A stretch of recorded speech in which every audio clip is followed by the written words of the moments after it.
to the overall stream that I have up here. I just posted it in the WATL group, the US Open group, and my personal Facebook.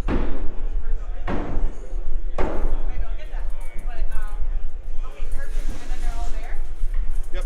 And right now I'm in the YouTube chat posting the links to the brackets, which I'll probably go back on Facebook and add those as well. Yep, so we're only doing 3, 4, and 5. So what they're doing back here is they're choosing a lane and they're commentating on it, and then they're going back and forth between the lanes.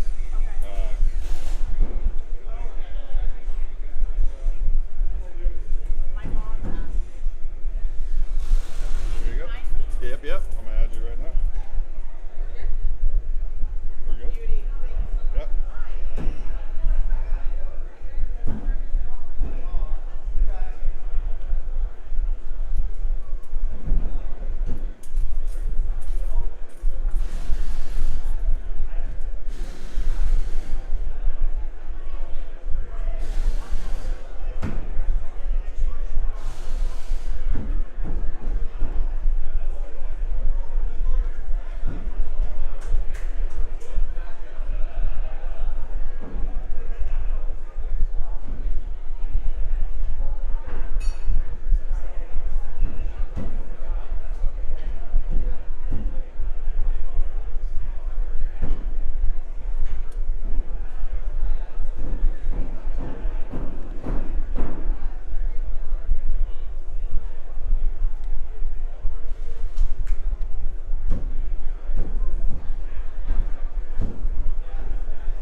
probably hard to hear, but we got some announcements going on.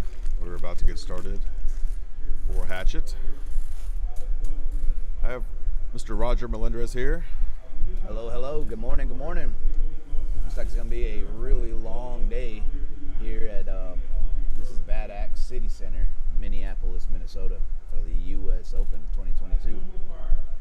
There are a bunch of great throwers here. You ready to, you throwing today? Hey, Dr. Dan? No? Not throwing today? You ready to throw your voice some more and give the people what they want? You got your whistle moist?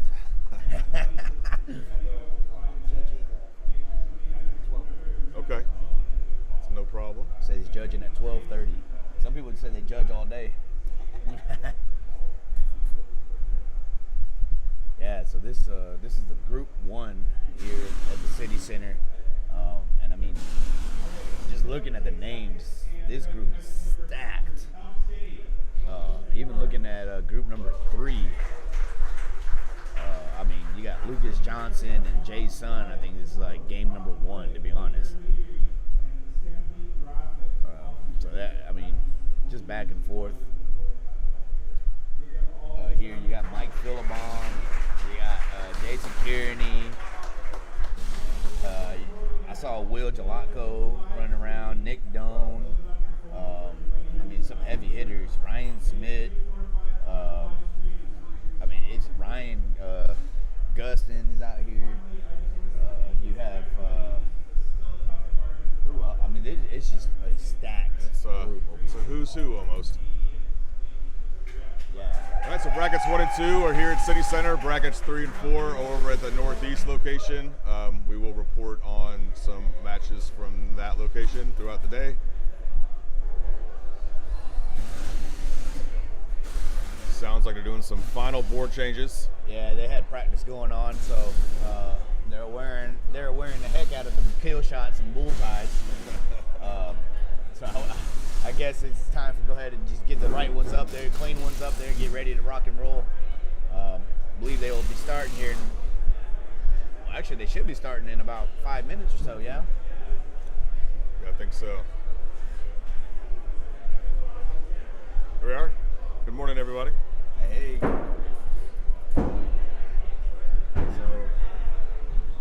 this is amazing. You got all the stats up here and everything. So, yep. Michael Dolan, the newly inducted Council Alliance member, took it upon himself to finish what me and Ryan Chilson could not finish, and that was provide all of the lifetime stats for every single thrower in the entire U.S. Open for all disciplines. Wow. So I'd imagine this was his resume to get into the Ryan of Councils. Yep. He sent me a message. He was trying to help Rob out. He did not know that we were already in the process of doing this. And then because I had came up here a week early to get set up for the live stream, I was not able to continue. I think Ryan Chilson was also busy with work in life. So Dolan decided to give us a hand, and he pulled through for sure. Well, it is a phenomenal job. I was checking it out at the house as much as I could. And I mean, just looking at the numbers, and he even included the amount of throws each person had, to the fact of like in disciplines even, right? Like, oh yeah, it's broken down by discipline. So right here we have the lifetime stats of every thrower in Hatchet. So out of 130 throwers in Hatchet between the 2 venues and the 4 brackets, we have a combined total of 36,378 games played. Jeez. Of those, we have a average of all 130 throwers of 48.94, kill shot hit percentage of 38.64 average amongst all throwers, and a combined total of 1,811,190 points scored through 1,365 leagues. Jesus. Look at the amount of sixes that were hit. 147,892 sixes. Those are bullseyes, ladies and gentlemen. That is wild. That's between 130 people. So let's see if we do. Is that a lifetimes leagues and stuff? That's like lifetime numbers? leagues. So okay, let's go. Let's find. Pick a name. Let's do Mike Kump. Why not? Mike Kump. 91. So Mike Kump has a lifetime since the app era. So since we've been tracking stats through the WATL app, Mike Kump has 196 games played across 7 official leagues. He has thrown 1,960 throws. Wow. This is just league, so this does not include all the tournaments that he's been to. Right. He has a, where is he, 91, 52.41 average, 59% kill shot hit percentage, and a 67% bullseye hit percentage. Wow, that's incredible. Yep. Wonder. I mean, look Lucas Johnson, 75. Lucas Johnson. Lucas has 728 games played across 27 official league seasons. Jesus. 41,243 total points. Just shy of 7,300 throws, 56.7 average, an amazing 72.5% kill shot That's amazing. hits, and 77.8% for bullseyes. So he had 1,300 kill shots called. Yep. Just shy of 1,000 hits. So That's insane. that's impressive, dude. That's awesome. These numbers are just, I mean, this whole Excel spreadsheet is just looking at Insane. all the numbers and names and stuff. That's pretty cool. There's a lot of fresh names in here, some new people that this may be their first real big tournament. What's a name that doesn't really sound familiar to you that we could pull out of here? What about number 113? 113, that's a Sean Tamilty. Milty? Looks like he's got 143 games played, thrown for 6 seasons. Got 177 bullseyes hits, and 15 out of 84 kill shots called across his lifetime league career. Yeah. I mean, this is, the list just goes on and on. We have matches pushed to lanes. Let's see what we can do here. Oh, we got Ryan Smith over here in lane 3. So let me refresh the app here and get those scoreboard pulled up.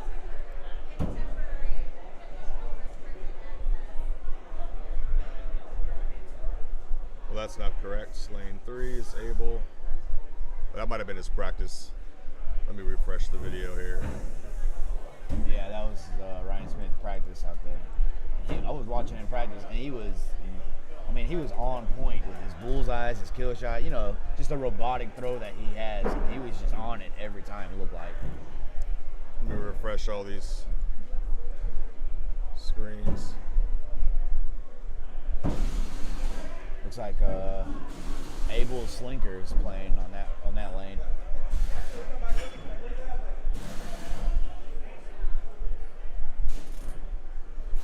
Go where? John Big Timber Jolly.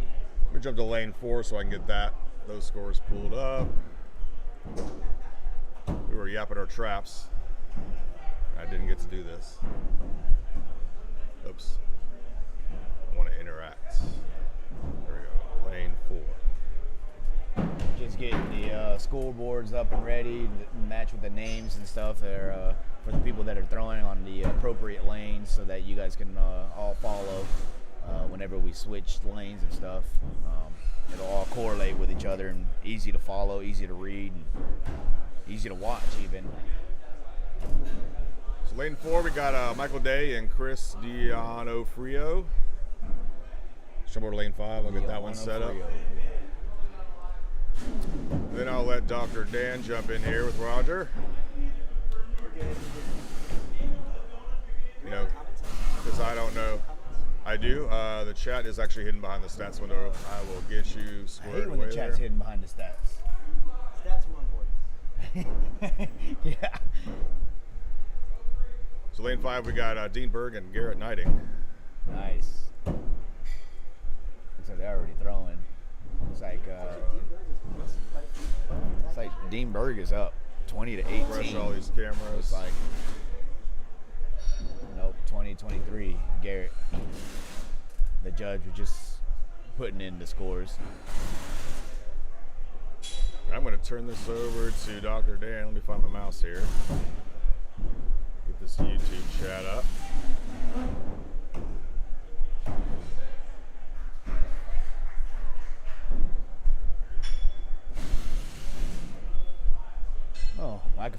first one to comment. Look at that. Good luck. Let's go. Or is that most recent? I think that might be Michael Obama's dad, maybe. It's the most recent right down here. Oh, that is his dad. I didn't know he was a junior. How you doing, Michael Philibom? Senior? Oh. All right, guys, I'm turning this over to Dr. Dan. Isn't that pretty cool? I didn't know that. Yeah, they have the same name. So there's Michael and Michael. Yeah, well, correct. What? Isn't Michael Philibom up here, the junior? Isn't his name Michael? It's Michael. Michael? And then his dad is Michael. With a K. Michael. Yeah, so he's. Heads up, I adjusted the mic from yesterday with the lane mics coming on. Oh, yeah. So they're on, but I've turned it down. So it shouldn't be overwhelming. A lot better today. Perfect. All right, good. All right. Well, hello everybody. Thank you so much, Anthony, for allowing me to flap my gums for a couple of matches here in Hatchet. And This so, side here we have City Center. That side is northeast. oh, okay. So we, You want to scroll so, down back in, oh, type in a lane number on that far right screen. Uh-huh. You can pull up the matches from. okay. So we actually can check on matches going off on the east side, the Bad Axe on the east side of town. Yeah. And so, if you're in the comments and you have any questions, or if there's somebody that you'd like to request either a score update, or maybe we can follow along in the bracket, let us know. Hey, what's up, Nick Rich? Hey, Ryan, good to see you, my friend. And so thanks for saying hi, guys. Yeah, if you guys are in the chats, let us know where you're listening from. I know Ryan's listening from Cincinnati. We got Nick Rich coming in hot from Houston, H-Town. Unless you're somewhere else, Nick. But I believe Nick should be coming in from H-Town. But getting back to the matches, looks like we got Garrett Knighting and Dean Berg. Dean was actually getting some. Oh, that's right. Oh, yeah, you're homeless. I forgot about it. That's right, Nick. You are homeless. Your cardboard box. So that is Nick, hilariously homeless Nick. At least it's not under a rock, so you have some type of internet to watch what we're So what's I going am on. joined by the always dapper Roger Melendez, and so good to see you again, my friend. Good to get the chat with the one and only Roger Melendez. I actually was introducing myself and failed to see who won the first match between Garrett and Dean Berg that we have on the stream right now. So yeah, I don't think we were able to see. I think we were busy trying to fix the lanes and stuff before. Okay. But I know there's a way we can figure that out. That's all right. Well, we'll see If it goes to rubber. if it goes to a rubber match or not. So Yeah. right now we've got Garrett up by 2. Garrett Knighting, as many of you probably know, second place at the World Axe Throwing Championship in December. Garrett is a elite thrower, one of the best in the world, and so we try to get as many top-notch throwers on the stream for you guys. And so he throwing out of Utah. And throwing duels with his twin brother Blake. Yeah, I actually got to meet Blake yesterday. Just getting ready to walk out of the venue here, and I think I was heading to the restroom or something, and I stopped and I looked and I was like, "Wait a minute, you two look like twins." And they kind of chuckled and they're like, "Yeah, that's because we are." I was like, "Really?" He's like, "Yeah." I was like, "Interesting."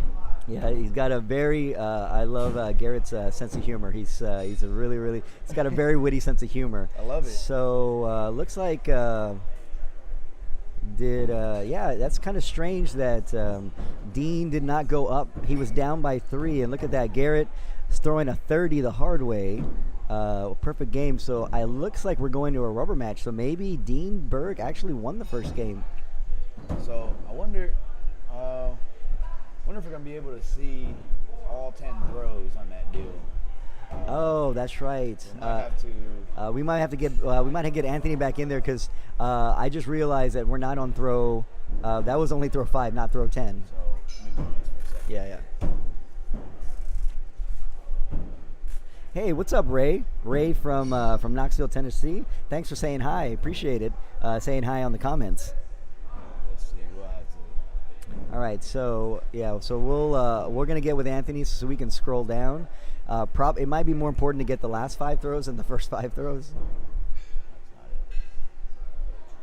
it. There's a way to extend this. I'm not quite sure how. All right, so Ray taught me, but I forgot. Sorry, Ray. So we're gonna figure out how to get the overlay a little bit more correct, but we'll have the. Is there a way we can get all 10 throws instead of 5? Oh shit! Yep. Come on in. Yep. Do your thing. You mean Hatchet's not 5 throws? Best of, I don't know, 4, 5.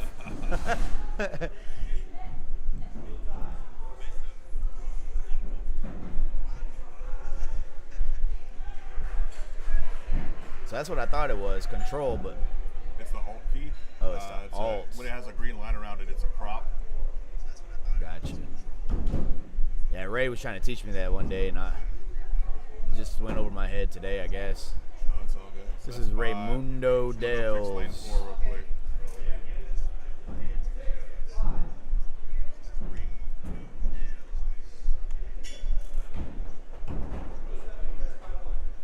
So we're just updating the scoreboards on each lane so that everyone has visibility on all 10 throws. So it looks like Garrett did win that. Garrett did. He took so Garrett Knighting then took that match.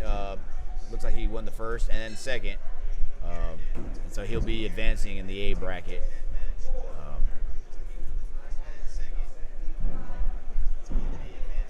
There's a bunch of bullseyes being hit left and right. Just looking at the scores.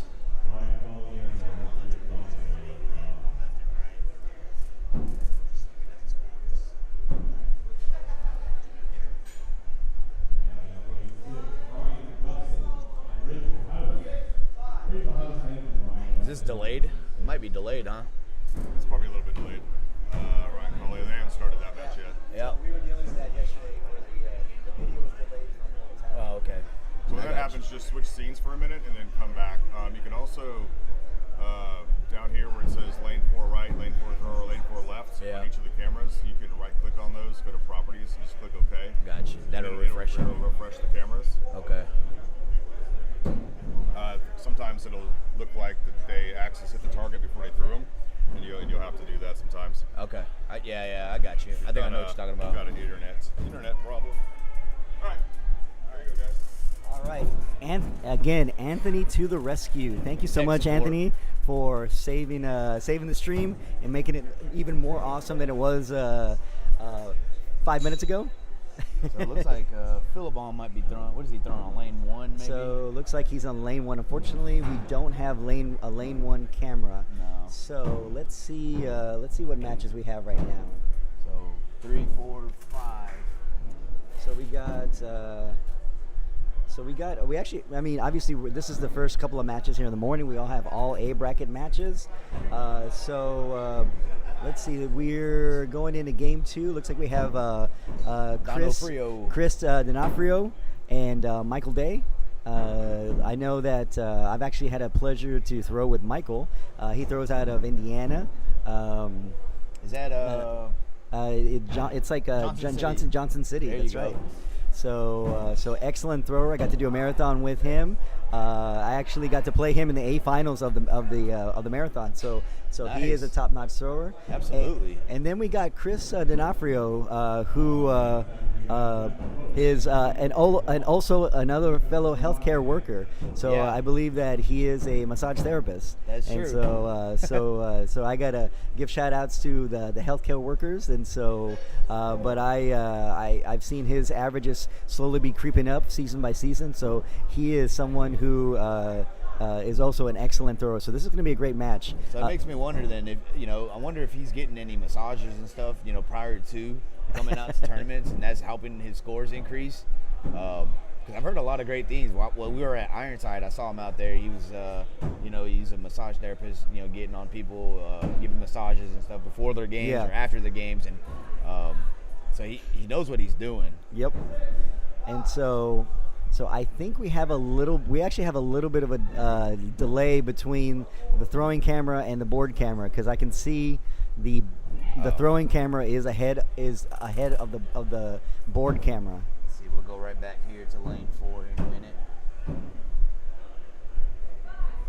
All right, let's see if we can sync them up a little bit better, because I was noticing that the timing was a little bit off between the two cameras. So if you guys do see something in the live stream that you want us to fix or that's not working, whether it's the audio or the video, please let us know in the chat. So to be honest, it would be nice to see the running totals. I know there's limited space. Yeah, we just fixed that, Board Gamer. We got the totals running up on the overlay, so we should see all 10 throws now, not just 5. So let me know if that's what you were talking about. I think it was just a matter of setting up. We were throwing big axe yesterday, and that has 5 throws, and I think that's what Anthony actually had set up on accident.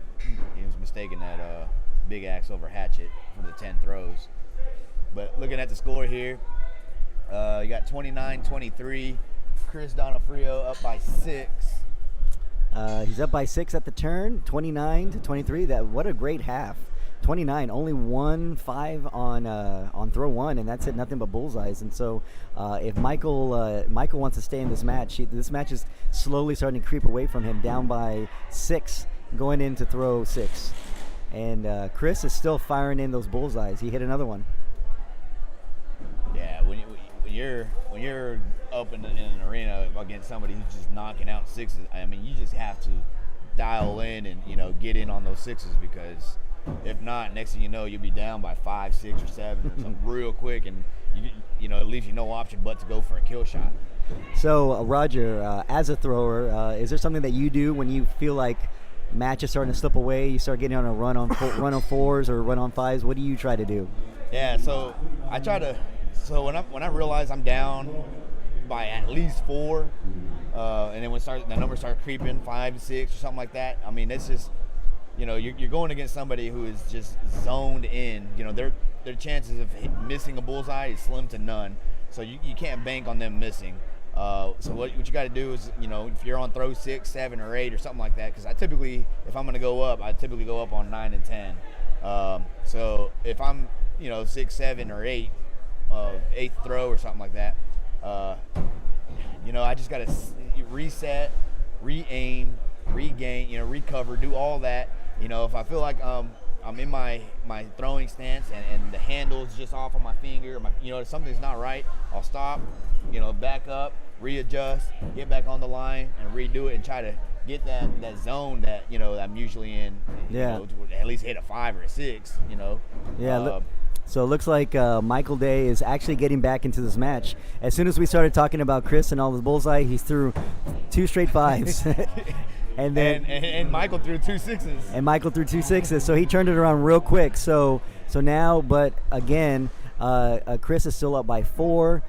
Michael is heroically trying to get back into this match. He just hit a kill shot on 9. He's going up again on 10. So he's hoping that Chris is going to hit a 4 and tie the game. Oh, and Michael throws wildly high. Yeah, so Chris will take game 2. I'm not quite sure who took game 1, but let's see if there's going to be a rubber match. Yeah, 57. That is a strong start from Chris Donofrio. And let's see if they're going to go to a game 3 or if Chris took the match. Yep. Okay, we're seeing some hugs. It looks like Chris took the match. So Chris will be moving on in the A bracket to the second round. Great throwing by Michael Day. He's going to drop down to the B, and so I'm sure he's going to be doing some great things down there. So let's see what other matches we can find. Let's see on the different lanes. Let's see. You got Jason Kearney and Kevin Fang. It's a B bracket match. Okay. Let's see. Ryan Smith playing. Oh, we got Ryan Smith on lane 3. Let's go to lane 3. So this is the first game here. Looks like score is 20-22. Ryan Smith up by 2. I was just trying to refresh it. There we go. Now we can see it. So we have our 2020 World Hatchet Champion, Ryan Smith, on the left, and we've got Sean Tumulty. I'm not familiar with Sean. It's a thrower I don't know too much about. If you guys know anything about Sean or where he's from, give us a little bit of help on Sean. But Ryan Smith is no stranger to the limelight, obviously being the 2020 Hatchet World Champion. So I'm just looking at Ryan Smith's stats, and he's got, get this, guys, in 112 games, Ryan Smith has an 83.9 bullseye hit percentage. in 112 games. Yeah, so that's 813 bullseyes. 813 bullseyes in Out of of 112 games. That's impressive. So so basically Ryan has earned that nickname, the Machine, for a very good reason. So he is a machine, and as the machine keeps going, he's got a couple of fives in this match, but he's up by 12. I know that if I was Sean throwing against the 2020 world champ, I think I'd probably be a little bit nervous too. Throw a couple of fours. I imagine his nerves are all over the place, running around. That's just something you just have to work with, and you got to practice that at the house or something. Imagine you're throwing against the robot himself, Ryan Smith, or you're throwing against somebody Jeff Cope or something on that level. And you just got to get your mind right, so that way when the day comes and you're actually throwing against them, you know what to do and how to calm your nerves. All right. Looks like we got kill shots called on both. Sean is high, and Ryan might be a little low. Looks like it's tipped down, but he might have. Yes, he is low. So Ryan missed his kill shot. 46-36. And then looking at Ryan Smith's all-time kill shot hit ratio, right around 50%. So now this is all time. That's not recently. So I'm sure in the more recent seasons has been firing up. Looks like he got his kill shot on throw 2. Oh no! No go. It looks like he might a little wide, but he was up by 10. The game was out of reach, so he didn't need to hit it, which seems to happen when Ryan Smith doesn't need to hit it. Right. He probably misses. When he needs to hit it, he usually does hit it. So this is probably his lowest score then, I'd imagine, in all of 112 games. 46-36. Yep. So when you have 2 missed kill shots, it's hard to not throw in the 40s. Yes. So all right. Going into throw. We're going into game 2. This is gonna be throw 1. Ryan Smith took the first game. Do we know where Sean is throwing out of? Let's see. Sean. That's an interesting jersey there. So looking at Sean's stats, so we go from one extreme to the other. Just looking from Sean, he's got a sub 20% bullseye hit percentage, and so I know that when they do the seedings based off of bullseye percentages. So this might be the number 1 versus number 32 in terms of the seeding, because I don't know if I see a lot of sub 20% bullseye hit percentages. Yeah, I think that might be correct. So they're going on to throw number 3. Score is 12-9. Ryan up by 3. So I'm looking up Sean's. Oh, right there. Oh, there it is. I'm looking up Sean's stats. So it looks like he is out of Illinois, and it's a Gone Axe Throwing. So that's his venue. Yeah, Gone Axe Throwing in Illinois, Metamora. Don't know. Not quite sure where that is, but he's representing the great state of Illinois. So thank you, Sean, for traveling all that way. But speaking of traveling from all that way, probably Ryan Smith has traveled the furthest out of everybody. That's what I was imagining. He's out of Hawaii still, yeah? Yeah, he's in Hawaii. He's stationed there. So for those of you who don't know, Ryan is active military. He's in the Navy, and so thank you, and thank you too to service members and everything that you guys do for our country. Roger, are you still active? No, I am not active. So I was in the United States Marine Corps.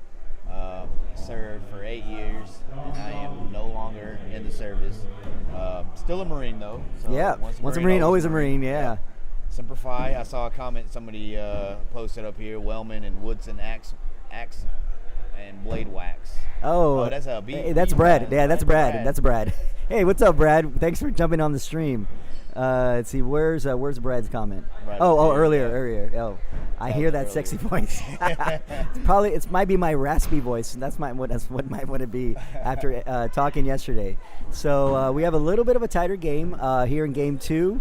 Looks like Sean is starting to get a little bit more comfortable throwing some bullseyes.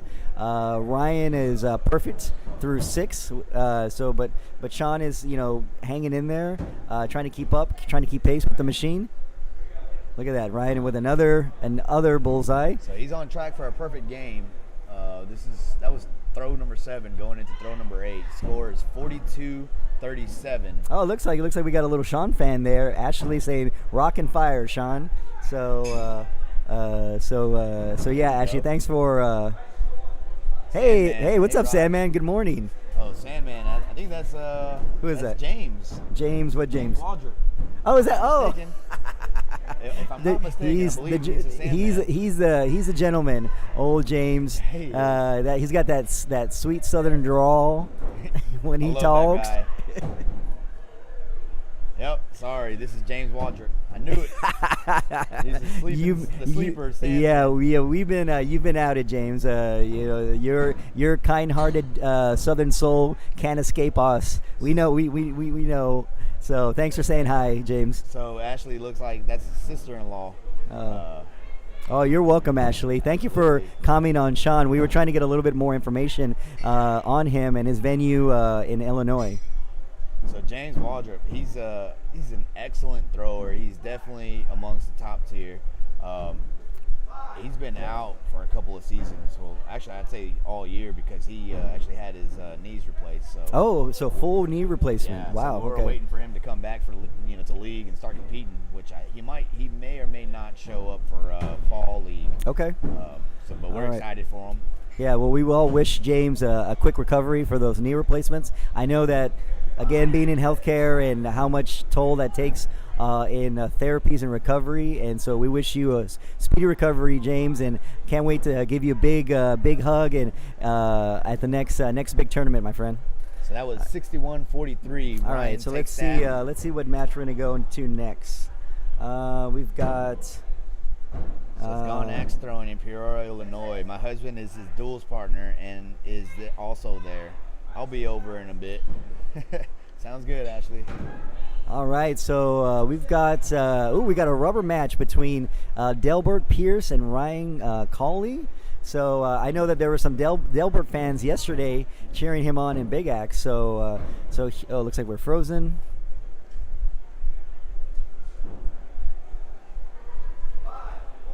So there we go. It's so Delbert is up by 3, going into throw 9. Looks like we got a bullseye from Delbert. We got a 4, so he's extending that lead to 5. And it's unless we see something crazy, it looks like Delbert's going to be moving on in the A bracket to round 2. Ryan's calling the kill shot. Oh, you're very welcome, James. Thank you for commenting. All right. On the kill shot. Look at that.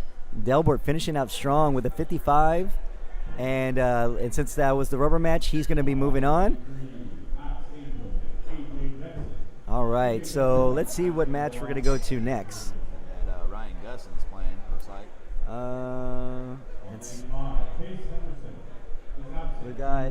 We got Gustin on lane 6. We don't have a camera on lane 6. Let's see. Nick Doan is throwing on lane 1 against Aaron Smith, but we don't have a lane 1 deal. So let's see, maybe we. Lane 1, lane 2. All right, so we're going to jump down to a B bracket match. So let's go to lane 4. So let's watch Kevin Fang and Jason Kearney. And so this is game 2. So we got Jason Kearney on the right in the red. We got Kevin Fang on the white on the left. And I'm going to refresh that screen. A little bit of a slow motion there for you guys. All right, so looks like we're game 2. Looks like Kevin just looks like he nailed a kill shot. Towed it in, yeah.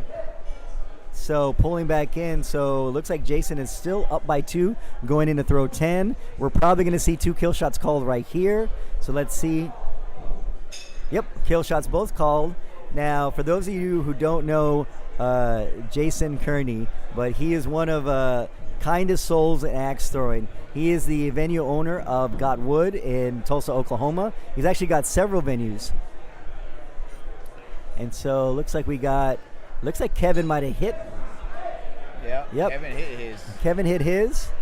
And so let's see if we're going into a rubber match or if that was the end of the match.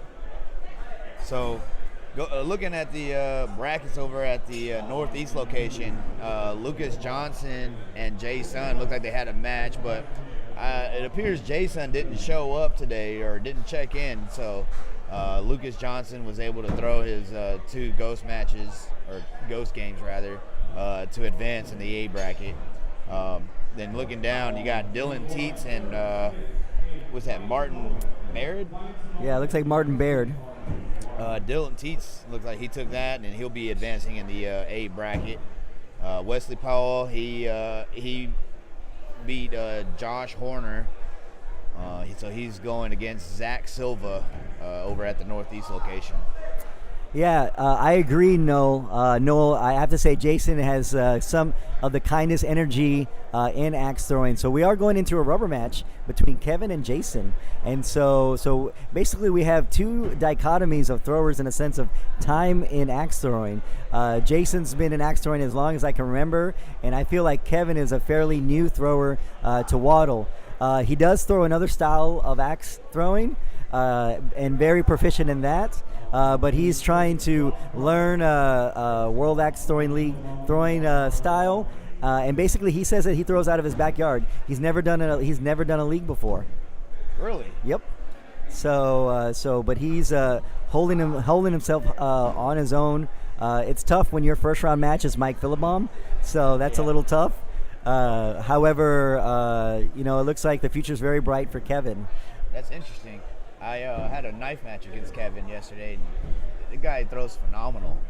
And he actually went up the ranks in Knife League. I was watching his name. Yeah, I believe he got into like maybe the B quarters or maybe the B semis yesterday in knife throwing in his bracket. So he definitely made a name for himself in knife throwing, and then looks like he's putting in the time to improve his hatchet game as well. So it looks like over at the Northeast location, we got Vel Cook going against Robert Young. That's going to be a good match. That'd be a great match. This is the. You also have Nick Kalamaya going against Tommy Runkle. Hayden Brown advanced. He beat Josh Heek. Looks like. So like I said, these groups are stacked, left and right. So we're going into throw 7, and it looks like we're tied.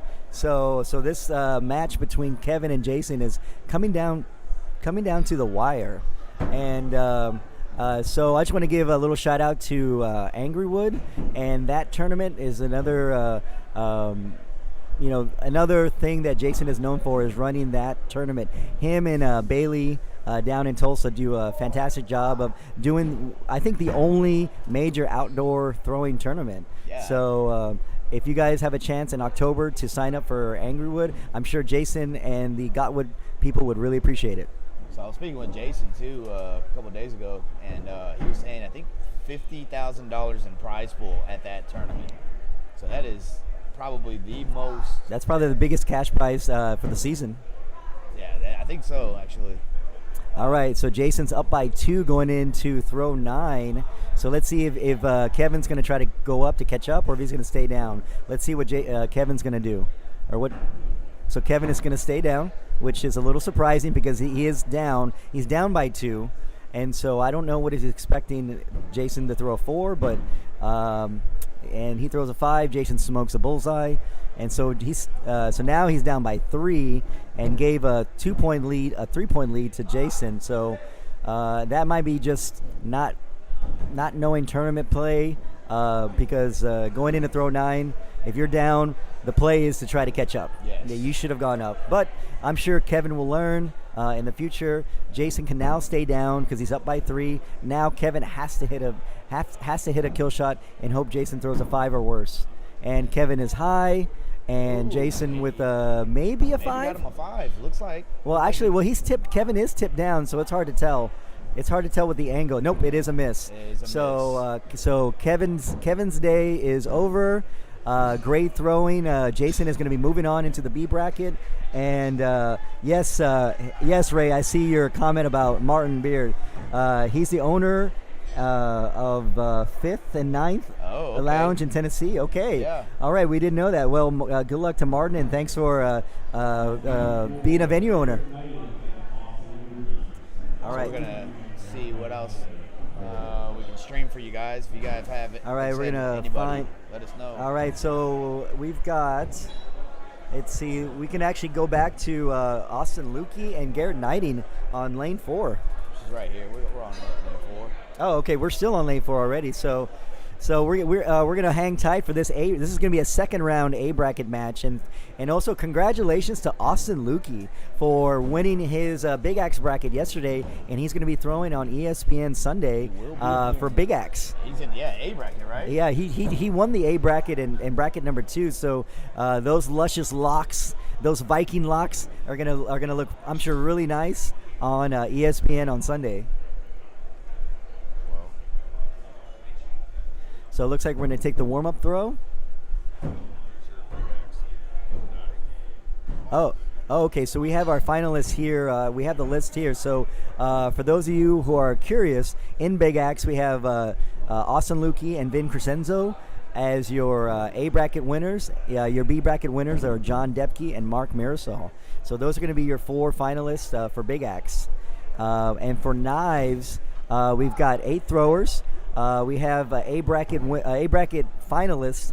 We got Austin Bach, we got Lucas Johnson in one bracket, and I believe Travis Blank and Brett Williamson Yep. were the other A bracket winners. Your B bracket winners were Dylan Teets, Dustin Wellman, Benjamin Fowler, and Benjamin Edgington. So Ben Edgington, the 2018 Hatchet champion, is going to make a return to ESPN. So it's great to see Ben and all those throwers, and congratulates our knife throwers.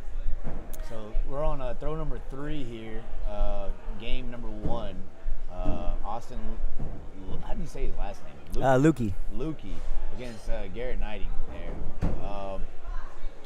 Looks like Austin might have thrown. Oh, they both thrown 4s. Nope. The score is corrected. Garrett threw a 5, so now he's up 2 points, 15-17 going into throw number 4. All right, so those who are keeping stats at home, so I'm just looking up Garrett's stats all time in 280 games.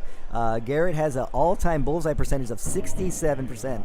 So above 65% is very, very good, especially all time, and a kill shot percentage above 60% as well. That's really good. So for all time, so in 280 games, Garrett has been able to maintain us above 60% kill and bullseye percentage.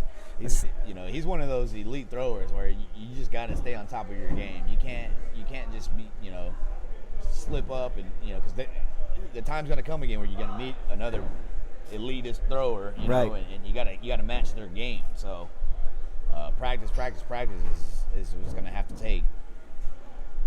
Oh, let's see. So Edith, we're looking at the comment. You're saying that your son's competing today. So Edith, let us know who your son is, and maybe we can get your son on the stream. All right, so at the turn, looks like Garrett is up by 7. Wow, so got a couple of 4s coming out of Austin, so a little uncharacteristic. So I'm looking at Austin's stats, and so all time in 3. Wow, I didn't realize Austin had 336 games. That's actually quite a bit. Yeah. He has a 57% bullseye hit percentage and a 53% kill shot percentage all time. So he's above 50% in both categories, which is also very impressive. And so that's all in a matter of 12 leagues, looks like, including the summer league. So that's pretty impressive. 41-34 is the score. Garrett leads by 7. Oh yeah, I see. I didn't even see that number. That is 12 leagues. Let's see. How many leagues has Garrett been in? Let's see. So Garrett's been in 10 leagues. Nice. So Edith Keller is saying that he's competing in Hatchet. So his son's name is Robert Keller. Okay. All right. We'll be on the lookout for Robert and see maybe we can get him on the stream. So looks like Austin went up on his kill shot to get back into the match. Looks like he's still down by 5, so he's going to have to go up for another kill shot and not really force Garrett to go up. Garrett's been all bullseyes except for 2 5s. So just a quick update over at the Northeast Center. Looks like Dylan Teets took the match over Matthew. I don't know what his last name is. Matthew. A-L-L. Maybe like Allen or something like that. Allen, probably. So he'll be seeing Kyle Spellman. So Kyle Spillman defeated Joe Devine in his second round A bracket match, and so Joe actually he's a thrower out of Green Bay, and I actually played Joe threw against him at Keystone, and so Joe's very, very good thrower. So I am not familiar with Kevin or Kyle, and so that's going to be a good match. It was a close match, 162 to 163 overall points. So. Wow, so that definitely went 3 matches. So and now we're in game 2. With Garrett and Austin Lukey. Again, this is a bracket, second round A bracket match. So it doesn't matter win or lose. Both of these throwers are still going to keep throwing. Garrett took the first game, and now we're in throw 2 of game 2. Nick Kalamaya over at the Northeast Center also advanced. Looked like he beat Tommy Runkle. So he'll be seeing, what is this, Michael Barton? Let's see. That's not Michael Barton. So that's actually Michael Two Sheets Ingstrom's, and so Michael Two Sheets throws out of Tommyhawks. Okay. And so I actually played Michael at Worlds 2020 this past Worlds in my very first match. We went 3 games. We went to the last throw, so it was one of those nail biter that it could have been anybody's game. So right. So Michael is an excellent thrower out of Tommyhawks. That's impressive. There are a lot of great throwers that throw out of Tommyhawks, actually. Yeah, there's actually a couple around here. Yeah, shout out to Casey Jennings, owner-operator at Tommyhawks there in Missouri. So we love Casey. We wish she was here, but just wanted to give her a shout-out. She posted a picture of her setup from her house on social media with watching the matches with on the big screen on the TV. So want to give Casey a little bit of love and nice shout out to setup. Casey. Looks like you'll be comfortable and enough time to sit there and watch as many matches as we can watch. So yeah, it's almost like you're here. Yeah, it's true. At the turn, it looks like Garrett is up by 1. It looks like Austin is back into rhythm, firing in bullseyes and only a couple of 5s. So we'll see that this match is much tighter than the first match. So right when I said that Austin, I cursed him. Right when I said that Austin was getting it back, he throws a 4. So I apologize, Austin. Didn't mean to give you the whammy. And so now we're going into throw 7. Garrett up by 3. So it looks like over at the Northeast location, you got that match with Vale Cook and Robert Young. Looks like Robert Young dropped down to the B bracket. Yeah, it looks like Vale cooked up. I'm sure that was a battle of ex-Texas throwers because Robert Young throws out of Alaska, but I believe he got his start in Texas. Yeah, I think you're right. Looks like Robert Young wasn't zoned in or something. The score overall was 160 to 148 or 146 to that, something like that. But I saw him yesterday in here throwing big axe. Looked like he was throwing fire. Okay. So hopefully Robert Young can pick up and B bracket, and we'll see him again. All right, so we got throw 9 here between Garrett and Austin. Now remember, Garrett is up 1 game, so Austin has to hit this to get back into the match. And looks like he might have clipped it. I can't tell from the angle. Nope, he did hit it. So he got right back into this match and pulled within 2 of Garrett. So it looks like we're gonna get 2 kill shots called on throw 10. Austin has to have this because he's down a game, and this is game 2. So if Garrett can hit this kill shot, he'll be moving on into the gay bracket into the 3rd round. And Austin is a little high, shy of it. but it looks like Garrett smashed his kill shot. It's a little high, but let's see what the call is. I think we got a hit. Let's see what Garrett is. It is a hit. So Garrett did not give Austin any room to breathe, and he's going to move on in the A bracket, and Austin's going to drop down to the B. So I'm going to switch the camera right away. So we're going to switch to Joe Ritaco and Will Gelaco in A bracket. This is lane 5. All right, so shout out to White Bear Meadery, one of the sponsors here for the 2022 U.S. Open here in Minneapolis. So here we have Will Gelaco, the very colorful Will Gelaco, coming in hot out of the Philly space in Philadelphia, PA. Fresh from where? Bernie's. What is Bernie? Oh, yeah, Weekend at Bernie's. So Will is channeling his inner Bernie. Weekend at Bernie's with that very colorful shirt. And then we got Joe Ritaco out of Primal Axe in Colorado. And so 2 very experienced throwers. In fact, I believe both of these guys were in the 2017 maybe WATL World Championship. I know that they're right. I think they were in the 2018 for sure, but both of these guys have been doing high level competitive axe throwing for a very long time. Is that when they were at their venues and they had the videos set up and stuff? It was like virtually. Yeah, it was like Quaddle, huh? Yeah, that was the predecessor to Quaddle. So I've had the pleasure to throw against both these throwers, and actually last year's Hatchet U.S. Open, the 2021 U.S. Open. Oh, sorry. No, it was the 2021. Will Gelaco actually eliminated me from the tournament. So he is a solid thrower, and once he gets into rhythm, he's almost impossible to beat. I mean, he just did not miss. So my story with Will Gelaco I have is back in Quaddle, we did the team versus team deal.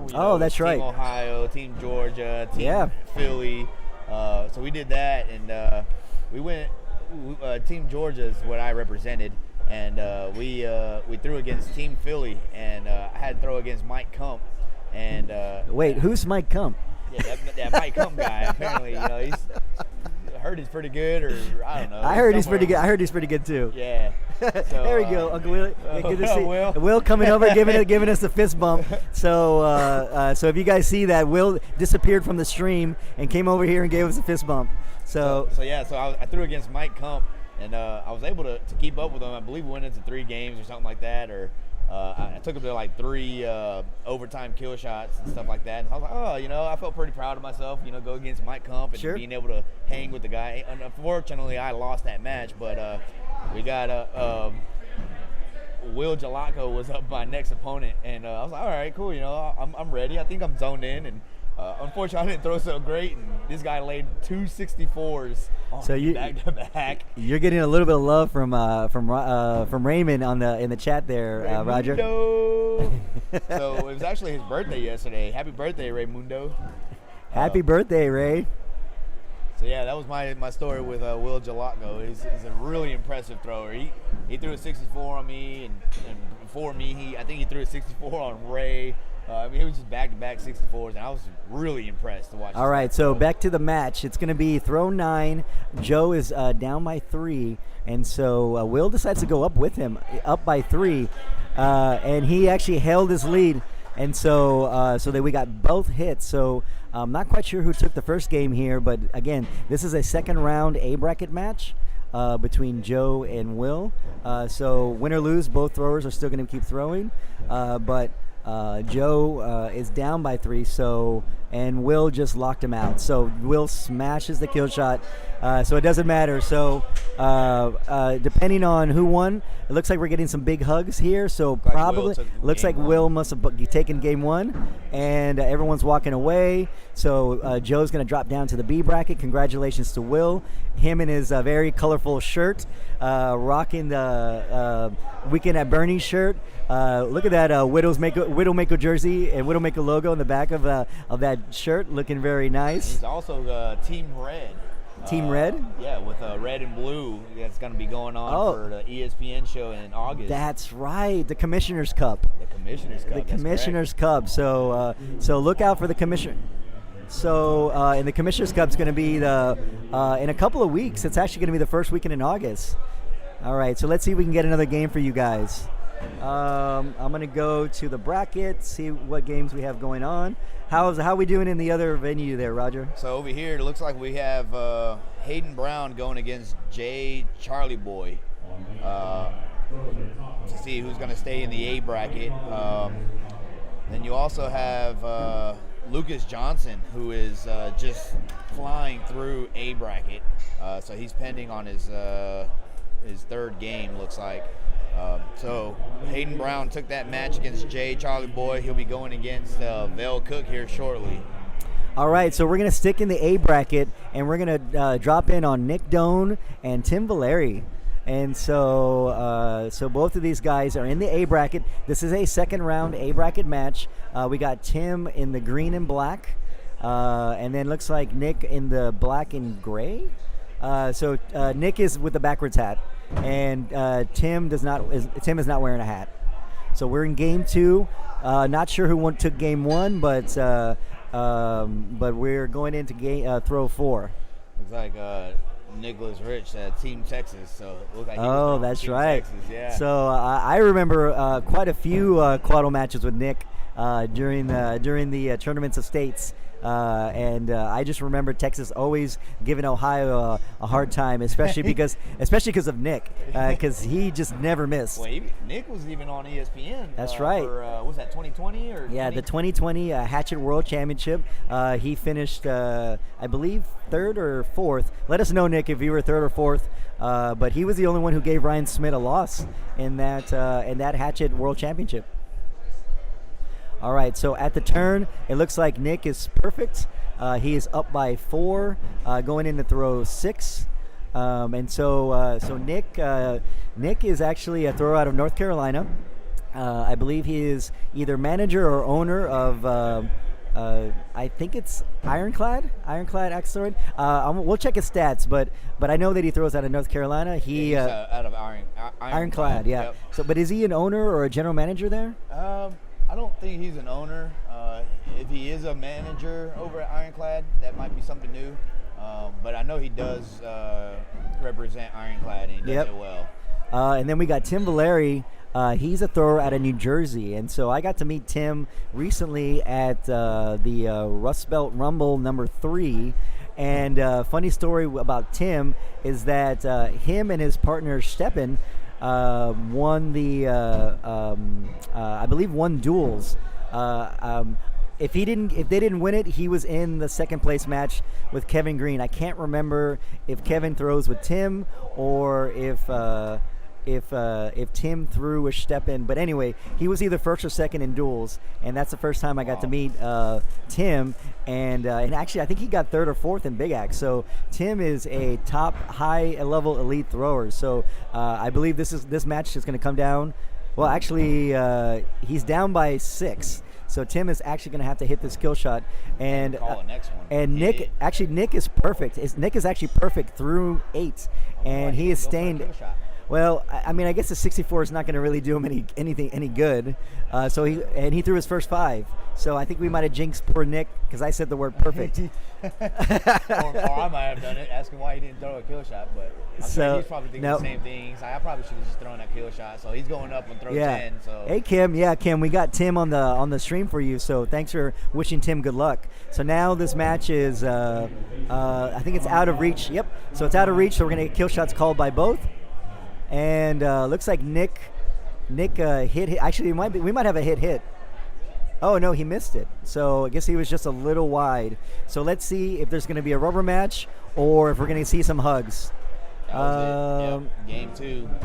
Nick takes all right. that. So it looks like Nick is moving on in the A bracket to the 3rd round, and Tim is dropping down to the B bracket. So Nick will be seeing Ryan Smith on his next match. Yep. In the A bracket. So so that is actually going to be a rematch from Worlds 2021. Wow. So Nick Doan actually knocked Ryan Smith out of the World Championship in Hatchet. Nice. So that's going to be a great grudge match. I hope it's on a stream that we can broadcast, because I would actually really love to see this rematch between Nick Doan and Ryan Smith, because I'm sure Ryan is probably hoping for maybe some a second chance to play him again. So I'm going to keep scrolling through the A bracket. So we got Mike Philibon and Chris D'Onofrio.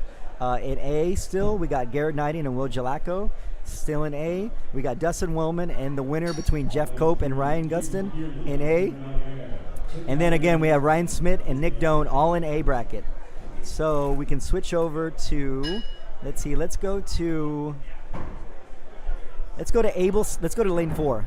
There we go. All right, so we haven't seen Abel yet. So we had Sean on the stream earlier, and for all you Sean fans, you can jump back on the stream. So we got Abel Slinker throwing out of Indiana. I believe he throws out of the venue Platt and Timber. Kyle Rickenball's venue down in Indiana. So my buddy Abel. My buddy Abel. All right, board game mom. So let's get Abel. Looks like we're in game 2. We don't know who won game 1, but Abel is up by 9, going into throw 7. So Abel is someone that I've actually had the pleasure to play many times. I think I played him twice in Throw Ohio. We had our A bracket match together, which I won, and then I ended up playing him again at the 2021 Throw Ohio Hatchet Championship, and then he knocked me out of the tournament. Wow. We played each other in B bracket. So Abel is again another top-notch thrower. He has a very unique throw in terms of his balance. He's got a lot of moving parts. Yeah, I first saw him over at Ironside when he was tossing, and I was like, that was my first encounter with him, and I was like, wow, this guy is really good throwing Hatchet, and so I'm glad he's over here at the U.S. Open, getting able to represent, get some throws in and stuff. So he says, "Let's go, Abel." All right, we got an Abel fan. Okay, looks like that's Raymond. Raymond is pulling for Abel, and so birthday boy Ray. He's a hooser. So let's look up Abel stats. Oh, there it is. Yep. So Abel has thrown in 11 leagues. Wow, 296 games. I didn't realize he'd been throwing that long. And So Ray says, I met him at Knives Out in Murfreesboro and took an L from him at Yeatonheim. So yeah, man, Abel's a killer. So let's see. It looks like we might be going into a rubber match. So again, this is a second round B bracket match between Abel and Sean. And so so the winner's going to be moving on to the third round of the B bracket, and loser's going to go home. So this is their warm-up match, or warm-up throw. I'm sorry. Shout out to Elm City Axe Boards, as they're one of the sponsors for the U.S. Open 2022 here in Minneapolis. All right, so they're done with their warm-up throw, so we're going to go into throw 1 of Game 3 of the rubber match between Sean and Abel. Hey, Noah, yeah, it was nice meeting you at Ironside. You and Abel both, you guys are phenomenal people. You guys bring great spirits to the community, and you guys help, in fun time, make the time blast, and you encourage other people to pick up and keep throwing. So it's a pleasure meeting you guys. Yeah. Thanks, Noel. Thanks for saying hi. And so did you need the mouse? I was just looking to see who. I saw some red moving around. Over there. Yeah. So I'm just scrolling through. It looks like they're going to try to play a little bit of catch up in the B bracket, and there's no A bracket matches called right now. So we're doing nothing but B bracket. Right now we're in the second round of the B bracket. Here, we got a fault called. Wow. So I didn't see what happened with that fault. But that's going to really put Sean in a hole. That's really unfortunate. Looks like he might have stepped on the blue line. So we were told at the beginning that the blue line is lava. So it's kind of when you lean into your throw, sometimes your toe can kind of scooch forward, and unfortunately you'll hit that tape, so when you're throwing, you just kind of want to stay as stable as possible so that you're not going over that line there. Yeah, that's right. That's right, Ray. Travis Eagle Eye Blank. So for those of you who are watching the stream, that is knife finalist Travis Blank, who is the judge. And so judging with a harsh eye, calling a fault on Sean. So that's a little bit unfortunate. I had actually had a fault called on me at the U.S. at the U.S. Open last year in an A bracket match against Sam Carter. So I know it's really tough to recover when you have a fault. And then, especially when you're throwing against an ex-world champion like Sam Carter, tough to catch up after that. It's pretty tough to. And I had just won a bullseye too, so I literally wanted to cry after I got called for a fault for that very, very reason. Nope, no, we're doing good. Thanks, thanks, Anthony. Anthony's checking up on us, making sure technical support and everything's up and running. Yeah, so far everything's working really good, Anthony. It's like so, Reed Welsh says he wish he would have had a hatchet bid. Yeah, we all do, Reed. We all wish we had a hatchet bid, Reed. Looks like over at the Northeast location, Robert was able to win his first B bracket game going, and he's now, I guess, throwing against Ben Granite. I don't know who that is exactly, but let's see, which one?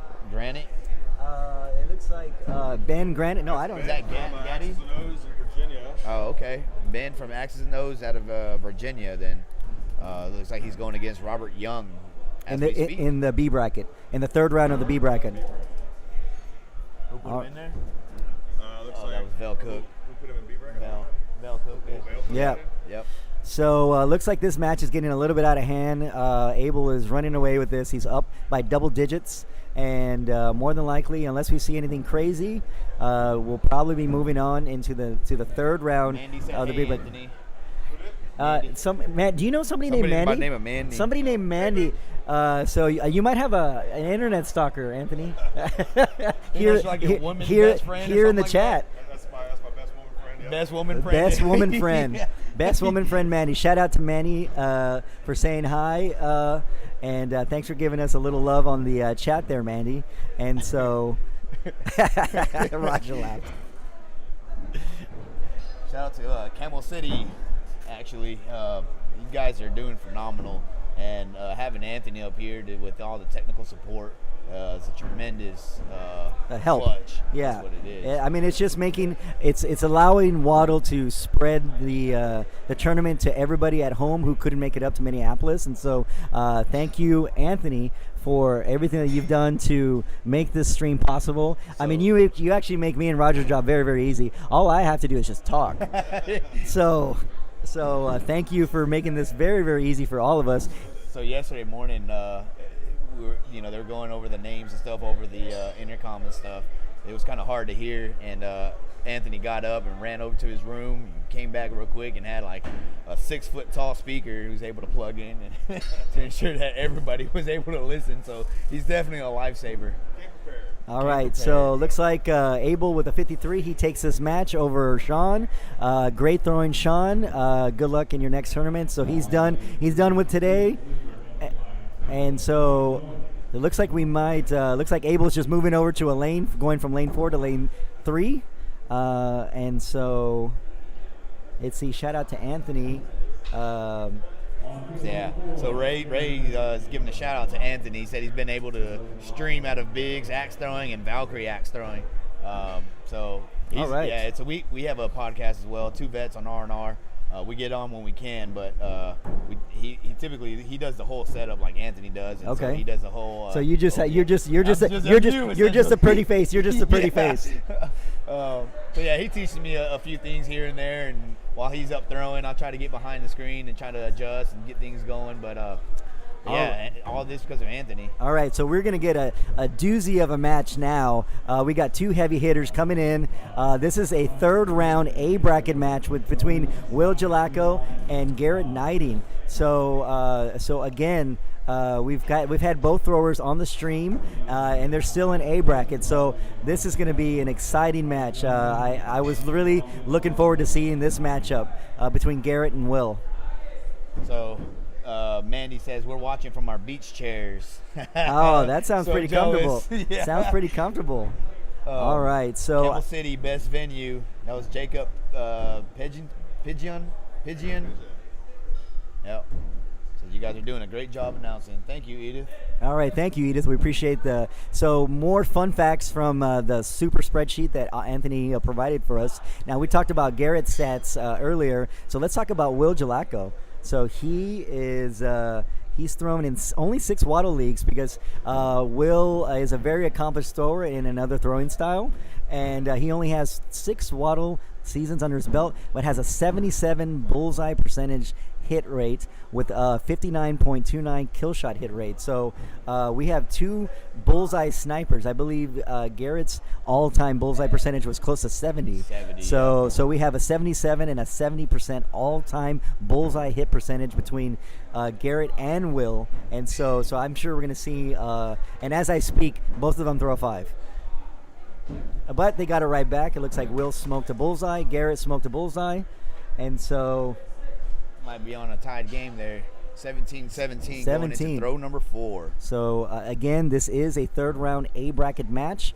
Winner of this is going to be in the A semifinals, and loser's going to drop down to B. So, but this is still game 1, throw number 4. So Noel Marsh says, watching from my couch with my Great Dane in Evansville, Indiana. Oh, good. Give the Great Dane an extra doggy treat from Uncle Dan and Uncle Roger. Yeah. So Will looks like he's up a point. Yeah, so if there's anybody else who's watching in the stream, tell us what is your setup? How are you watching the stream? Is it on your phone? Is it on a TV? Are you projecting it onto a giant big screen TV? Watching it out with your friends and stuff, cooking out and So let us know how you're watching. Let us know how you're watching the stream at 10:15 in the morning here in Central Time. Ben McDonald. Oh, I didn't even see. Number 1 back here. More WATL royalty here in the broadcast booth. So we have the one and only Ben McDonald.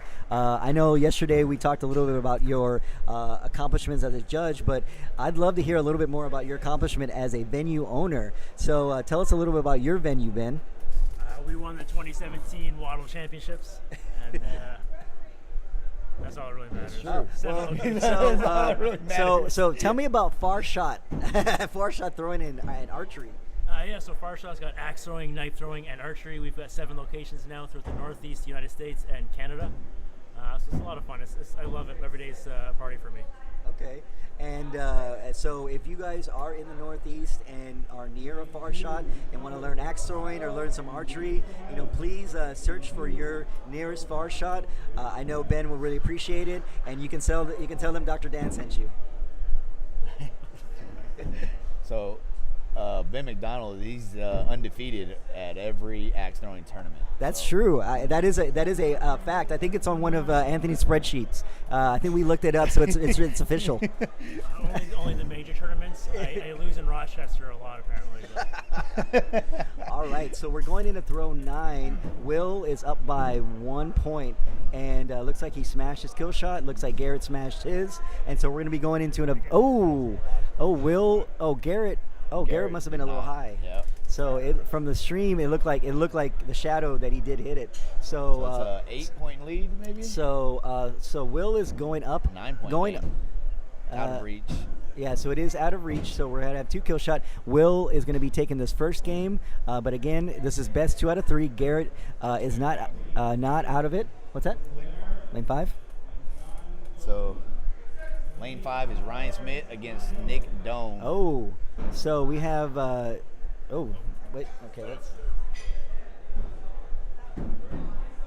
There it is. 28-29. Okay, so Nick up by 1 at the turn. Okay, so this was the match that we talked about earlier. So remember when I mentioned that Ryan Smith was eliminated from the 2021 Hatchet World Championship?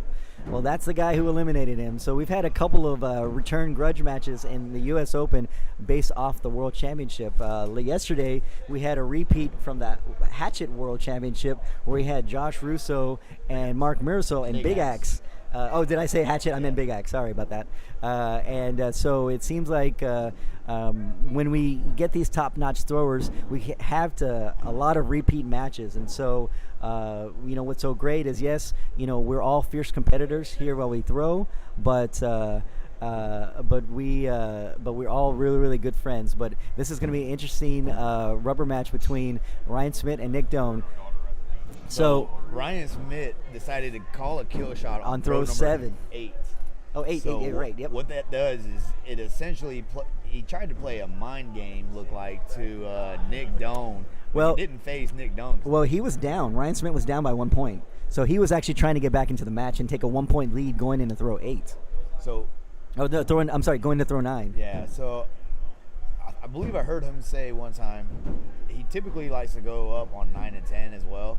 But whenever he goes up in the middle of, number 8 or 7. So thank you. Fun fact, Ian Malpass coming in with the correction. So thank you, fact checker Ian Malpass. So Ian Malpass actually eliminated Ryan Smith out of the tournament. Nick Doan knocked him down to A bracket, or knocked it down to B bracket. So it was my mistake. Sorry, Ian. I didn't want to steal your thunder for eliminating Ryan Smith from the tournament.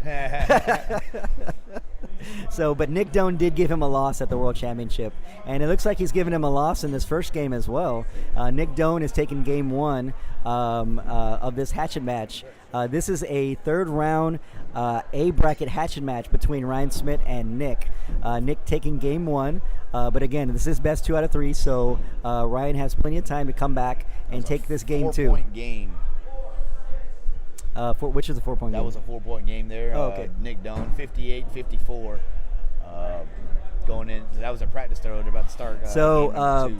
Right off the comments, Ian Malpass, self-proclaimed old news, and so old news, Ian Malpass. So I'm gonna refute that claim, Ian.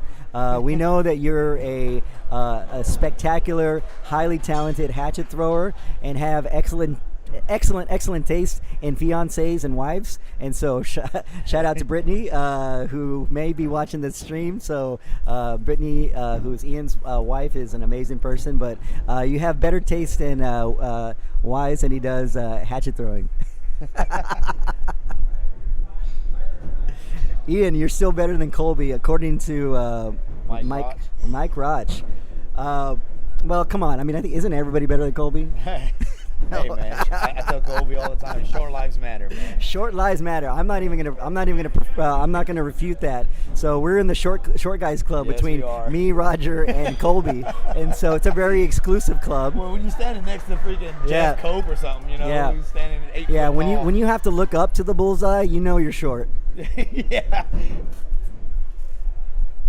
All right, so looks like we're still perfect in this hatchet match between Ryan Smith and Nick Doan. We're going in a throw. That was throw number 3. Nothing but bullseyes. It looks like Nick might have caught the edge of the bullseye. We're getting a light Ryan, there Ryan from our Smith, judge. looks like. Oh, is that Ryan? Yeah. Oh yeah, that's Ryan Smith. So Ryan might have caught the edge of the bullseye. Okay, looks like it was called a 5. Yes, it was. Might be getting ready to call for a second opinion. Yep. When it's something like that and the judge has to pull out a flashlight, typically the throwers will. And so Ryan quickly pulled his axe out, Like he and agrees so with that assessment. So look, you got a bunch of people out here. You got watching from my couch. Oh no, that was we already read that one with the Great Dane Olaf. Says thanks for the extra treats, uncles. Oh, hey, what's going on, Chase? Chase from New Jersey, a very he's a youth thrower out of New Jersey. Oh, nice. I got to meet Chase for the first time at Keystone this past tournament, and that guy, look out for him in the future. I mean, he is a sniper in the making for Chase. So yes, Kim, thanks for saying hi. Wishing. Oh, there we go. Wishing good luck to Chase and all his future throwing. And so just looking a quick look at the bracket, the earlier match that we were streaming between Will Gelaco and Garrett Knighting, Will kept up his kill shot and bullseye rampage and send Garrett down to the B bracket and moving on to the A bracket. And he will actually play the winner of Mike Philibon and Chris Sinafrio. That's impressive. Over here at the Northeast location, You still got games going on. Looks like we're waiting for Ben, who throws out of Virginia, X's and O's, against Robert Young to play, and they'll be playing against Kyle Spielman.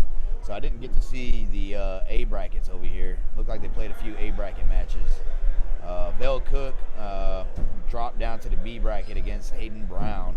So, hey, look at Hayden moving on. Almost, it looks like Hayden is going to be in the A semifinals against Nick Colomaya. Yep. So Nick, excellent thrower. And we got Dylan Teets and Lucas Johnson in the other side, the other A semifinalists in the Northeast location for Hatchet bracket number 3. All right, so now we are again in the same scenario we had before. Ryan Smith down by 1, going in to throw 8.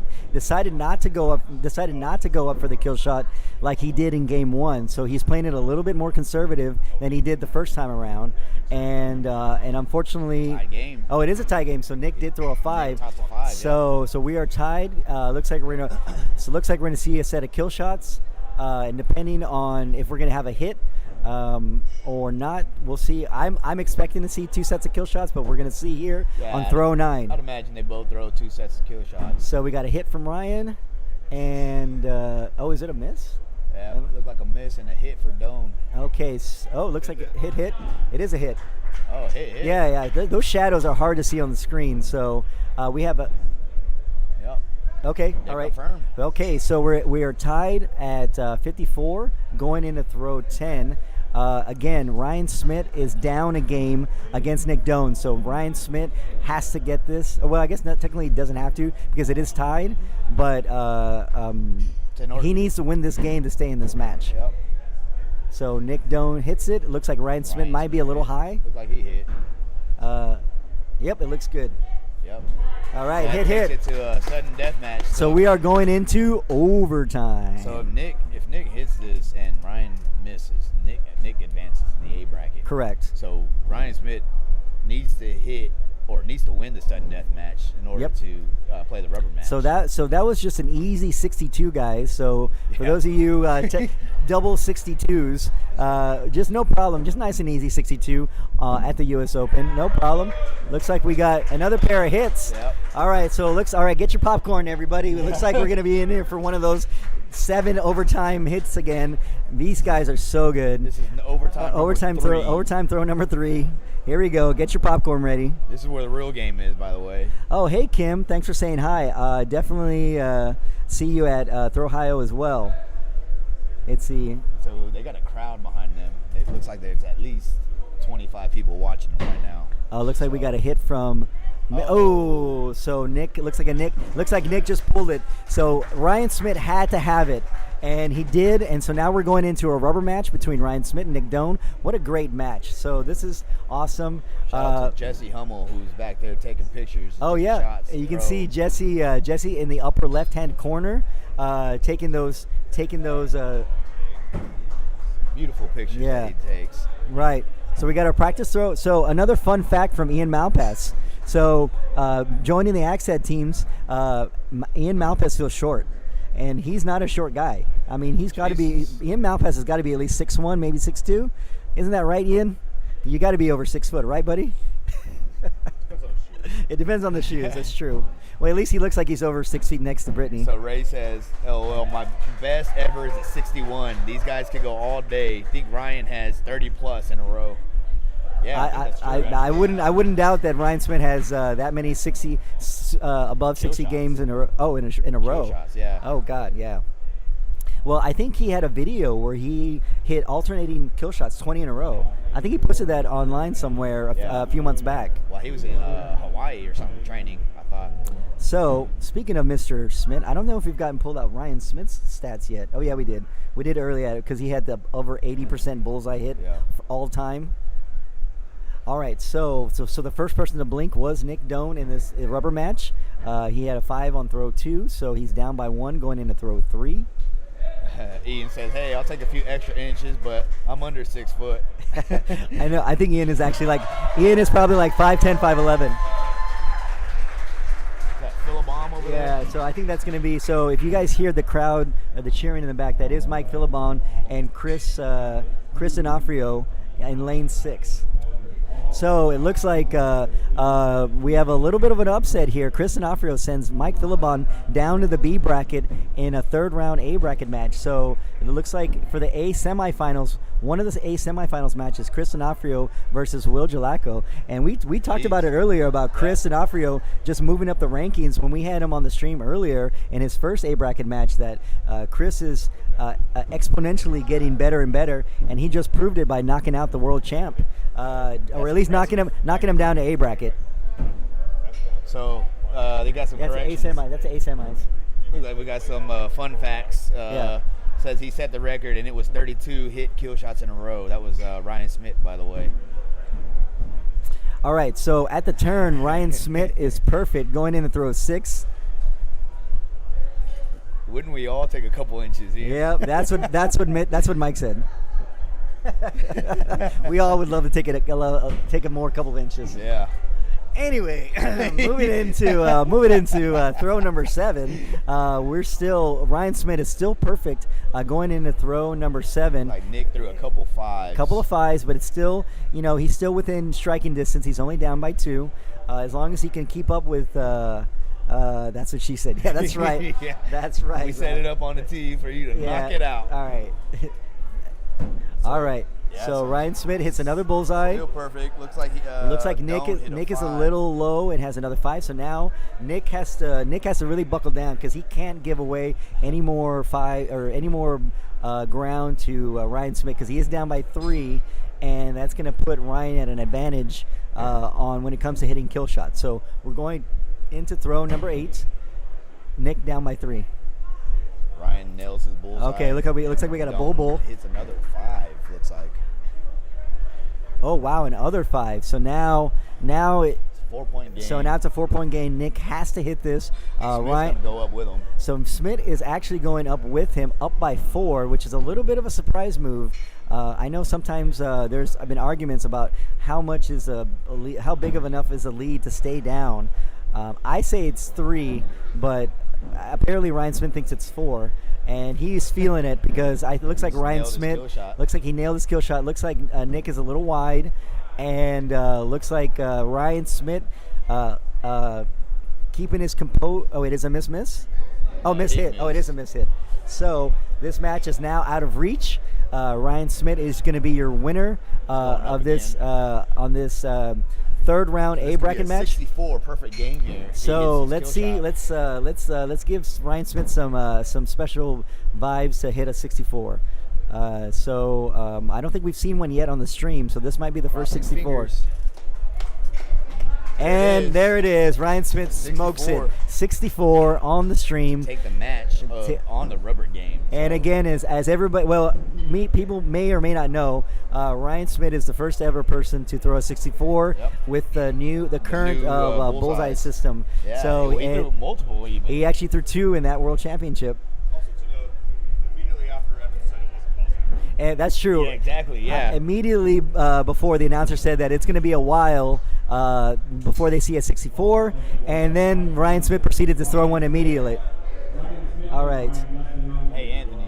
All right, so we got a question. Is there a stat on the most 64s? I figured you'd be the one to get that answer. There probably is, but because the app doesn't report total 64s, we've been trying to get that data. So we're working on that. To be continued there, Raymundo. They're still working on trying to get the stats on the most 64s. And Michael Dolan says, I think Smith was feeling it. He wanted that 64. Yeah, I'd have to agree. That 64 was definitely in his route. So bracket 1. Glad he was able to knock that out. And I think he's the first one today to hit that 64. Says Ian Malpass says Nick is a beast. Him and Philibon and B is a problem for some people. Yes, you are not wrong. So it's only going to get a lot of more games going on. So, so we're just, all right. So we're gonna see which match we can get to next. You scroll up to the top. Okay, 5.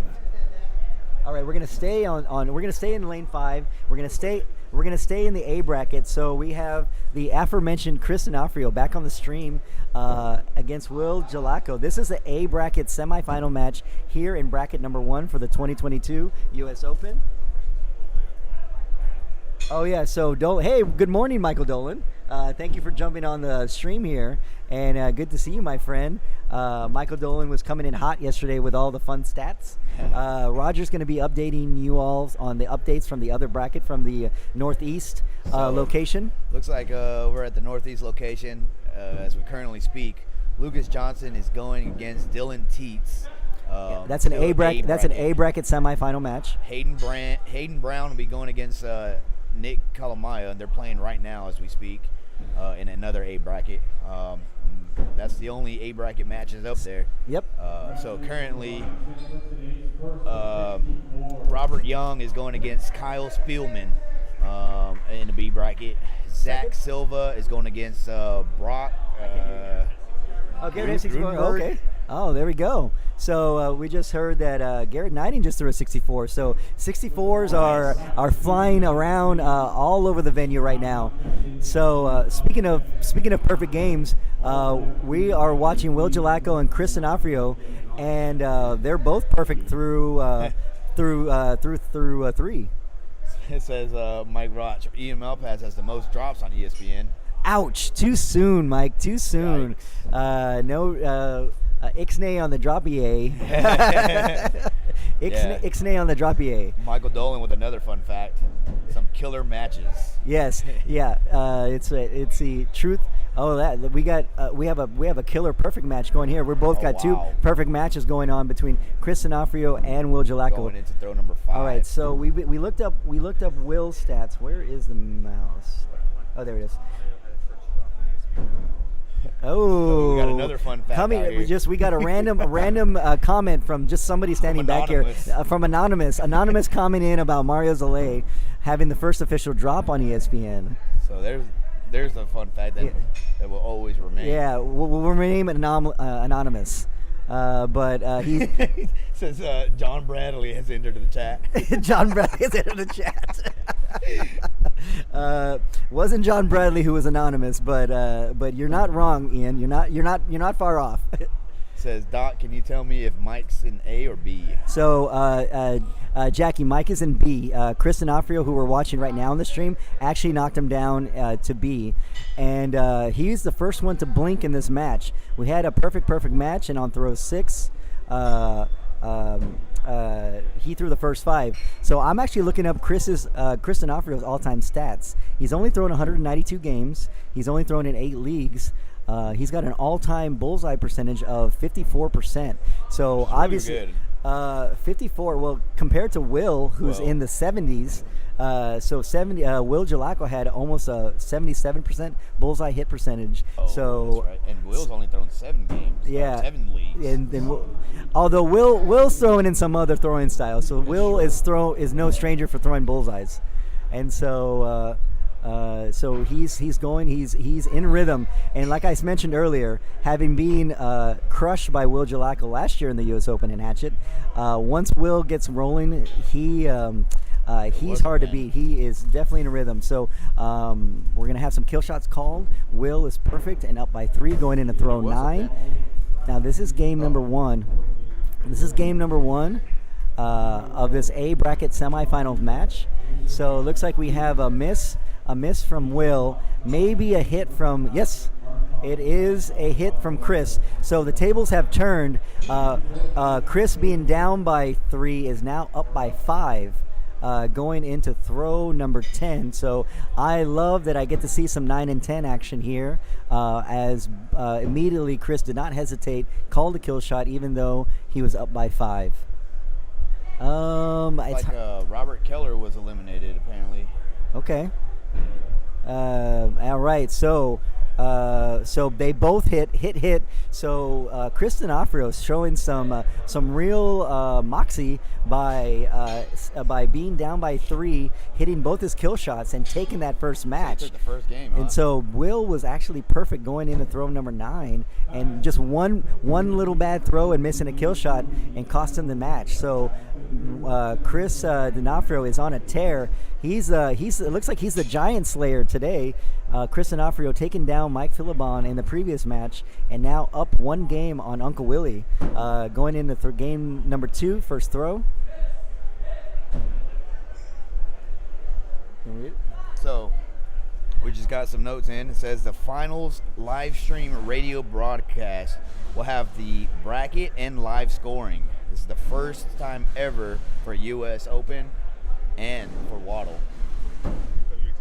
Or for WATC, excuse So me. in the previous for the- US Opens and the previous Worlds, in the previous US Opens and the previous Worlds, they did not run the final matches in the app, so we do not have the data available. Oh, wow. But this year, we're going to build the bracket, be back here at the broadcast booth, and we will follow those matches, and so we can have the statistics for them, and we'll do the same thing at Worlds.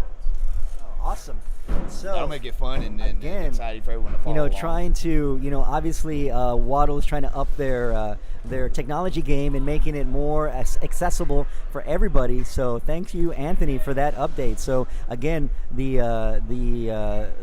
U.S. Open is going to be streamed live. Not streamed live, but it's going to be updated live on the app. So if you can't catch a stream live, you can follow along on the app during the U.S. Open finals. So I'm gonna go ahead and excuse myself. I gotta go use the restroom, and then I'm gonna go ahead and check into Hatchet. So I'll be throwing in the second group here. All right, good for luck, Hatchet, Roger, and thank you for holding it strong Yeah, absolutely. here in the broadcast booth. So, want to give Roger a little bit of love, and give him a little, pleasure. give him a little bit of a golf clap. there you go. There you go. Thank you. Thank you. You all enjoy the show, and good luck to everybody throwing. So, so Nick Rich is asking about Cope and Barton. I believe Barton I think Barton is throwing in the other northeast location. Roger had that bracket up, so I can't currently see it, Nick. But I know Cope lost to Ryan Gustin earlier today, and he's in the B bracket right now. I'm gonna scroll down and see if I can find Jeff Cope and see where he's at. So right now, Jeff Cope and Mike Philibon are throwing in lane 6. So Cope and Philibon are actually throwing B bracket right now. Nick. So going into throw number 6, we've got a tie game between Chris D'Onofrio. Someone pointed out that his nickname is Dorito. I guess Dorito because of D'Onofrio, but Chris Dorito D'Onofrio just rolls off the tongue. So now I am alone in the broadcast booth, so I'm going to try to do my best to keep up with stats, keep up on who's in each bracket, and also call a match, all at the same time. But again, this is an A bracket semifinal match and Hatchet number 1 bracket. Gelaco is in the colorful Widowmaker jersey on the right, and we got Chris Dorito D'Onofrio in the black. Updates between Garrett and Tim in B bracket. So Garrett Knighting and Tim Valeri are throwing right now. And if depending on how this match goes, we could swing over because it is in a streaming lane between Tim Valeri and Garrett Knighting. So we're still tied going into throw 9 and 10. So I think we're going to see a couple of kill shots called. So again, Will Gelaco needs to take this game if he wants to stay in this match because Will is actually down a game. He lost the first game, and this is throw number 9. Looks like Uncle Willie smoked it, and looks like Chris smoked his as well. So we got a hit, and we're tied at 54. Throw 10. Both kill shots are called. So depending on what happens next, Uncle Willie needs a hit. He needs a hit kill shot to put the pressure on Chris, which he does. Chris does not fold, and he smashes the kill shot. So we are tied. So again, on the stream, we have back-to-back 62 by both throwers. So these guys are just so dang good. That just makes it look so easy. So 62. Now again, this is overtime throw number 1. Game number 2. Ooh, Will might be a little bit wide. And Chris smashes the kill shot. So let's see what the call is. It is a hit, so he did clip it. So we're going into overtime throw number 2. Looks like we're going to get ready for a little bit of a showtime between these two throwers. Get your popcorn ready. See how many overtime throws we're going to go. Overtime throw number 2. Ooh, Will smash. Ooh, might be a little low. He might be a little bit off. And and Chris is on fire. And so we got another hit. So we're going to switch kill shots again. So again, get the popcorn ready. We're going to overtime throw number. Oh no, wait. Oh, it looks like Uncle Willie was out. So Chris Neofrio, the Giant Slayer in this tournament, is in the A finals, taking down Mike Philibon and now taking down Uncle Willie, Will Gelaco. Will's dropping down to B bracket. So let's see if we can jump to another match going on right now. We had a request for Garrett Knighting and Tim Valeri, so I'm going to move over to lane 4. All right, so we got Garrett. Let's see. Oh, let's switch that back. We got to refresh the screen a little bit. All right, so let's see. Nope. All right, let's see where the camera is.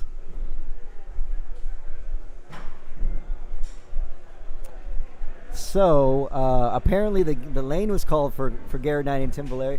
Oh, so it looks like the match might be over, 56-41. So looks like Garrett Knighting took that match. I don't see them throwing right now.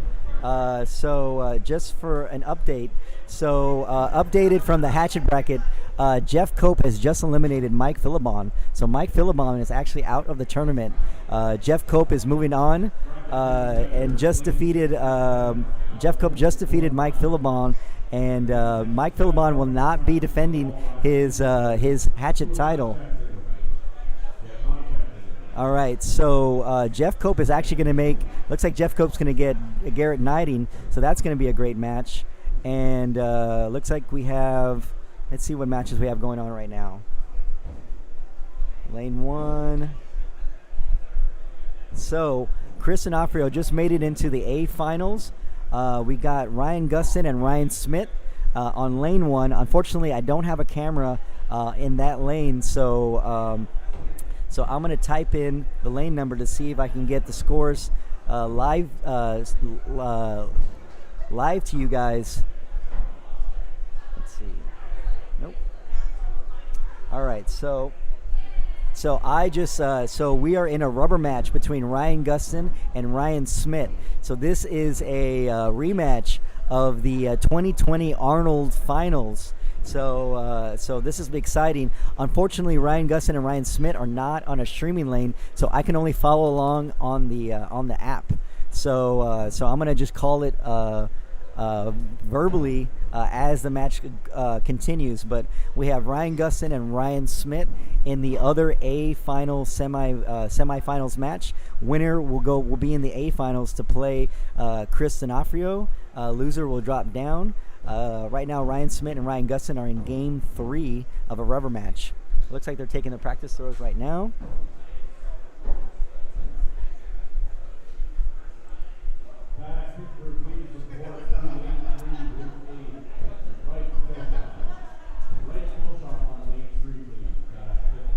All right, so we are tied. Ryan Smith and Ryan Gustin, bullseyes on throw number 1.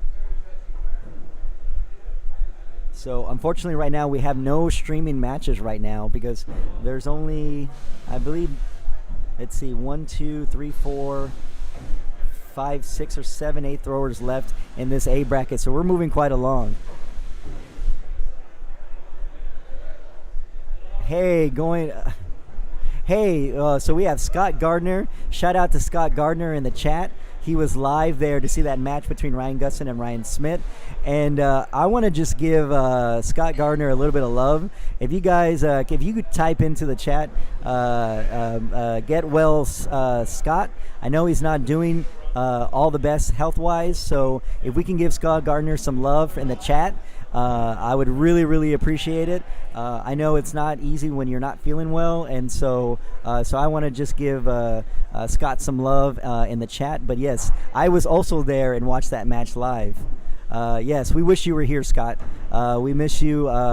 Congratulations on another great run, Ironside. I wish I could have made it this past year, but I know from what I heard, everyone had a great well. So yeah, please send out get well soon messages for Scott Gardner. Okay, so we are throw number 4 between Ryan Gustin and Ryan Smith. It is not on the stream, and they are perfect. All right, so So there's actually a match we can actually see. I'm going to pull up Jeff Cope and Garrett Knighting. This is a B bracket match. Jeff Cope just eliminated Mike Philibon, and Garrett Knighting just eliminated, let's see who Garrett Knighted. Oh, Tim Valeri. So this is a B bracket. Let's see. This is a B bracket quarterfinals match between Jeff Cope and Garrett Knighting. But yes, Jeff Cope did eliminate Mike Philibon from the tournament. Colby Dean and Michael Theodoro. Michael Theodoro is actually not throwing in Hatchet. So Colby Dean is actually in the Northeast location, but I do believe he's throwing in the bracket number 4, so he's throwing this afternoon. So update from the match between Ryan Gustin and Ryan Smith. We're in a game 3 between Gustin and Smith. Ryan Gustin is perfect, and Ryan Smith is down by 1 at the turn. So again, this is a rematch from the 2020 Hatchet Finals between Gustin and Smith. Right now, they're throwing in the A bracket semifinals. The winner is going to be playing Chris D'Onofrio, who has been the Giant Slayer today in Hatchet. Chris D'Onofrio took down Mike Philibon, and he took down Will Gelaco to get into the A finals. So I'm going to let this stream reset so we can watch Garrett Knighting and Jeff Cope live. This is a B bracket quarterfinal match between Garrett Knighting and Jeff Cope. All right, we start off with a couple of bullseyes. All right, so just an update from the Ryan Gustin Ryan Smith match. Ryan has thrown 2 5s on throws 6 and 7, and now he's down by 1 point going into throw 8. This is a rubber match between Ryan Smith and Ryan Gustin. So Gustin is down by 1 going into throw number 8. Okay, he's still down by 1 going into throw 9. So Ryan Smith is up by 1 going into throws 9 and 10. So I'm pretty sure we're going to see a couple of kill shots called between Smith and Gustin. I'm calling that. I'm seeing the scores on the tablet, so I'm going to be just calling out the scores as I see them live. On the stream is we're watching Garrett Knighting and Jeff Cope. So this is actually the first time we have Jeff Cope on the stream. And so as I've been doing before, so I'm going to get some stats on Jeff Cope because we've been giving, this is about the 3rd time that we've seen Garrett Knighting on the stream. So Jeff Cope, let's see if I can find him. There he is. So Jeff Cope is thrown in 12 WATL leagues. He's got an all-time bullseye percentage of 54% in 332 matches for Jeff Cope. And he's got an all-time kill shot percentage of 56. So here we are, Jeff Cope. He is also a finalist at the World Championship 2021 finalist in Hatchet. So quick update between Ryan Gustin and Ryan Smith. Ryan Gustin hit both his kill shots on 9 and 10, and Ryan Smith missed his kill shot on throw 9. So Ryan Gustin is has made it into the A finals against Chris D'Onofrio. So Ryan Smith has been sent down to the B bracket and is going to be awaiting the winner of some of these matches. So Ryan Gustin takes down Ryan Smith again, as he did in the 2020 Arnold. So Ryan Gustin still holds his lead or his match win against Ryan Smith and sent him down to the B bracket. So that was a great update. Now we're going to get back to the match that we're watching now live. Is we got Garrett Knighting and Jeff Cope. Garrett is in the black and purple jersey. Jeff Cope is in the all black jersey with the. So they're going straight into the A finals. So they just called the A final match on the lanes and walking in. What? Did you just see Smith and Gustin? Yeah, I was following it here. I was following here on the stream and calling it. So we are going to be in the presence of a golden voice. Okay.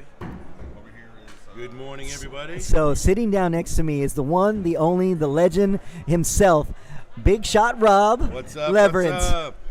So, What a match! That might have been one of my favorite matches I've so ever seen. he's talking about the Ryan Gustin match that I was calling off the tablet as well.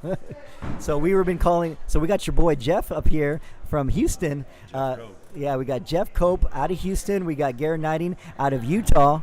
I'm not quite sure exactly what city Garrett is out of Utah, but I know he throws out of Utah. And we got Team Legends versus Team Texas here. And we're going into throw number 8. And Garrett is up by 2. And actually, Garrett is perfect through 8. So Garrett is perfect. And I hope I didn't jinx him. Nope, I didn't. You I keep did. dropping that P word, man. I did. I thought we had that chat yesterday. We did that, but I didn't jinx him. He threw another bullseye. And so Garrett is going up. Well, it looks like we got a couple of kill shots.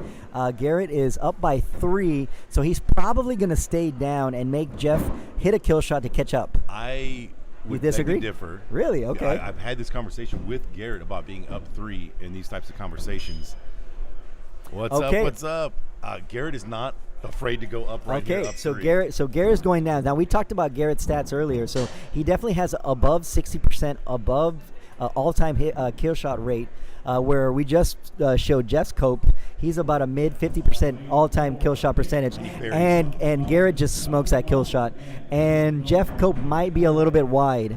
So let's see.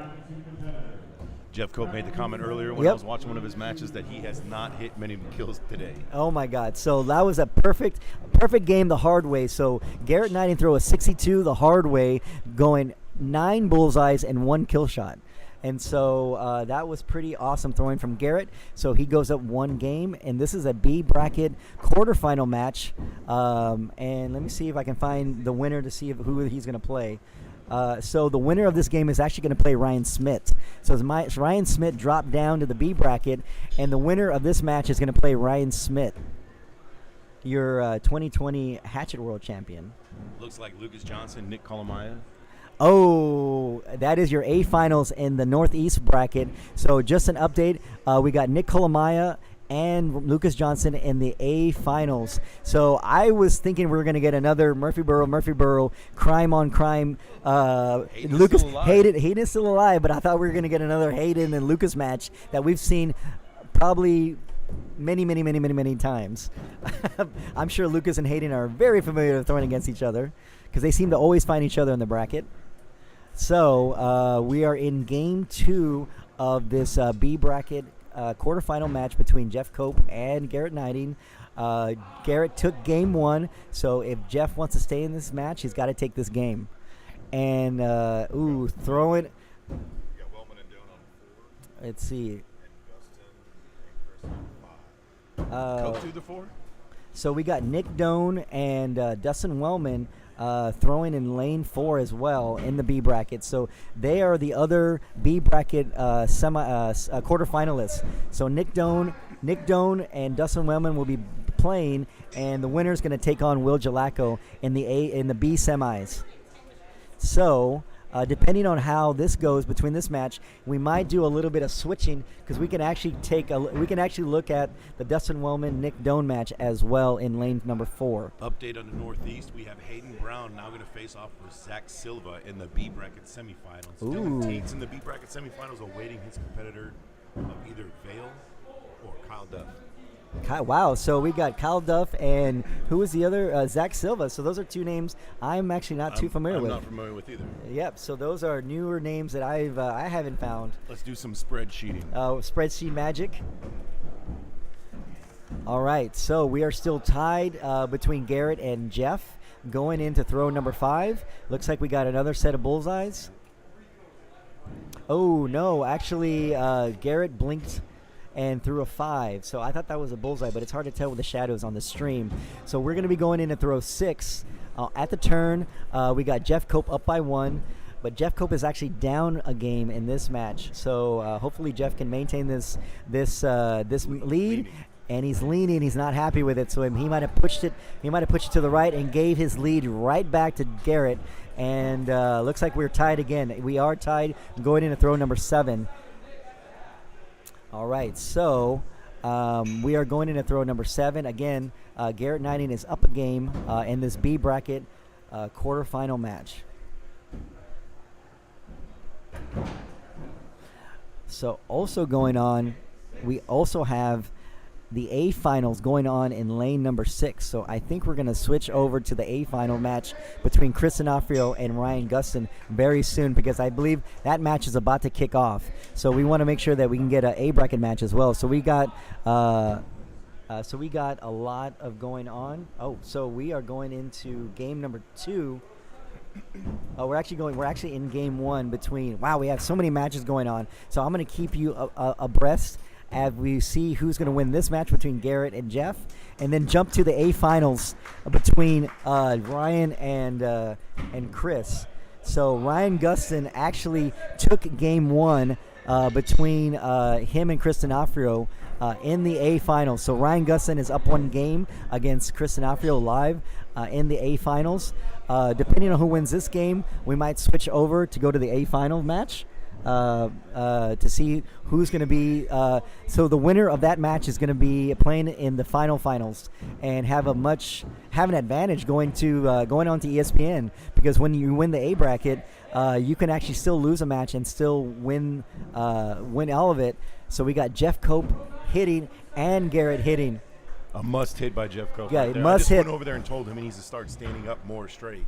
Okay, Very next shot, look at he that, threw a 5. Coach Rob coming in clutch for his Texas throwers. Jeff and is so one of my favorite throwers. He's one of my favorites to watch and all that. So that's why. settled down his buddy Chris. So Jeff is gonna let Garrett hit first, because Garrett he smokes Lights a kill out. shot. Lights So out. that is the game. So congratulations, Garrett Knighting, going on. He's moving on to the B semifinals. So we should have. Let's see. There it is. I'm going to try to reset so we can get the A finals here live on the stream between. So we haven't updated. The tracker between Chris D'Onofrio and Ryan Gustin, but this is the A finals. We're going into throw number 4, and Ryan Gustin is up by 2. So the overlay on the live stream is incorrect. That is not the correct scores between Will Gelaco and Ryan Gustin. I'm looking at it live here on my computer screen. Ryan Gustin is up by 2, and going into throw number 4. So Ryan Gustin is actually perfect going into throw number 4. And he is no longer perfect, because I think I just jinxed him. And he threw a 5, but he's still up by 1 going into throw number 5. So this is throw number 5. We got Ryan Gustin. We have a little bit of lag on the stream. Ryan Gustin in the teal, and we have Chris D'Onofrio in the black. So we're furiously trying to fix the overlay so we can get the correct live scores on the live stream. Yeah, it looks like, so Scott has just commented on the stream that it looks like the practice at his home venue is working out for Ryan Gustin. I'm going to agree, Scott, because I got to play Ryan Gustin in the very first ever Hatchet Marathon at Flying Squirrel. And, Ryan looks like he is dialed right in. I feel like Ryan Gustin, when the stakes are the highest, Ryan Gustin throws his best. So he is definitely a big-time thrower. We mentioned yesterday in the stream, Ryan Gustin is the only thrower in axe throwing who has thrown in every single world championship since 2017. So he is no stranger to the big stage, as opposed to his opponent, Chris D'Onofrio, this might be the first A finals that I've ever seen Chris D'Onofrio in. So we have a battle of the giant slayer Chris D'Onofrio versus the giant Ryan Gustin. And Ryan Gustin is quite a giant. He's got to be about 6'4". Chris D'Onofrio is a little bit shorter in stature. He's probably about 5'8", maybe 5'9". So we're going into throws 9 and 10, and Ryan Gustin is up by 1 point, and I believe he is also up by a game. I think he did take the first game as well. This one, we're trying to click on that too. Oh yeah. So Rob is furiously working hard to get some stats on some of our aura throwers at the Northeast location. Let's see. All right, so Chris D'Onofrio just missed a skill shot, and so Ryan is up by 9. So the game is out of reach, and I believe that would make Ryan Gustin your A bracket winner in bracket number 1.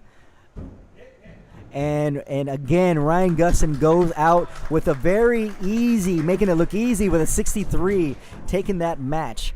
Update on the Northeast. Congratulations, Ryan Gustin, as your A bracket winner.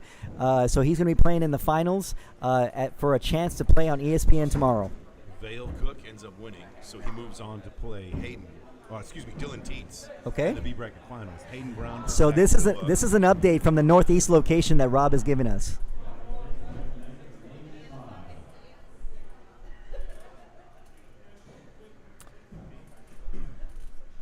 All right, let's see what matches we can get.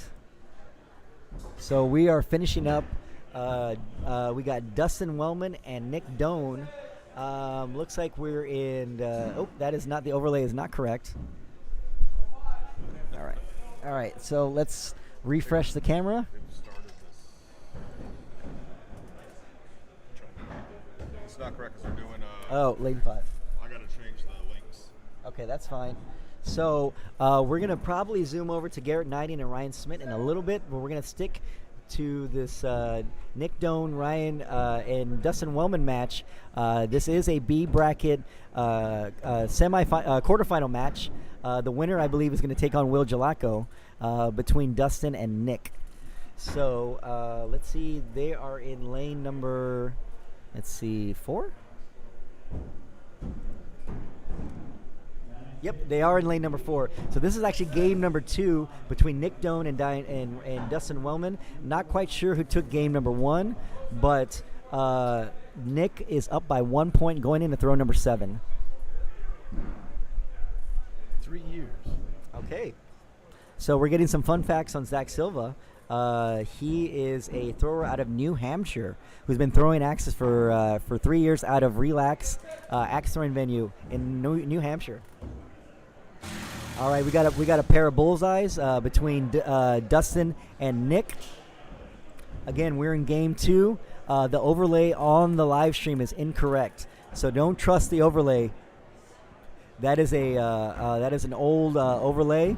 That might be the overlay from the very first game. So Dustin Wellman might have taken the first game, but this is actually game number 2. And right now, Nick Doan is up by 2.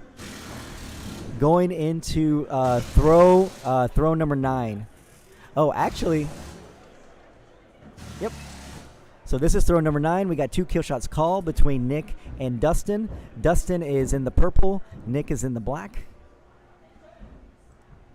And looks like it looks like Dustin smoked his kill shot, and looks like we have a little bit of a mismatch between the board camera and the throwing camera. So we got a hit between Nick and Dustin. So let me see if I can refresh the camera so they can time up a little bit better. So we're going into throw 10 between Nick Doan and Dustin Wellman. And so, can everybody hear me okay on that live stream? We're doing a mic check. Let us know in that comments if you can hear us, hear specifically me okay. All right, so we're going into throw number 10 between Dustin Wellman and Nick Doan. I believe Dustin took the first game, so if that's true, Nick Doan has to have this match. He has the lead by 2 going into throw number 10. I'm not quite sure what we're waiting for. Maybe they were waiting for the drill to stop making noise. So this is throw 10 between Dustin and Nick. Nick up by 2. Can I squeeze in here and change the overlays? Yep. So it looks like we got a hit.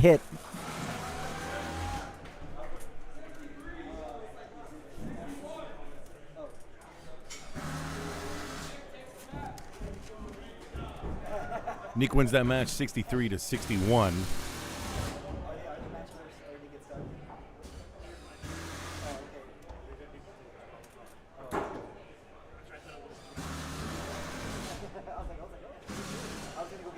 We'll jump over to, we have a board change going on right now for Ryan Smith.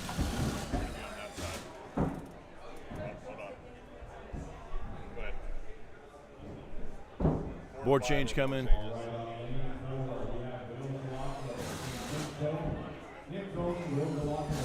Uncle Willie coming up versus Nick Doan in the B bracket. I think that's where we're at, right? Oh, you got the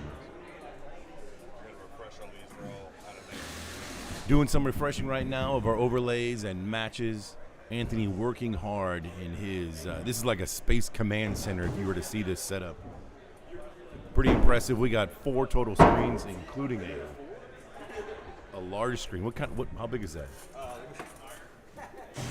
We're going to go with 42-inch screen in front of us. The question of the day, with all of these screens connected together, is where is the mouse?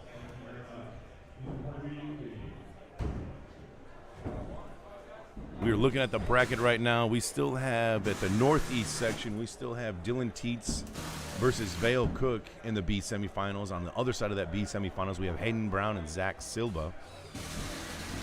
The winner of those will play each other. And then the winner of that match will play the loser of the A bracket final right now, which is Lucas Johnson and Nick Kalamaya. Heavy traffic in the way of getting to that championship, making it to the big show tomorrow. Day 1 is moving along quite rapidly. Shout out to all the staff that's working hard here. Jesse Hummel over here in the corner taking some quality photos. If you are not familiar with Jesse Hummel, he is our photographer. He is an ambassador of this axe throwing industry. Check out his stuff and buy some of his photos. They're great stuff. He is getting ready to take some snapshots right here in front of us. Ryan Smith.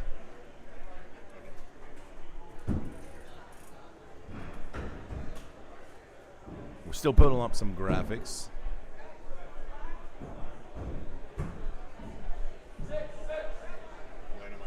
Ryan Smith and Garrett Knighting, 2 of the best throwers in axe throwing. The match is coming up right now. Tap the axis is throw number 1. Fresh boards have been put up. No excuses right now. Nothing but pure throwing. 6-6 for axe number 1. Both these guys are on fire right now. Garrett Knighting has been smoking kill shots, which in these big tournaments is one of the most important things to hit. It comes down to usually 1 or 2 points at the end of throws 9 and 10. So 1 missed shot, all or nothing on those kill shots is all it takes to be sent down to the B bracket or home to the C bracket. 6-6 on that second throw. Here comes throw number 3. Garrett might have pushed. It does not look like he clipped that bullseye. Judge taking a closer look, looking at both sides of that axe. We need to have red on both sides in order to be counted as a bull. Garrett taking a second look, much closer look. He's looking at the wrong side of the axe. You got to look at the outside to make sure. He's going to call a second opinion.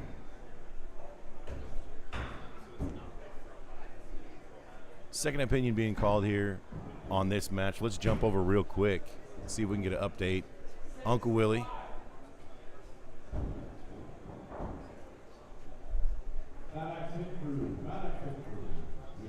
Looks like Lucas Johnson and Nick Kalamaya are getting ready to start their match on the northeast section. We don't have any cameras over there, but we have updates looking at the bracket and the WATL app. We'll keep you posted on what we see when we see it. That is the A bracket finals. Loser will go down to the B bracket to face off 1 of 4 throwers. We don't know yet. They're in the semifinals of the B bracket down there.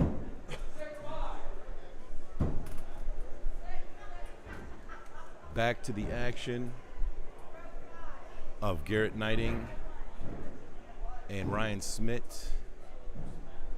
That was ruled a 5, so Ryan Smith stays pure through 4 and has a 1-point lead going into throw number 5.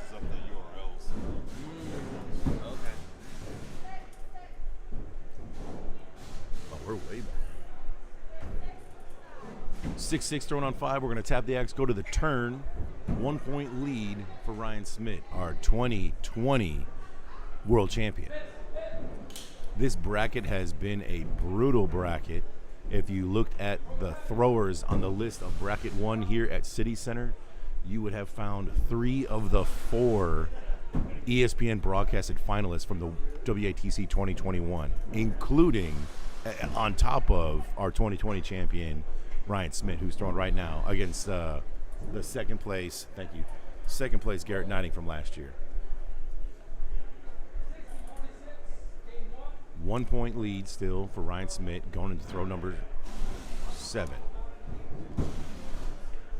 Ryan Smith and I had the pleasure of sharing some cocktails the other day, and I picked his brain like crazy. I've listened to all his podcasts. I've read his book. I've watched his videos, and he gave me an excellent tip on throwing about getting your shoulder and specifically your elbow in line. If you watch him right now, when he raises his arm, he raises it up like a chicken wing and then snaps it in. That's one of the only ways that you can let your rotator cuff release in order to bring that arm down without forcing it down. And you want to have that relaxed muscle, otherwise you won't be able to throw it as pure as you think you are. Garrett looks like he just missed the kill shot just a little bit. Ryan buries that bowl.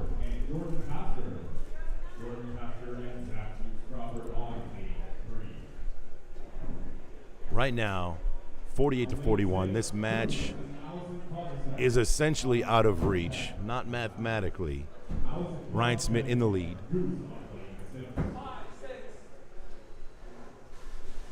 Garrett staying down. I'm a little surprised by that.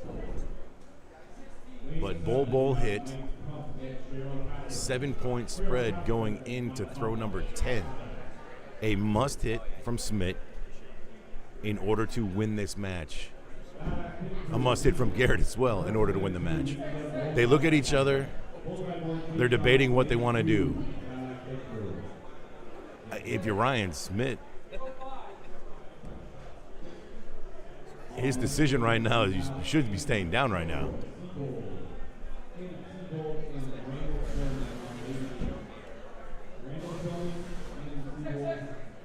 Garrett lines up. And looks like he missed the kill shot. This match is going to go to Ryan Smith. Now, this is a best 2 out of 3. Ryan takes that first round. That first match, excuse me.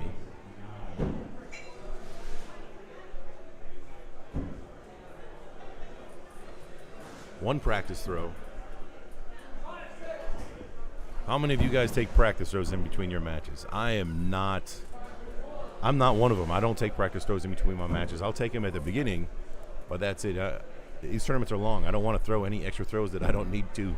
I know what I need to do. I know how it feels, which is probably the reason why I'm not throwing right now. But that practice throw is done.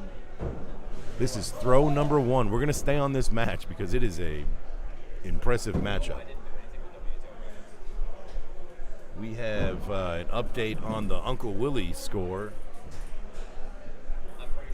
40-41 in favor of Nick going into throw number 8.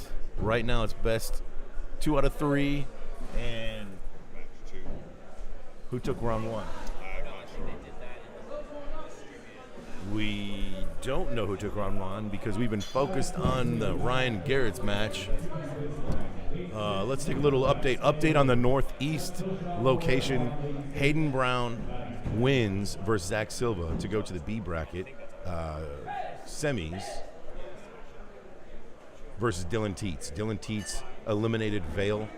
Vail had an impressive run, but ran into the buzzsaw of Dylan Teets, who will be on our broadcast on ESPN tomorrow for knife throwing.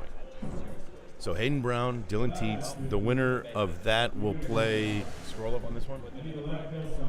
Lucas Johnson and Nick Kalamaya are underway still right now. So we'll the loser of that plays the winner of that B bracket between Dylan and Hayden.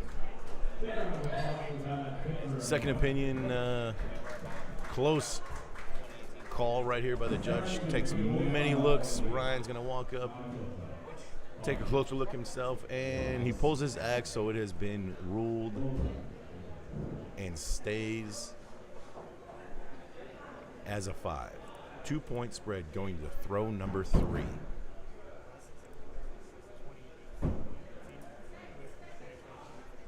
Bull. These guys, as accurate and precise as they are, have vastly different throwing styles. Garrett holds that axe deep in his hand, in his palm, between his thumb and his index finger, kind of like a fist grip.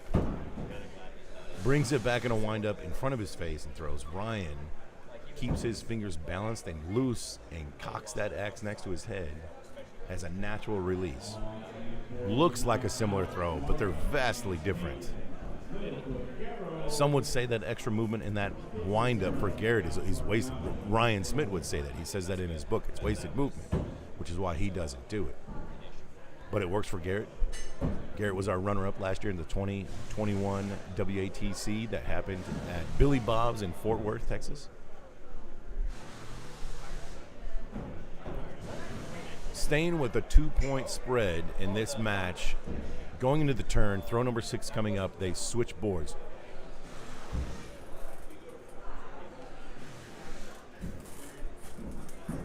Yeah. We're going to try and jump lanes here shortly. I'm going to put you over here so I can fix the scores on the floor. We have Ryan Smith and Garrett still over here. 2-point game still. Both hitting bowls. A move is going to have to be made here by Ryan Smith eventually. I imagine he's going to go up on throw number 8. He's going to test the waters here and needs to hit a bowl on throw number 7. Looks like a 5 thrown by Ryan Smith. And a 5 thrown from Garrett. 2 5s, no harm done. Still a 2-point spread. That was a chance for Ryan Smith right there to gain a little bit of ground. But 2-point spread. This might be that moment right here that he decides to go upstairs. He does not. He's staying down. They're both going bull.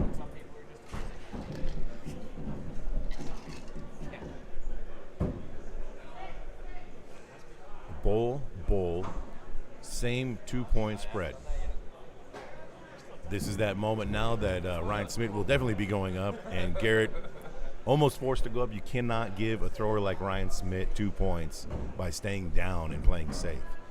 Take this match into your own hands and win.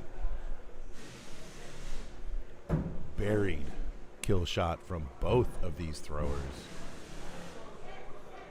So we're going to see another kill shot attempt on throw number 10.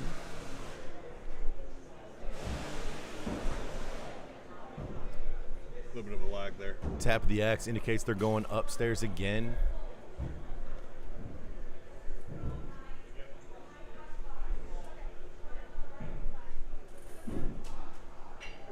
We are discussing on which kill shots they have to hit. So the rules right now, if you hit a kill shot, you need to go to the other kill shot. It is, once you hit one, it is locked and you have to go to the other one.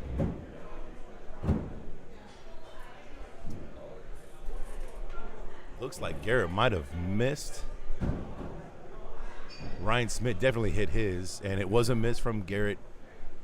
A hug was given in congratulations to Ryan, who wins that match 61-55. Oof. Moving over to the next lane.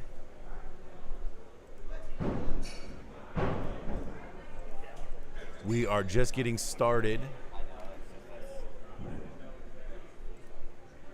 with Alex Martin and Caitlin Littlefoot Garrow.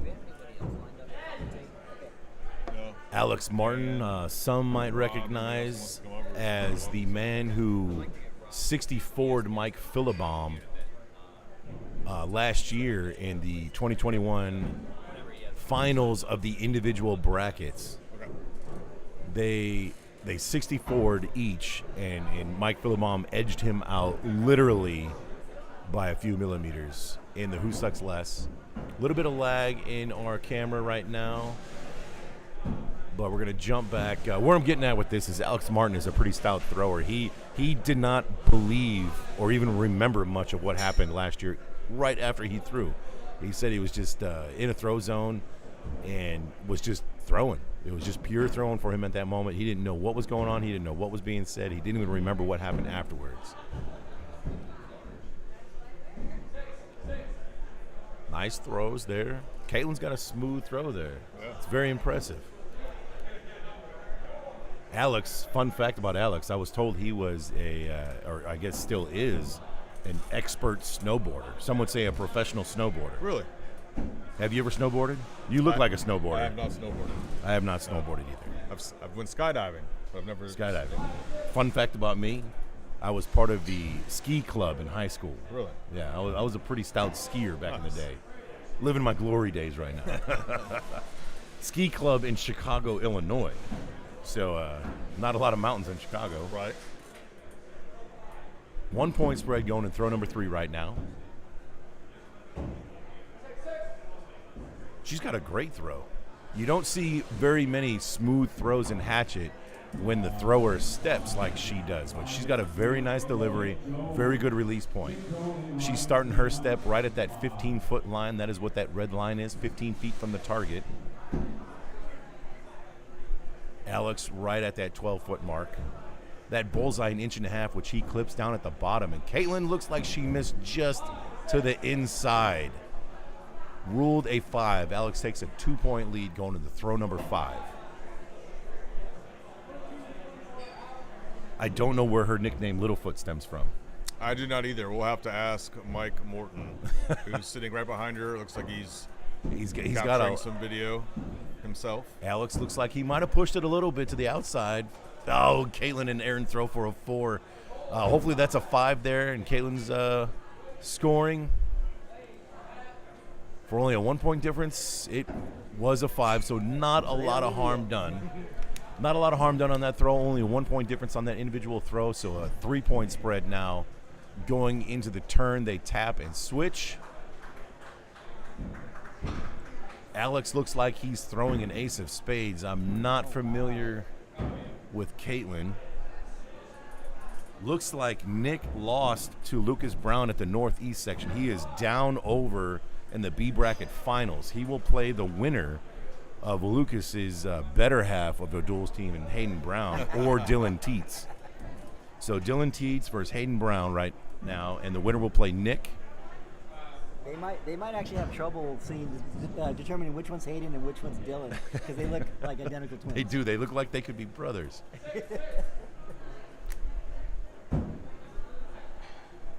Alex with another bowl. Caitlin with another bowl. No harm done on that throw. Throw number 8 coming up.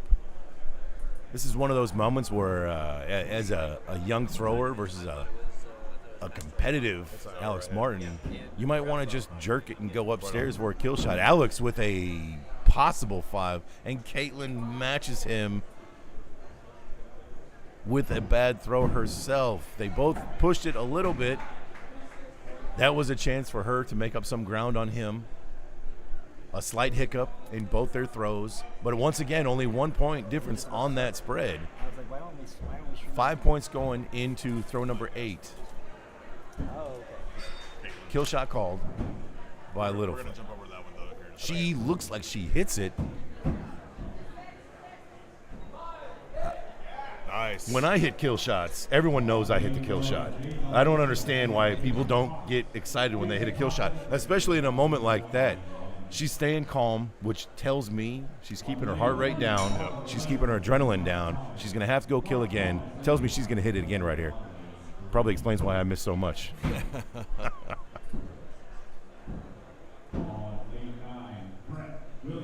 Alex misses. Littlefoot. Oh, looks like she's a little high herself. Alex will take match number 1. We're going to jump over to lane 5. We got Ryan Smith and Nick Doan in the bracket 1 So this is a B semifinal. B bracket semifinals. B bracket semifinals. It's got a refresh. Ryan Smith over there looking calm and cool as always. So we got another rematch of the rematch. Sorry, I didn't mean to. Dr. Dan coming back to join us, giving some insight on this match. All right, so this is actually a rematch of a rematch. So we were talking earlier in the stream how at the 2021 World Axe Throwing Championship, Nick Doan sent Ryan Smith down to the B bracket, and then today Nick and Ryan met in the A bracket, and then Ryan Smith returned the favor and sent Nick Doan down to B bracket in this tournament. And now they get to play each other once again. Round and round we go with all these elite throwers. So it looks like we're in game one, tied going into throw number 6. Where does Nick throw out of? So Nick is actually a North Carolina thrower. He throws out of Ironclad. Ironclad. And so he is Nick is in the backwards hat with the gray and the black, and then Mr. Smith is in the purple and black, showing his true tribal colors, the very familiar tribal axe. Looks like we're getting a second call from Nick. So shout out to Rebecca Corley, owner and operator of Tribal Axe down in Virginia Beach. So if you guys have ever had a chance to meet Rebecca and talk to Rebecca, she's a fantastic lady. I unfortunately haven't had the pleasure to see the venue down in Tribal Axe, but I've heard some amazing things about the venue in terms of the size, the food, the beverages. So shout out to Rebecca and the great job she did for Tribal Axe down in Virginia Beach. Ooh, Do you have plans on going down there this year? I'd like to make it down to that tournament. Same here. It's one of the ones that I haven't been to yet. It's like every thrower has to make the rounds to all the great venues. Everyone's got to get to Ironside. Shout out to Scott and Lisa Gardner. Everyone, I just shout out to the Caracases at Ohio at Timber Beast. So this is interesting right now. The second opinion was called on Nick, and Nick was going up there to explain his case, but he had touched his axe, which means once you touch your axe, that score is permanent. Yep. But I think he was pulling his axe to say, hey, I think you guys might have missed one. Right. But once you touch your axe, either way, once you touch your axe, axe is lava. Axe is lava until the judge makes his call, and so you can't touch it. And so once you do, then you've given up the right for the judge to make an accurate call. Ben, what happened there? Ben McDonald, everybody. Yeah, so when I looked, I could not see any pen mark on the right side at all. When he pulled it out, we could see there was pen on the right. But the way the axe went, it does fold it a little bit, the wood. So it just wasn't clear. Yeah, so we're talking about 64th, 32nd of an inch. Was that board pretty beat up? No, it was a good board. Real good board. Tons of red on the right side, but it's all bleed. But there's no pen mark. So it happens sometimes. These boards will, when your axe lands, sometimes it will move the wood grain a little bit. It'll push it. It will push it in, and sometimes it's not obvious to what the score is. But the current rule, as it is it has to have that ballpoint pen mark on both sides of the blades in order for it to count as that score. And Ben McDonald is letting us know that when he went up there, he did not see that. So it was marked what it was. That's always one of the hardest calls to make, when the edge of the blade pushes in the pen mark. That's so hard. So it looks like we got kill shots called on throw 9. Looks like we got a hit from Ryan Smith. We got a miss from Nick Doan. So I think Ryan is taking a 9-point lead. Oh, actually, maybe Nick might have tipped it in. Oh no, it is low. It looked low from the camera angle, but sometimes when that axe is angled up, it's hard to tell how close it is. So now the game is out of reach. Ryan Smith is going to take game 1 of this B bracket semifinal match. Winner is going to be playing Chris D'Onofrio in the B finals. So, but Nick Doan is not out of it yet. Nick, this is a best 2 out of 3. So right now they're taking the practice throws. I'm sure Nick is going to reset. But I'm going to have to say, Rob, over the last maybe 9 months, maybe to a year, Nick Doan has really established himself as one of the elite throwers. Agreed. Because a year ago, I think Nick was feeling like he could barely get to one of these tournaments. Now he has an opportunity to actually win it. And so huge shout out to Nick Doan for the skyrocketed improvement that he's made. And it looks like we're switching matches. Oh, we got a frozen screen. It's done. My bad. Okay.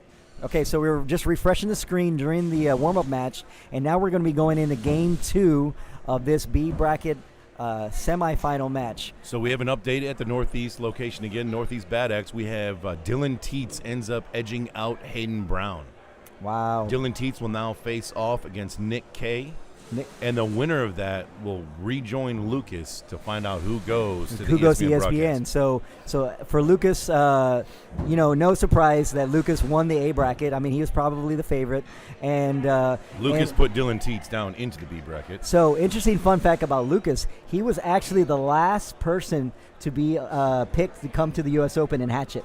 The very last. The very last. He was That's correct. He was on the list of people in the lottery, alternates, and as they went down the list and people were not were denying their bids, Lucas kept creeping closer and closer and closer. So he is taking full advantage of this opportunity to show why he is arguably the best axe thrower right now in WATL. I'm pretty sure he would need to send a thank you card to the two people that were in front of him that denied coming for whatever reason. So call the hospital, make sure those so we're gonna Lucas is gonna send them some flowers. APP on the people that might have missed out. Looking for some missing people and who were trying to go to the Hatchet finals. Hey, good morning, Brian Buchanan. Thanks for all the caps and making good morning to me and Rob. Let's see. Yes, accidents. Yes, Ryan Smith. Ryan Smith is called the machine for a very good reason. He is very precise. He is very deliberate with his throws. And if you haven't had a chance, he's also an author. So he wrote a book, The Perfect Throw, after winning the 2020 Hatchet World Championship. And so if you want to learn the secrets of Ryan Smith's throw, why and how he does it. Have you read his book? Many times. His book is great. Yeah. It's very well written, very well spoken. So it is written for all levels of axe throwing, from beginner to advanced. So there's one thing that everybody can take from the book. I know one of my lessons was one of the big lessons I got from the book was having a loose wrist. For a long time when I threw, I never cocked my wrist back, and I had a very loosey wrist throw, and I'd get very high and low throws. And once I cocked my wrist back before I threw, my bullseye percentage went way, way up. So we have a 2-point difference right now in favor of Nick. So it looks like Sean Carpenter is letting us know that Lucas Johnson owes him dinner because Sean Carpenter was one of the ones who denied the. Well, there we go. There we go. We'll make a note of that and let Lucas know we'll that. Let Lucas sure know. He'll Yeah, Sean. We'll let Lucas know that he should send you a thank you card. At least a signed axe. Yeah, I mean, at least maybe a T-shirt for Murfreesboro axe throwing. I have a feeling Lucas would be more than willing to do that. Yes. Okay, so it looks like we might be getting another second. 4. So right now, Ryan threw an uncharacteristic 4 on throw 5 and is giving Nick Doan a 3-point lead. Actually, nope, I got him switched. Oh, wait. No, maybe they just changed the score. Nick Doan is up by 2, and then Nick Doan is up by 3. Okay, so they switched the scores. So right now, all bullseyes for Nick Doan right now. That's what it takes. So at the turn, Nick Doan is up by 3, going into throw 6. They're switching sides. But yes, Lucas Johnson is your A bracket winner, and then also congratulations to Ryan Gustin, who is the A bracket winner from this bracket number 1. And so Ryan Gustin is waiting for another 4? Oh my that goodness. looks like that might be a 5. Wow. So is that going to be? Yep, it is. It is going to be a 4 from Ryan Smith. So, Dr. Dan, we're back here in the corner. We talked about this a little bit yesterday in Big Axe, but we're back here in the corner of the building, and it is a little bit warmer back here than it is towards the front. Yeah. You think right now, I just saw Nick wiping his axe pretty hard with his jersey, wiping his hand, that he is possibly a little sweaty, a little hot as well. Maybe Ryan. Ryan pushed again to the right. So one of the things I did take from Ryan Smith's book is the use of chalk. And you can see on Ryan's right hand, he's got a glove, and he has, you can see the chalk powder on the glove. I am a big fan of the powder. I've tried different types of powders, baby powder, rock climbing powder, bowling powder. And so the bowling pattern is actually what Ryan Smith uses. I sent him a message about a year ago asking him which is the one that he recommends. He told me how to get it on Amazon, and I've been a big fan of the bowling powder ever since. And I used to get really, really clammy hands when I threw, and the powder was a lifesaver. So I can see from Nick's side, he's not using powder, and so he's using the Lucas Johnson method of wiping my hands on my jersey as much as I can until I remove every fingerprint from my hand. So it looks like we got Ryan Smith going up. Miss. We got a miss. Now remember, Ryan Smith did take the first game, so and so Nick Doan it looks like Nick Doan's going to take game 2, and we're going to get into a rubber match. Question from looks like Sean Carpenter says he's going to take half of Lucas's winnings. So whatever Lucas takes, Sean Carpenter's taking 50%. I think that's a good deal. That's a good deal for Lucas. I think he should take it. This is a B bracket match, so the loser goes home. So loser goes home. This is a B bracket semifinals match. Winner is going to play Chris D'Onofrio in the B finals. And Scott Gardner is actually asking what axe that Nick Doan is throwing. Can you see what kind of axe that Nick is throwing, Anthony? So Scott, Anthony's going to jump on that. They're going to do a practice throw right now for this rubber match, but we're going to take a look at see what kind of axe that Nick Doan is throwing. He's actually. So Anthony went to go look at Nick Doan's axe. It is it looks like a Plum National on a custom handle.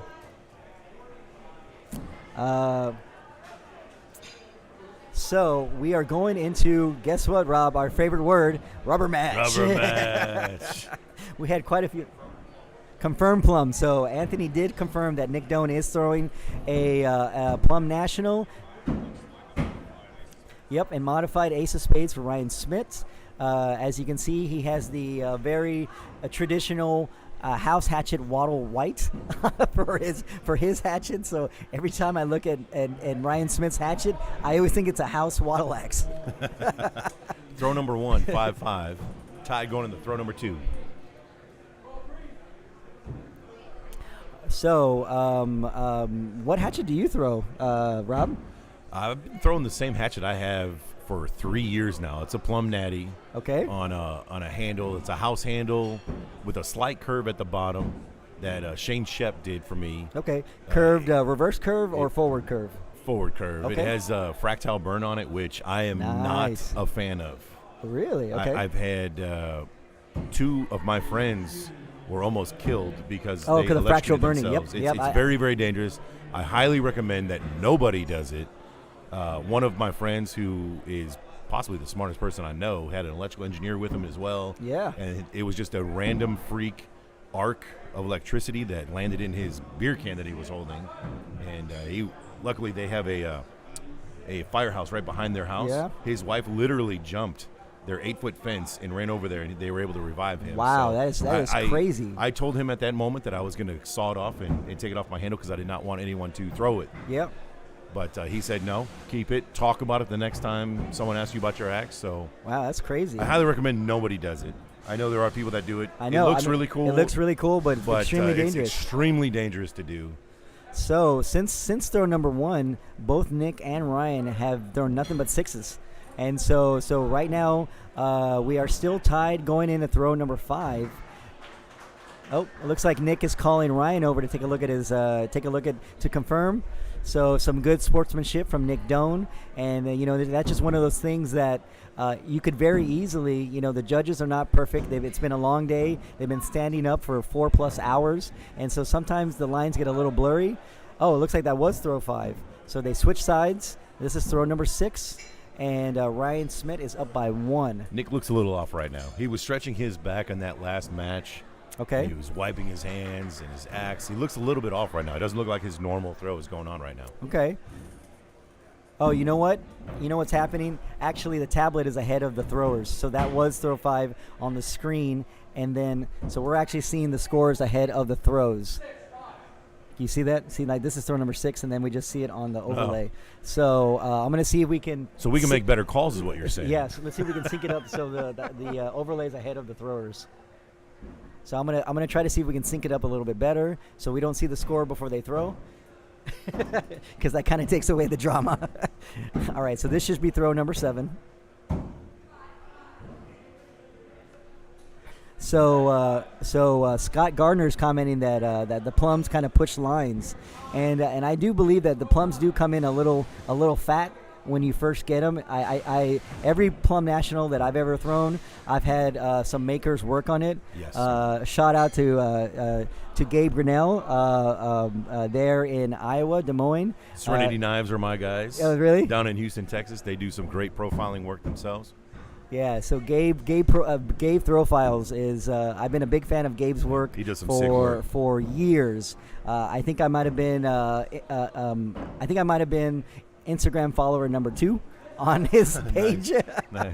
I often refer to Gabe's axe heads when you see him when he puts them on Instagram. They look like Transformers to me. Well, the now, angles and cuts that he has are now just they beautiful. do. You know, he's just an artist. He's a true master craftsman. And if anyone is ever interested in getting some work done, I cannot highly recommend Gabe Grinnell. All right, so it looks like we got some kill shots coming up for throw number 9. Ryan Smith is up by 2. Looks like we got a hit. So we're going into now. Again, this is a rubber match. So Ryan took the first game, Nick took the second. So winner is going to be moving on to the B finals. Losers going home. So we're on our way to a 63-61 right now. Yep. Yeah, look at that. See, even Scott said, "Yeah, you got to get a throw file." Yeah, Scott Gardner agrees with. He knows what's up. Well, Gabe also does throw in his venue too, so he very familiar with Gabe's work. It looks like Ryan olays it right into the kill shot. Oh, Nick is a little low. Okay. So that is the end of Nick Doan's run. Congratulations, Nick Doan. Good run, Nick. Man, what an amazing thrower. I mean, again, like we talked about, over the last 9 months, a year, Nick Doan has exponentially just gotten better and better you and see better. His name towards the finals every time. Every time. And it's only going to be a matter of time where Nick So it's only going to be a matter of time before Nick Doan is going to be on Refresh this real ESPN. quick. So congratulations, Ryan Smith. He's moving on to the B finals of bracket number 1. He's going to be playing. So Rob, so what do you think of Chris D'Onofrio, the Giant Slayer today? Do you think he's going to take out another Giant with Ryan Smith? I mean, you just got to have that momentum going. Yeah, What do you got to lose? He's been sitting. Burn the ships, baby. He's been sitting for probably about an hour right now. So he's been so Chris D'Onofrio is waiting is in the B finals. He lost to Ryan Gustin in the A finals, and he's actually been sitting a long time. This might be the furthest that I've ever seen Chris D'Onofrio into a tournament, and I'm definitely going to be cheering for a great match. I think that with Ryan's experience, I think that's going to give him an advantage for sure. Absolutely. I know Ryan's got a goal in his mind, and that's to get back to face Ryan Gustin. That's right. In those finals, That's because true. Gustin was the one that put him down to Gustin B. is the one who a little bit of a bone to pick. Yeah, so Gustin put Ryan Smith down, and again, I mentioned earlier in the stream, they did play each other at the 2020 Arnold finals, and so I'm sure Ryan Smith is wanting to play Ryan Gustin one more time. I believe Gustin is 2-0 against Smith, but I could be wrong. I'm just making, from the matches that I've seen them throw, Ryan Gustin has had Ryan Smith's number both times. So, but yes, so we're getting ready. We're waiting for Chris D'Onofrio to get into the lane, and then we're going to be streaming that B finals match for you live, and to see who's going to play Ryan Gustin in the finals of bracket number 1, to see who's going to go on to ESPN. So just a recap from the Northeast location, we have Lucas Johnson as your A bracket winner. How are we doing over there on the Northeast location there, Rob? Looks like Nick and Dylan are set up to play that B bracket finals right now. We're still awaiting some results. So that is Nick Kolomaya and Dylan Teets. Nick Kolomaya coming in hot from the Great White North of Alberta, Canada, I believe. And we have a result that Ooh. Dylan Teets edged out Nick K, and now Dylan will face off against Lucas. Nick. And to see who goes on the ESPN. Remember the young gun talk that we talked about earlier Dylan about Teets Dylan is in Teets? that young gun team. Oh my God, Team Young Gun. So Wow. So one of the very first marathons that Dylan Teets ever did about maybe a year and a half ago was at Murfreesboro in Lucas's venue. I was at that marathon, and so I was lucky enough to play Dylan Teets twice. I was lucky enough to sneak past him twice, and so he had a little bit of a bone to pick with me because I had at that time, which was a year and a half ago, he is definitely not the thrower that he is now. And so definitely Dylan Teets has gotten the best of me the last 2 times we've played. So I love playing Dylan. He is one of my most favorite people. He's just such a happy-go-lucky kid, and the future is super, super bright. But again, Dylan playing Lucas, they're very familiar with each other. They've played each other plenty of times. Looks like we got Chris D'Onofrio coming up to the lane. So we're getting ready for this B bracket finals match in Hatchet bracket number 1. You can see in the background of that picture right there, that we have a little bit of a crowd gathering. I see looking over there, I see Uncle Willie, Mike Kump, Rander Marquez. We got a who's who of basically Hall of Fame axe throwers. Yeah, legends. I mean, those are definitely legends. So here we go.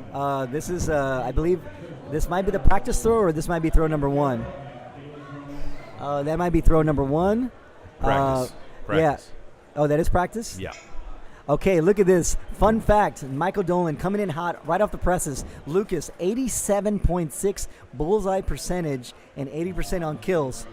Yep, that's going to win you. That's strong. That's going to win you a lot of matches when you're 80% plus on bulls and kills. So thank you, Michael Dolan, for those fun facts. So if you guys are not on the stream, in the chat, please check it out. Make some comments.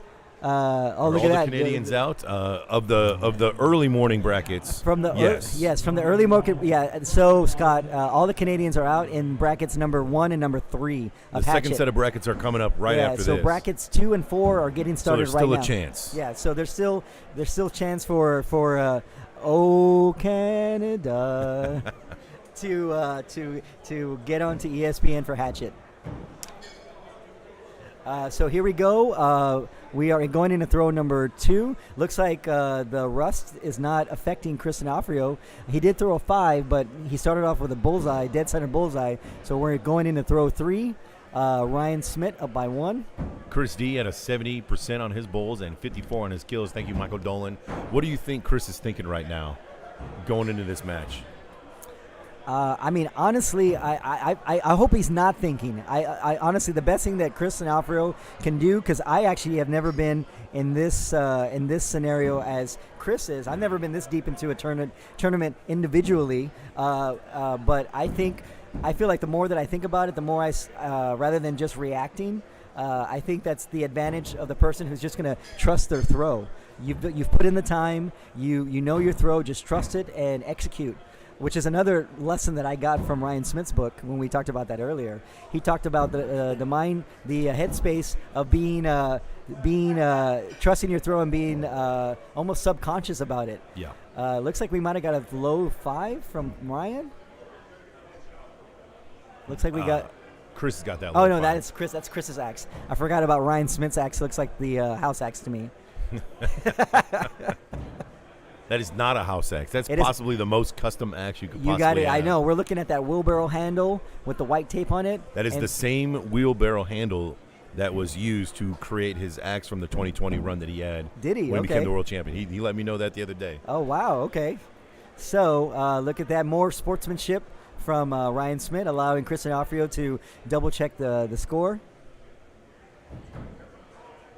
Yep, there we go. Nick Rich confirming that Nick Rich just doesn't think. He just there's just nothing in his head. And I believe his opinion on the Ryan Smith is very valid. He's the only one to hand him a loss in 2020. That's true. Nick Rich is the only one to handle Ryan Smith a loss in that tournament. And so I wise words from a top thrower like Nick Rich. So thanks for the comments, Nick. Going into the turn right now, 2-point spread. Oh, Ryan look at that. has So- thrown 5 perfect bullseyes. Looks like Michael Dolan is going to take the lead off of Ryan Smith's book and call writing his next version, the perfect throw number 2, Electric Boogaloo. So for those 80s kids, pop reference culture, what Michael Dolan is talking about, because then some millennials might not know what the hell Electric Boogaloo is all about. I think Rob and I might be of the age that we actually know what he's talking about. So Michael might be showing his age there, referencing Electric Boogaloo. Thanks, Dolan. That was a good one. So I just realized in this bracket, this murder bracket, that all of the people that appeared on TV last year for the World Championship are not in the bracket anymore. That's true. They've all been eliminated. They've all been eliminated. Cope actually eliminated Philibom out of the tournament. Yes. And then Cope got eliminated by Garrett. And then Ryan eliminated Garrett. Ryan Smith eliminated Garrett. So that is very true. Oh, look, take my money. All right, so we're going into, looks like we got a 5 from Chris, another bullseye from Ryan, and Ryan is nothing but bullseyes through 8. So nothing but bullseyes through 8. Chris is going to have to go up to catch up to Ryan. I believe Ryan is going to stay down. Yes, he is. And so Ryan is up by 4 going into throw number 9. Now, this is game number 1 of the Hatchet number 1 bracket B finals. So the winner of this match is going to take on Ryan Gustin for a chance to get onto ESPN. So it looks like Chris smashes that kill shot. Ryan with another bullseye. So now he got right back into this match. So now Chris is within striking distance with a kill shot. So both throwers are throwing kill shots. Ryan Smith up by 2 going into throw 10. Let's see what happens.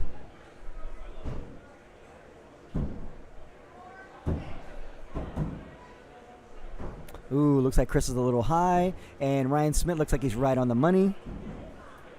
Ryan Smith might be a little high. He might be a little bit high, and Chris D'Onofrio. Oh no! Oh, nope. He got it. So Ryan Smith takes game 1. So he's one game away from with a rematch with Ryan Gustin. Just to recap, Ryan Gustin actually put Ryan Smith into the B bracket, so I'm sure Ryan is going to be wanting to get a little payback for the earlier loss, which was an amazing match earlier between Gustin and Smith. So we have bracket 2 going on right now. I know. Or is it bracket 3? Whichever the next bracket here. 2. Bracket 2 is currently going on. Once we get through and identify our finalists for ESPN, we're going to switch over and start watching some matches for bracket number 2. Oh, look at Nick Rich. He's going to write perfect throw number 2, reloaded. Is that a Matrix, Nick? Is that a Matrix reference, or is that a Fast and the Furious reference? All right, going into throw number 2, we are tied. This is game 2 between Chris D'Onofrio, Ryan Smith. So we had a question about Zach, how he's doing. Zach advanced through round 1. He's now in round 2, who he will face Goose. Which Zach are we talking about? Zach Zeus Crawford. Okay, there we go. He is facing off against Goose in round 2. Ooh, that's going to be a great match. Do not sleep on Goose. Yeah, so talking about Canadians and Great White North, so I was lucky enough to meet Colin Goose. I'm not quite sure what Goose's last name is, Blythe or... I actually only know him as Goose myself. Yeah, Colin is his first name. And so I met him yesterday. So him and Sasha, his wife, they're really excellent people. I was so excited to meet them and got the biggest hug from both of them earlier yesterday. So, but that's going to be a hell of a match between. Great throwing. We got a legend. Run. We got a legend coming in into the booth, and someone even better coming to take my spot. We got Uncle Willie. Uncle Willie, we're in the presence of greatness. A legend is going to have a seat next to me, and big shout out to Uncle Willie.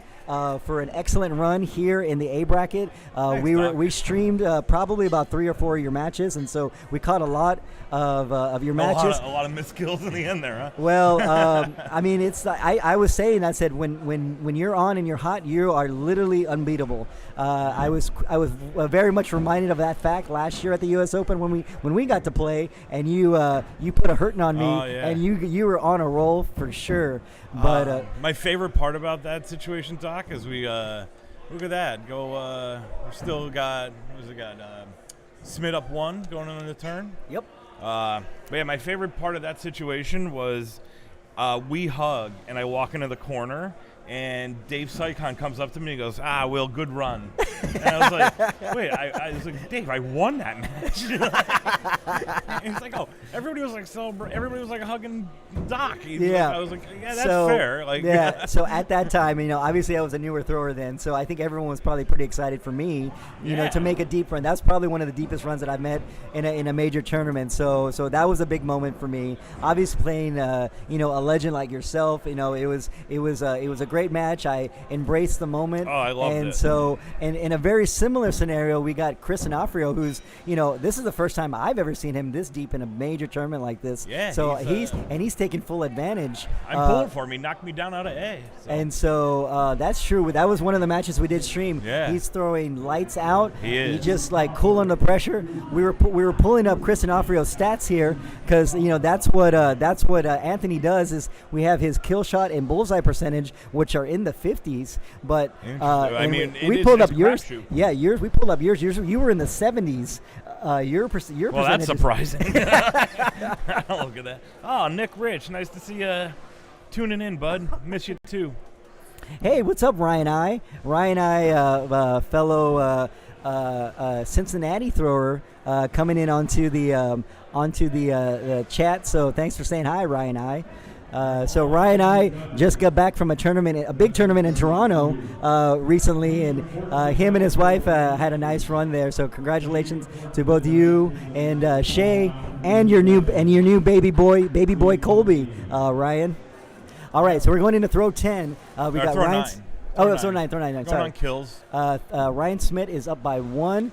He's also up by 1 game. So Chris Onofrio has to have this kill shot because he is down by 1 point. Oh, I think he hit. And it looks like we got a Smith might be hit. outside. Oh no, he hit.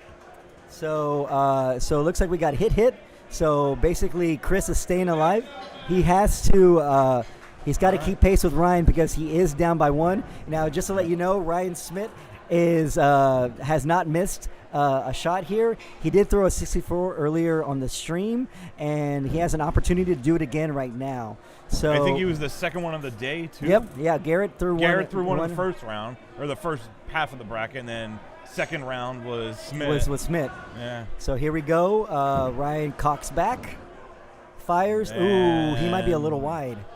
He might be a little wide. No, Oh well, Chris is high. Yeah. Chris is high. So regardless, no, he isn't. So Yeah, Ryan Smith is in there, and another 64. Another 64 for Ryan Smith. So again, we mentioned earlier when the bullseye switched last year that the commentator said it was going to be a really long time before we see a 64, and then Ryan Smith proceeded to throw 2 of them. It's crazy. Oh, actually, not last year, 2 years ago.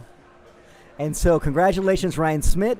We're going to get the match that I know Ryan Smith was hoping for. We have a rematch between Ryan Smith and Ryan Gustin. So this is the go to ESPN match. It's a great one. So the winner of this match between Ryan Gustin and Ryan Smith is going to be thrown on ESPN. So now, let me ask you, Will. Going into a match where you're the A bracket winner, you've been sitting for about an hour, as Ryan Gustin has. You've been sitting for an hour. You've been watching Ryan Smith just mow down thrower after thrower after thrower. What is going through your mind when you see something like that? Because I know you've won yourself plenty of A brackets. A brackets. I do like the B run. I love the pressure of B. I think, especially if you're in a flow, like one after the other, I won't take a break. But A bracket is something special. So. Yeah, you're going to end up sitting a little bit. My way of combating that is I walk around a lot. I usually don't pay attention to many matches. I just continue to walk around. The bracket back up right here. But yeah, that's. Oh, what do you need? Oh no, I was going to try to get the bracket back up on this computer. I'm gonna do. Anthony's right behind you. Oh, there we go, Anthony. Get a pro in here. Yeah, that's right. Someone who knows how to work the technology. Yeah. All right, there we go. So. Are you up? Oh well, no. I was gonna see if we can get the other brackets to see what other games are going on right now. So I know we got Lucas and Dylan Teets in the finals of bracket 3. That's right over there. Yep. Yep. Oh, so then That's the northeast location? no, that's actually here because it's got. Yeah, it's that's got here. This is that's bracket 2. Oh, okay, so yeah, that's over here. This one should be. So we're gonna see. So while we're waiting for the finals match to get started, looks like we're gonna be on the same lane. So we got the Ryans onto the match. Yes, Scott. Great run by. Lucas won bracket. Okay, there we go. There we go. Lucas won hot off bracket. the presses. Shocker. No one saw this one coming. Lucas Johnson wins bracket number 2. He'll be throwing in ESPN. Now, fun fact that we were talking about early in the stream, I think it was Sean Carpenter who was one of the last ones to cancel his hat. Bracket 4 next door. Oh, perfect. Okay, that's the one that's the one at the northeast. Yep. So that's the one. So we got bracket 4 up, so we can call some matches. But fun fact that we mentioned earlier that Sean Carpenter believes that he should get at least 50% of Lucas's winnings because he canceled his Hatchet bid, so Lucas can actually throw in Hatchet. Because Lucas was the last person to get fair. it. That's fair. I think that's a fair deal. I think Sean Carpenter has the right of half of Lucas's winnings. Yeah, considering Lucas has won everything. That's true. And so, good? We're good? Okay. All right, so now we are into the Hatchet finals for bracket number 1. 6-6. Start off with 2 bullseyes. Again, Ryan Gustin in the aqua, Ryan Smith in the purple. And now remember, Ryan Gustin is your A bracket winner. So Ryan Smith actually has to beat him twice in 2 out of 3 to get back to ESPN. Gustin with a 5. So yeah, the only advantage, like you're saying, with A, Doc, is, like I said, I walk around to combat it. I try to stay loose and not really pay attention. And but I've also been throwing for so long that's just it's kind of a mentality. I've gone through the really long waits when things get back up and the bracket's not running properly. So I've gone through numerous things. But the other advantage usually is having the win 2. Is you could give it's not the most ideal situation. You want to come out and obviously try to take the first round win, but if you have to, like, you could give up a game and then try to take 2 and 3, back to back, and then, hopefully take it that way. But you kind of have 10 throws that get in a groove. Yeah. And I think that's where Gustin, you could kind of see right now, he threw that 5. But, Smith answered 1 in the third there. So Smith gave it right back to him, which was a little surprising. And then again, I don't know about you, but I've had trouble when I throw a 64 to try to follow it up with another 60-plus game. Like, I just feel like, I put all of my energy into a perfect game, that to maintain another 60 and another 60, I think that's also hard too. So It is. And I think what I look for is not so much, even if it's a 5 or a 6, or if you're dancing around there, what I look for in the thrower of how you can kind of tell how they're feeling is if the axe is landing the same. Which you kind of see Gustin's and same with Smith. They're all relatively, Smith is usually really flat. It's like, full score. The handle is perpendicular to the board. Correct. Smith throws a little bit more, not necessarily a 45-degree angle, but he has a little more tip to his throw. Yep. And that's kind of you could tell they're kind of comfortable and throw. So there are some questions about axes. So yes, Ryan Smith is actually throwing a modified Ace of Spades. Yep. So again, I mentioned this earlier with the white paint on the axe head. I thought it was a house axe at first when I first looked at it. I know the old school WATL axes, the white ones, and then they had the blue ones at one point. But I remember the white. So I thought it was a house axe when I first saw it, but obviously with the wheelbarrow handle, it's a very, very distinctive, distinctive Ryan Smith handle with that wheelbarrow fat handle. Kind of like what is it? You call it like a table leg or something? Yeah, pretty much. And I'm not sure if that's the one, if he's throwing his original or the one that Vin made him, because I know he had Vin. Oh, that's he right. had Vin make him a handle. Vin Crescenzo. So shout out to Philly Axe Co. So for those of you who are in the market for either axe handles or axe heads, reach out to Philly Axe Co. Vin is an excellent craftsman, and if you're looking at some custom work, we shout out a couple of other makers. We talked about Dustin yesterday. We talked about Grabe Grinnell earlier, and so shout out to Vin. Not only is he an excellent maker, but he's a hell of a big axe thrower because he's going to be throwing on ESPN tomorrow. Yep. And so congratulations for Vin. All right. Yeah. So we're still 40-40? Yeah, Oh, we're still no, tied throw between Gustin eight. and Smith. So another fun fact on Ryan Gustin's axe. So that's actually Michael Theodoro's old duels axe. So he actually bought that axe off of Theodoro for not very much money, and he just fell in love with it. And so Ryan Gustin is throwing a modified Ace of Spades that's a little bit more stubby. They took the blade back quite a bit, so it almost looks like a flatter bladed Ace of Spades. Yeah, and I think Smith's going to take a 1-point lead going in here.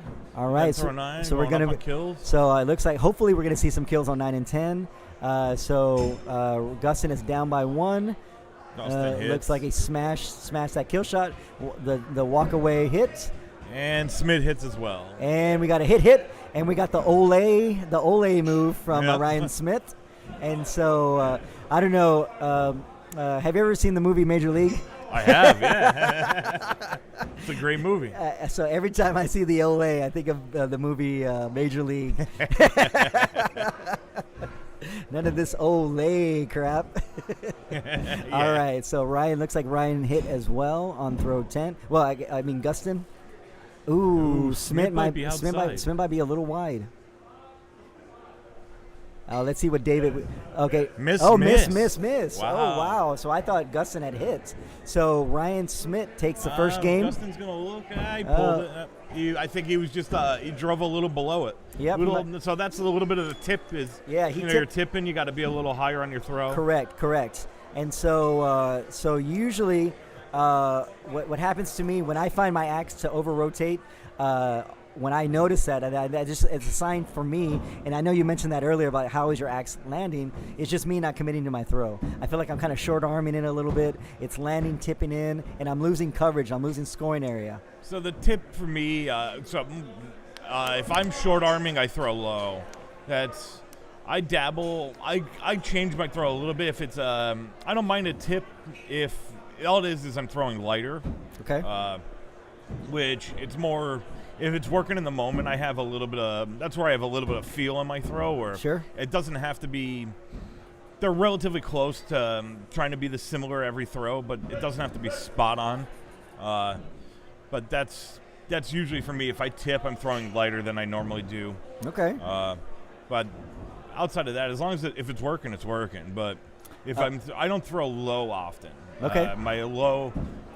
When I throw low, I short armed it. Okay. So that's just something you learn over time. You started kind of figure that out.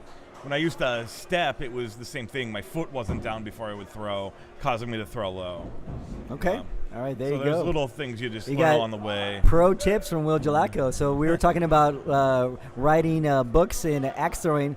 So apparently there's going to be new versions of axe throwing. The perfect throw. We've had the perfect throw number 2, Electric Boogaloo, and then we have That's a pretty good one. perfect throw number 2, Reloaded. So we can get Uncle Willie perfect throw number 3, Uncle Willie's tips. Yeah. Yeah, nobody's going to hear from old Philly Trash Co. here. All right, Yeah. so we're going into throw number 3. Smith is up by 1. Yep. And again, you can see, just like you've mentioned earlier, you can see that Gustin's axe is above the bullseye. He's tipping right in. Yeah, that's the spot he wants to be. He's, I think when he's throwing low, it's kind of what you're talking about, Dan. Ryan relies on, I should say Gustin, just to keep it clear. Yeah, exactly. He relies on keeping his arm out and then the axe head next to his head. So if he's throwing it short, is the same like you're saying. He's short arming it. Yep. He's not extending his elbow all the way out. Ooh, Gustin might have thrown a 4. Oh no, it's a 5. It's a 5. a 5, yeah. Okay, so All right, so we're Yeah. going into throw 5. Ryan Smith is up by 2, and again he's up by 1 game, but he's down a Still got it, loss. yeah. So again, Gustin is your A bracket winner. Smith's your B bracket winner. So Smith's not or Gustin's not happy with that. I think he might have snuck the bull, but he's a little high. Oh, he didn't sneak it enough. he is a little bit high. So again, Smith is right on target, hitting nothing but bullseyes, and so. Ryan might be, if he doesn't start getting some bullseyes soon, this match might get quickly away from him.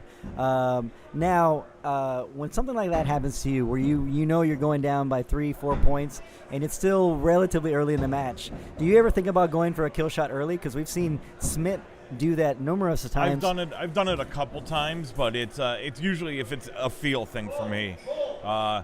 Sometimes it's nice to release the pressure a little bit. Like I have. The longer you throw, actually, Gustin and I just talked about this earlier, of the pressure of how many people go to, lose an A, go into B and immediately lose because they're dwelling on what they did wrong instead of you're at this caliber of throwing that you're making your mind think about how much is going wrong instead of just clearing it and letting your body reset. Wow, that's which I think that's thought. what Smith does a lot. It's a lot of, like he talks about, it's muscle memory. Like Correct, yeah. I haven't thrown in weeks. Like I practiced 1 hour this week in the middle of a vacation. Yep. But it's because I rely on my body knowing what to do. So if I take a loss, it's no big deal to me. I could try to shake it off and then just continue on. So just that scenario just played out. Gustin feeling the match getting away from him. He called a kill shot on 7. He was a little. It looks like he's a little wide. So it looks like Smith's going to take this first match and give Ryan Gustin his first loss of the tournament. Yep. So now Ryan is 20 throws in. Looks like he's going to have Might a get chance. back in a groove here. Yeah, he's going to get a chance to reset his head. Going to just focus on his throws for the next 2 throws. As you can see, his blade landed a lot more flat on that throw as opposed to tipping in the way what he was doing earlier. So hopefully Gustin can find his throw back in these next 2 throws that are pretty meaningless right now because now looks like this Ryan Smith has this match in hand. He's going to go up. Oh, okay. Never mind. I thought Smith was going to go up by 5 on throw 10, and so Ryan kind of short arms it again, kind of lazily throws it up there. So Ryan Smith takes that first match, giving Gustin his first loss. And here we go. Now we're going into the final match. And so the winner of this next best 2 out of 3 is going to be throwing on ESPN. This is actually the first time I've actually seen Smith beat Gustin because the first time I saw him was in Columbus, Ohio at the 2020 Arnold, and then earlier today on the stream. Well, actually, we didn't have their earlier match on the stream, but they did play earlier. And then Gustin beat him then. So now. Yep. So this is the first time I've seen Smith beat Gustin. Yeah, actually, Gustin and I are actually from the same hometown, the same area, Northeast PA. We both grew up in Northeast PA. Oh, I didn't know that. Yeah. And Gustin goes a little rogue there. I think he's a little frustrated, which I wish I could yell at him and tell him to calm down. Hey, calm down. Take a breath, bud. Take a breath. All right. So that was just a practice throw. So actually that was the first throw. I thought it was first throw. Yeah. All right. So I'm glad he nipped that. I thought that right side looked a little tight. They had to really look at that one. All right. So, from a personal standpoint, you will not meet a nicer guy than Ryan Gustin. I agree completely. He is a sweetheart, giant teddy bear of a guy. He is literally the guy who would give you a shirt off his back. Yep. He's constantly positive. He's a fierce competitor, but again, the first time that I ever beat him, which wasn't not very often, but the first time I ever beat Gustin, he gave me the biggest hug I think I might have ever gotten in my entire life. He was probably more happy for me beating him. Now, he didn't let me beat. I actually had to throw 3 games in the 60s. Oh, wow. But But he was probably more happy for me than I was for beating him. They're my favorite people. Oh, They're the absolutely. Ones that, they're happy regardless of the outcome. They're all the people that remember this is just a game. Correct. It's. I know, I've been around long enough. I know the Yep. most winningest throwers in this, and everybody's got a full-time job still. As much as we're hoping to continue to grow this sport, we got to remember that ultimately it's just a game still. And Yeah. even once it gets to that level, it's still just a game. It's true. Be good to each other, and that's the people that really know everybody in the community. There's just people like that, like Gustin. Yeah, who's just good to everybody. He's so good to everybody. So you're the same way. I mean, everybody holds you in a high regard, Dan. Thank you. Well, I like to give hugs. You do. You do. I'm a hugger. I'm a little curious in terms if Gustin's dealing with a little bit of sweat on his hand. He keeps trying his hand. I know he's hot. Maybe might be affecting his throw a little bit. Yeah, I know. I mean, he is using the towel pretty regularly. Yeah. He's down. He's still down, but he's only down by 2. So it's definitely still within striking distance. As long as he doesn't drop, if he can stay within 2, hopefully no more than 3. We were talking earlier about going in to throw 9, and I believe you had the scenario where you were up by 3 going in to throw 9, and I went up. and you went up. And I trust my kill. That time it didn't trust me apparently, but normally if I'm feeling my kill, I'd love to see my kill percentage for today because I feel like it was pretty high. I think actually that up 3 kill might have been my first kill miss all day. Yep, I would when agree. I'm in that groove, I don't I'm a fast thrower. I don't think about it. Like I have a little predetermined of like if I'm feeling it, especially when my kills feel good, I'm going. And that happened to be first round, no big deal. Right. And then Chris just happened to hit again. He did. And I was like, shit happens, and you just kind of move on. It does. And so because we were always the argument or what we were discussing earlier, and it was actually during your match, is 3 it's a little bit of a judgment call because you can argue it both ways. It was pretty. Most people were in agreement that if it's 2 or less, you have to go up with them. You can't. You can't give up your lead. You cannot on 2. And so, but if it's 4 or more, most people agreed that you do stay down 4 or more. But 3 is a little bit of it is a judgment call, and so it is. It's a little bit like I said. For me, it's feel. Like if I really feel my kills. I like my kill. I feel comfortable with it. So more often than not, I'm going to go up. So, looks like Ryan Gustin just threw a 4 to put him down by 3, and he just climbed right back into the match. We a 3-point swing. So there it was. I mean, that was a situation of an 8-5 on a 3-point. Yep. Now you're by 1. Now you both have to go. So now it's both. We were just talking about it. So Gustin was down by 4, had to hit a kill shot. Did. Ryan Smith threw a 5 and got right back into this match. So it's only a 1-point game. Gustin smokes his kill shot. So let's see what Ryan Smith does. He hits. And Smith splits it as well. Yep. So Smith didn't give up his lead. He takes game 1. So this is literally 3 games in a row that Smith has taken off of Gustin. So at that point, I've been the recipient. I've been double dipped before where I won the A bracket, and then some guy named Zeus Crawford comes in and just smokes me in 4 games plenty of times. And so I've been in that scenario where it's just like you feel like things are getting away from you, and how do you try to reset, or how do you regroup after obviously you've lost 3 games in a row? What do you do? So for me, you take a minute. Like you have your 1 for 1 or 1 for fun throw there, but to me you take a minute, take a breath. I'm guilty of it where I'll just continue to roll. But sometimes it's nice to take a reset, take a break for a second, try to shake it off. Like in the middle, after you take the first round off of you like that, now your back's against the wall a little bit. So it might be a good time to reset.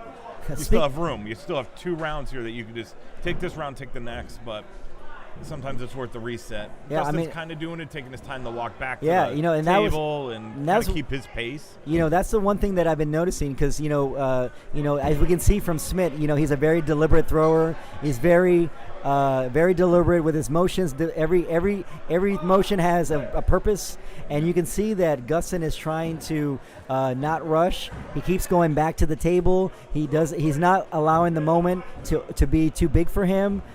He's just doing his own thing. So he has been going back and forth to that table, and I think that's a true sign of somebody who's been in this moment before, and he does it. And it looks like he might have thrown a 4. there. Yeah, I'm trying to see Gustin's elbow to see if he's kind of. He's not necessarily sitting the same way. Yeah, it is a 4. His left and right is all over the place in especially the last 2 rounds. Before he was dancing around the bull, which sometimes that just happens. Right. But these last 2 rounds, he's kind of been getting wider off the bull, which is interesting. See, to me, it's like now. Down by 4. That's going to be tough to come back from. It is, and I think he might have tossed another 5. So barring something crazy from Ryan Smith, this match is 5-5. All right. So it's not going off the rails quite yet, but he's got to settle. I feel like. Yeah, to me, this is where I've been in this situation where it's harder for Gustin. He's going left and right, whereas if I start missing in one direction, I'll just shift where I'm standing a little bit to try to combat it, because it's just if that's what my arm's currently doing, that's what my arm is doing. Correct. Whereas Smith is very mechanical. Yes. That's the difference to me. Smith also has feel. Like, there's no doubt he has to adjust if he's up or down. Right. But I'm very much feel thrower. So if something's working, yes, I'll just adapt to it. Where that takes a little bit of practice and correct, and trusting yourself, trusting your mechanics, or just your overall feel in the moment. That's why I have different lines on my axe of, is it adrenaline taking over? Am I throwing high? Am I throwing low? Yeah. That's all the stuff that I focus on, trying to keep that same throw. Okay.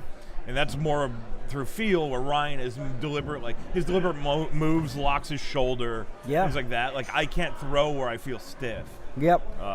There's a difference in a lot of throwers. And and I feel like with Ryan's throw, like, everything has a purpose. He's put in what did Mario say last year? Threw like 1 million throws last year, in 2020. I'm sorry, when he won the world championship. Yeah. Put in 1 million throws. So so he is very deliberate. I probably, and I would agree with Gustin. I feel like with you about Gustin. I think Gustin is a very feel thrower, yep. And when he's feeling it, obviously he's damn near unbeatable. I'm probably a little bit more on the Ryan Smith side. I'm a little bit very deliberate with my motions, and so typically for me, I miss left, and I usually know why. I'm usually throwing, and my right arm is crossing over my body towards my left shoulder, sure. And so I'm and that's when I miss left. If I start missing right. And I actually got this from Ian Malpass. If I start missing right, it's probably because my elbow is flared out. Yeah. And so I got the old chicken wing. And so there's little things like that, whether I'm going left and right. Usually my misses are left and right. I don't miss as much up and down. And I think from most of the top throwers, usually up and down. Left and right are more missed than up and down. And it looks like Gustin is going up for a kill shot to get back into this match. And it looks like it's a little low. And so let's see what the judge calls. It looks a little low, 5, and it is a miss. So it looks like this match is pretty much over. It's unfortunate, especially when Gustin's going to look for a second here. When you're at that point, you really have no options, because Gustin's going to take a second on it. Yeah, even if it's might as well. It might as well. He doesn't. He's pretty sure he missed it. I've been in that scenario where I know I missed it, but I'm going to call a second anyway to see what happens, because maybe my eyes are playing tricks on me when I'm a thrower and I look at that, look at marks. I don't have the advantage of having a flashlight like a judge, so I could be not seeing something. It is good. He called it good. Wow. Right. So look at that. So just the scenario we just called. Now I think it's going to be. I think all those calls, if they bring in a pool, like Yeah. if you're allowed to, I think pulling an axe should be allowed. Yeah. But it has to be done by your second judge after he makes the first assessment on it. I mean, And then because you're going to have that situation where you might barely nip that line, and you're going to push it in a little bit. Wow. But like as you start to pull it, so interesting call by Ryan Gustin. He is going up again, down by 1, going in to throw 9. but he might feel it, and he does. And he smokes that kill shot. Look at that. So now, interesting scenario. Ryan Gustin's going to be up by 1, going in to throw 10 with no kill shot. No kill shot. With left. no kill shot. So now Smith down by 1 he doesn't have to call a kill shot, but I would be shocked if he doesn't. Yep, Yeah, there we go. calls He it, has yeah. to. And has he's been feeling his kills, so it's the right call. Smith's won 3 in a row. So Ryan with the Gustin bull. smokes his bullseye. So if Ryan and looks like Smith smokes it. Yeah. So Ryan, look at that! Wow, look at that! The machine. Yeah. He is a man. He's not a machine. He's showing some emotions. So Yeah, Ryan yep. Smith, congratulations! Your Hatchet Bracket 1 champion. Double dipping Ryan Gustin, going 4 straight, and going back to ESPN to earn. Has Ryan Smith thrown in a U.S. Open that you know of? Because I know he didn't throw last year. No, he did not. He didn't throw last year because it was Ian, it was Theodoro, it was Philibon. Yep. I'm trying to remember the finalists last year from the U.S. Open. I don't remember seeing Smith there. So congratulations, Ryan Smith. Looks like Hawaii's been good to him. It has. The coconuts and the sunshine have not dwindled that competitive heart of Ryan Smith. And so congratulations, Ryan. What a shout out to Ryan Gustin. Just when we thought he was out of it, he calls the second judge calls it over, gets right back in the match, hits another kill shot, hits a bullseye, makes Ryan Smith have to hit a kill shot to go to ESPN, and Ryan Smith delivers. I mean, it was a hell of a final couple of throws. It was. I mean, I thought Gustin was dead in the water 4 throws ago, and I know the pull back to 2 kills to bring it back to 1. Yeah. All right. So we're gonna start fixing up the streams. Start streaming some more bracket number 2 matches. I'm gonna let Anthony jump in, and I'm gonna take a little break. But wow, what a great match! Yeah. Will, you're sticking around, right? Sure. Yeah. If you need me to stick around, I'll stick around. Yeah, Let's we'll see. update the graphics. Sounds or the good. Scoring for bracket 2 here. All right, so you can bounce around. I think in the Northeast, I think we got sitting in A right now. We got Mark Tishko and Colby Dean. That's an A semi-match. It didn't start yet, but below that, I think we have Brendan Farmer waiting for David Sycon or Tyler Seidel, which that match is going on right now.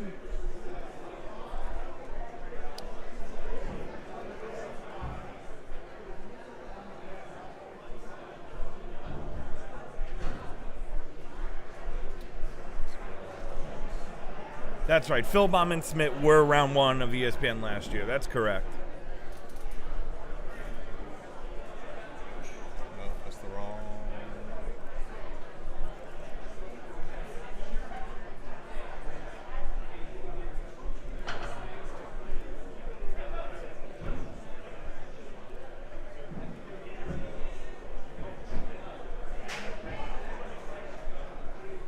Did I throw one in 3? No, it's idle. Yep.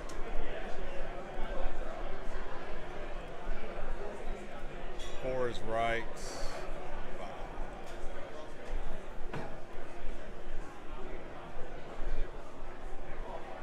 5 is. 5 is also idle. Yep. Okay, we're good. Ooh.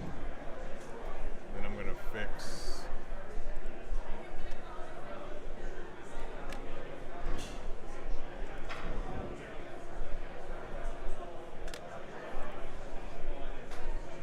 Where is it?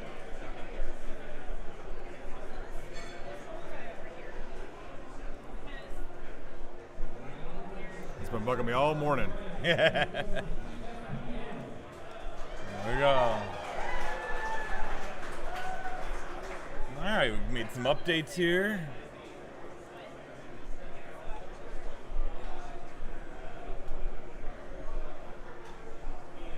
Maybe check in on what lane are we in now? Lane 4. All right, we got Matt Ball and Allison. 1 point game going in the 9th row here, it looks like.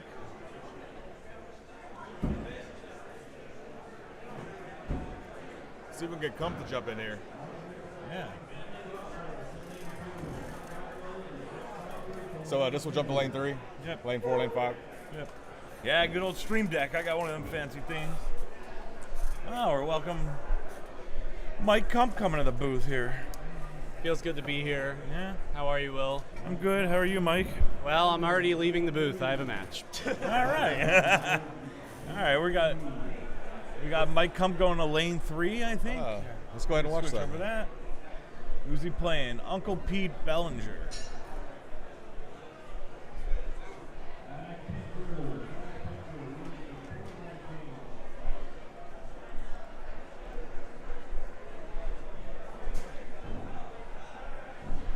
That's a better graphic. Yeah. It's perfect. Yeah. See how Mike does here. He built a handle this past week that he's throwing right now. See if it continues, see if it works for him or not. Is he throwing duels too? Yeah, him and I are throwing duels. Yeah. Yeah, that's one we qualified for. We both did well enough at Worlds to qualify for Hatchet and duels. Right on. Yeah. Wasn't lucky enough for Big Axe. And I'm going to check the boards here, it looks like.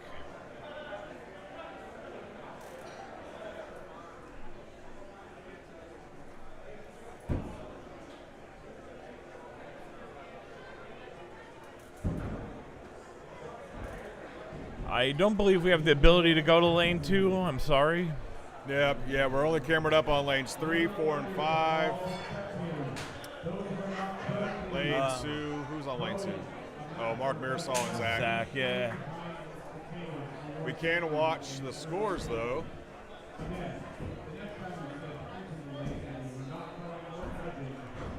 Yeah, we'll give you updates all on the way here.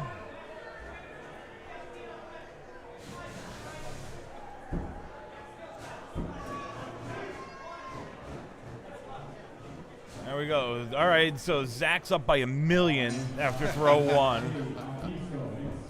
Actually, it's 6-5. Going into throw 2 for Zach and Mark. Ooh, this is going to be a good match. It is. So we got Uncle Pete's already up 8. Uncle Pete. Wow, that's a bold call on throw 1 to go for a kill shot. All right, over in lane 2, we got Zach and Mark tied going into throw 3, tied at 11. Okay, so we're going to be keeping you up to date. Like I said, this is bracket number 2 here at the Bad Axe City Center. And then do you have the other bracket pulled up over there? I do. For Northeast? Yeah, but it looks like Tyler Seidel beat David Sycon. So it'll be Sycon and Brendan Farmer in A semi, as well as Tishko and Colby Dean. So that's your top. That's your 4 in A in the Northeast right now. Nice. Those are great matches over there. Yeah. And so this is an interesting idea by Uncle Pete here to go kill on the first throw. So I'm wondering what is he thinking? I'm pretty because I know. Yeah, we're on a delay on the lane. Oh, so we just got to refresh it. Yeah, that happens sometimes where they go off. Yeah. They're out of sync. Yep. So I don't know if there was a little bit of gamesmanship from Uncle Pete, but I don't know. I mean, maybe he just wanted to make Mike Kump laugh. I mean, hit or miss. I don't really think it would have affected Mike at all. No, I don't think so either. It just seems like a high risk maneuver for very little reward. I just don't know what he was thinking to give away potentially 8 points on throw 1. I mean, I would be even more shocked if he does it again in the second game. Yeah, I mean, that was I did do that in league. I was going on 1 and 2. just to do it. And then, at Axis and O's and duels, Cheese and I's strategy was I went on 1 and 2 of duels. But I remember that. You guys were killing it. I remember you guys were killing it that tournament. But a quick update on lane 2 with Mark Marisol and Zach Crawford. It's a 39-36 in favor of Zach going into throw 8. And so it is game 1. So it is game 1. Mark just had a rough turn there, went 4-5, where Zach kind of stayed settled and went 6-6. Okay. So interesting. So what do you think about Uncle Pete's throwing style? Because I feel like him and Matt Smith out of Tommy Hawks, they both have that kind of like darty stand from the side. I tried it. I didn't try the complete side, but I tried right foot forward. Okay. It's interesting. Could throw it. It doesn't. Probably if I practice it more, it might feel a little more natural. But there is a little bit of advantage to it, I think. I don't know. I keep going back and forth on it. It's really where you feel comfortable. I don't know about the sideways stance. I get it. Yeah. But I don't necessarily like the pullback. I feel like I don't know if you can naturally be in the same spot each time, kind of hitting your shoulder. Yeah. Especially to me, like it's just Uncle Pete's got to have like a shorter axe and not hit his shoulder. Yeah. Because he kind of tucks it and then like snaps it out. Yeah. It's an interesting idea. It brings it on the inside, which I think of axe throwing in terms of like straight lines. So to me, you got to be a little off kilter to bring it. Your wrist has to turn to get it on the inside into your chest, which to me brings out your elbow a little bit, maybe. Which will adjust your turn. Yeah, I've actually tried it myself, and I couldn't do it. I just played around with it one day, and I just didn't feel very stable. It just didn't feel like I had any control with the axe.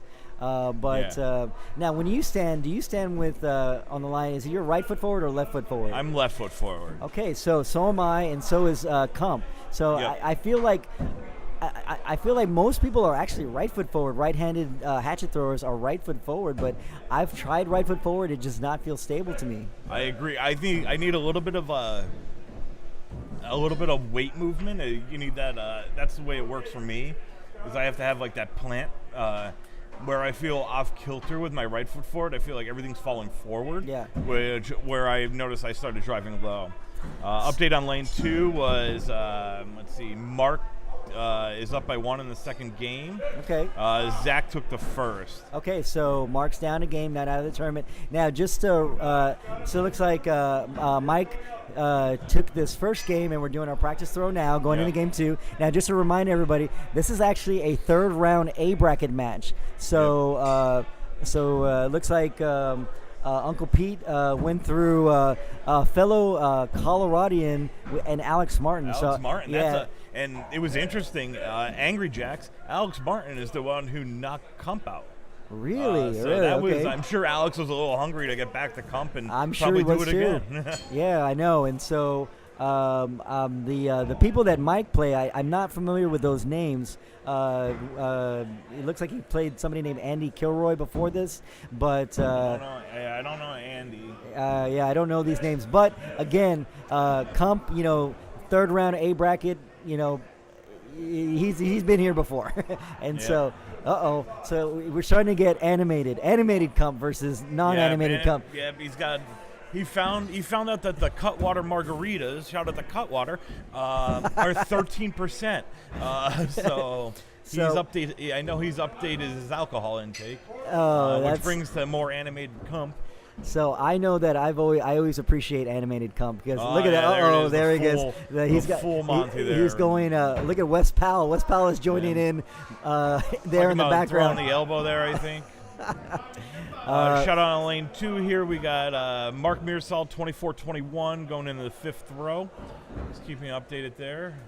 All right, so as we predicted, Uncle Pete did not call a kill shot on throw number 1 and ended up throwing a 4, and so that kind of put him behind in this match. But it looks like he's kind of dialed it in. Yep. He just threw his first bullseye, so he's only down by 3. So as long as he doesn't doesn't slip past too far, he can't let Mike get too far ahead, because then Mike's going to just drill bullseye after bullseye after bullseye. Yeah, so Mark is actually up 4 now going into the turn.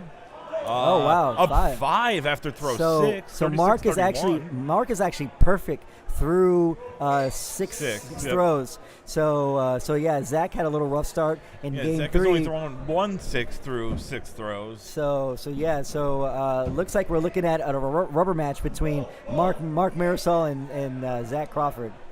And I got to give both these guys tons of credit between Marisol and Crawford. Turning around their hatchet game, because obviously, these are 2 world champion big axe throwers. Yeah. And so, but, sometimes they get overlooked because they're such great big axe throwers that they're not quote unquote hatchet throwers. And the fact that they're just as dangerous in hatchet as they are in big axe is credit to both those guys. Yeah.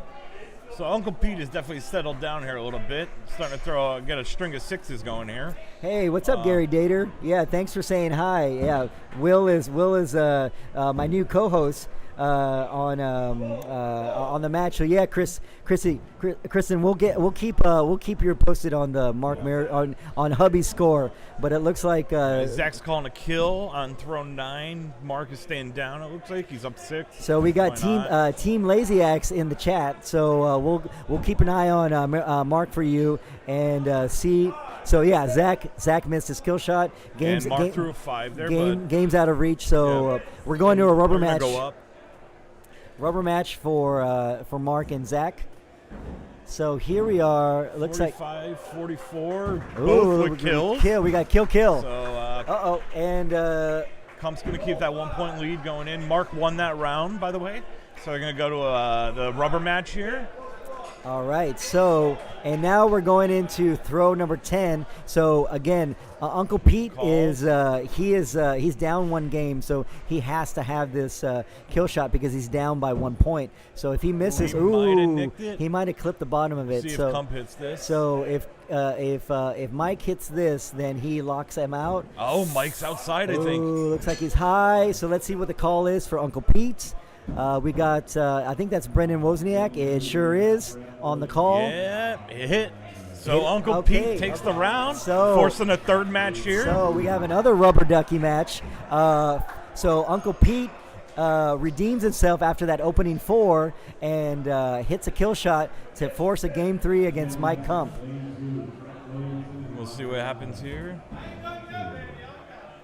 Oh, wait, what happened? We swing 2 switched? Let's check. Did we mess up on did Mark take the first game against Zach? I thought Zach took the first. So, no. It looks like actually, I'm sorry about that. It looks like Zach lost both rounds to Mark, so Mark took that in 2. So, quick update for the A bracket match between Mark Marisol and Zach Crawford. Mark actually took the first 2 games. So Mark is in the A semis, waiting the winner of this match that we're watching right now. So the winner of this match between Mike Kump and Uncle Pete are going to be playing Mark Marisol in the A semifinals of bracket number 2. Kump's going to call for a measurement on that 4. I think he just tossed. But Uncle Pete threw a 5, so it's only a 1-point swing not too there. much damage. And so it looks like Uncle Pete is up by 1. Yeah. The 4 didn't cost Mike too much points going into throw number 3. He might have just gave it back, though. I think Uncle Pete just could have nipped the 5, but Kump smokes a bullseye. yeah. So this probably is tied up. Yep. Oh, congratulations, Danielle Sharp, a baby on July 20 or June 25th. No, that's Kristen. Oh, Kristen. Yeah, Danielle's still waiting. Okay, gotcha. Okay, I got my Danielle and Kristen mixed up on the chat. So I think that puts Kristen up by 1 going into today. All right. Ooh, Uncle Pete with a 6, and then Kump Rogue maybe. All right, 5. He nipped the 5. Okay. All right. So 1-point lead for Uncle Pete. All right. Kump probably asking for a level for the ground there. Maybe I don't know. So obviously, Will, you know Mike very, very well, and when he starts getting, unfortunately, yeah. when he gets animated, what does that tell you when we see when we start seeing animated Mike? Kump Kump's trying to animated Kump is him keeping himself out of his head. Okay. That's him just trying to have a good time. Okay. And understand that he's one of the biggest people that understands it is a game. Yeah. And when he wants people to have fun, he wants to have fun. He wants to make it animated. He wants because it drives viewership a little bit. Like, Yeah. It's So everybody's going to watch Bullseyes, and that's it's so much. You get 80% of your throws at a little dot, and bringing in backgrounds and understanding like how we have the bio section now, which is nice, but bringing in like stories, building these players out to be something bigger. That's why everybody recognizes him, is because of everybody remembers the Canadian Open. You got this guy in a gray hoodie rolling across the floor.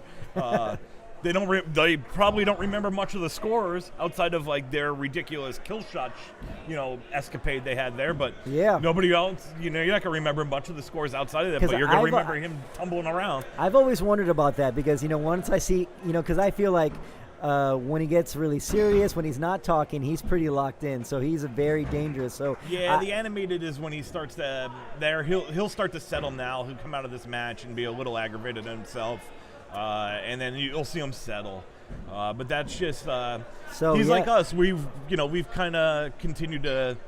We just love busting each other. Like that's one thing that helps a little bit. Even like he saw me throw 4 earlier, and he goes, you'll get him the next round. Like it was the first row of that round, but it was just like, because it's gonna break me out of thinking about it. And he's the same way. He's gonna try to shake himself up. So he, speaking of getting right back, so he was down by 4, called a kill shot on 9. Uncle Pete just smoked a bullseye. So now it's a 3-point. Now it's a 3-point game. So still, but now on throw 10, 3 points. Again, that's what we were talking about earlier. Do you go 5? Do you go 6? Now I personally think Uncle Pete is probably going to stay down as my guess because he's settled on bull. He's been settled. He's got his bullseye throw and he smokes a bullseye. Yeah, so Kump's going to go his kill. There it is, cross kill. There he is, Mike Kump, the showman. So that's a big win for Uncle Pete. Uncle Pete puts him in the A semis against Mark Marisol. And you got Uncle Pete doing cartwheels. Uncle Pete just broke the internet, ladies and gentlemen. Uncle Pete broke the internet by doing a cartwheel. So he was out. So Uncle Pete out animated Mike Kump. He did. Who would have called that? Yeah, that might be the replay of the whole tournament right there. All right, so we got a F. I think we got an F on the score for fun. That was F for fun. So wow, Uncle Pete styling and profiling, breaking the internet by doing a cartwheel on the stream. So play that one back, Waddle. That was awesome. Let's check what's going on. All over right, let's go find another match. Find another match, and I'll give you an update on what's going on in the Northeast here. All right, so it looks like Colby and Tishko have just kicked off their match. Is that A bracket or B bracket? That's A semi. Okay. And then we got Brendan Farmer and Tyler Seidel. The other part of A semi, the lower half of that bracket, that match did not kick off yet as they're running B. We got Mike Barton and Dean Cooper right now in B. David Carroll and David Abernathy, I think. If you want to see scores, I'll get you scores. And this is okay for now. They could, but yeah. Okay, look at this. So we got a B bracket match between Matt Meatball and Allison. This is still going. This has got to be a third round. Yeah, so this is a rubber match. Oh, this is perfect timing going right. Yes. So we got a rubber match between Matt and I'm not too familiar with Allison. Neither am I. So she was trying to get back in this match. She went up for a kill. It looks like she was down by 3 or 4 because Matt was throwing nothing but bullseyes. Yeah. So it looks like the game is out of reach. Matt's going to be moving on in the B bracket. But congratulations to Allison for pushing Matt Ball into a rubber match because I'm unfamiliar with Allison. I've never seen her before, but I know that Matt's no stranger to tournaments. No. I saw him at Keystone. He throws out of Tommy Hawk's, very established thrower. So, actually not Tommy Hawk, sorry, Mean Street. So he throws at Ben Fowler's venue, but it also is in Missouri. So it's near Tommy Hawk's. So congratulations to Matt, who's going to be moving forward in the B bracket. Yeah. All right, let's see what else is going on. Let's see what we got over here.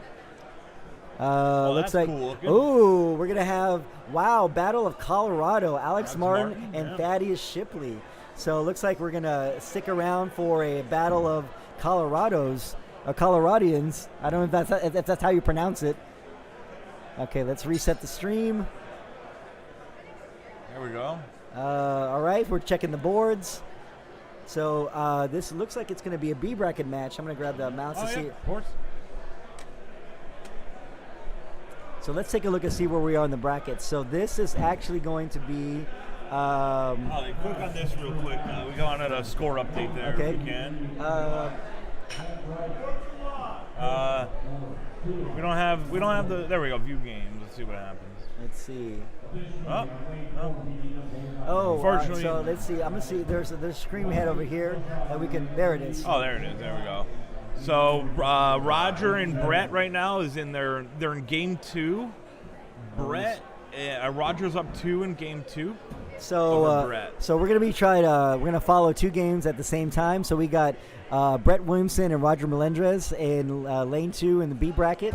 Looks like this is a 3rd round B bracket match, and then we have Thaddeus, Daddy Shipley, and Alex Martin. This is a 4th round B bracket match. Yep. So looks like Thaddeus taking a 1-point lead in the throw 3.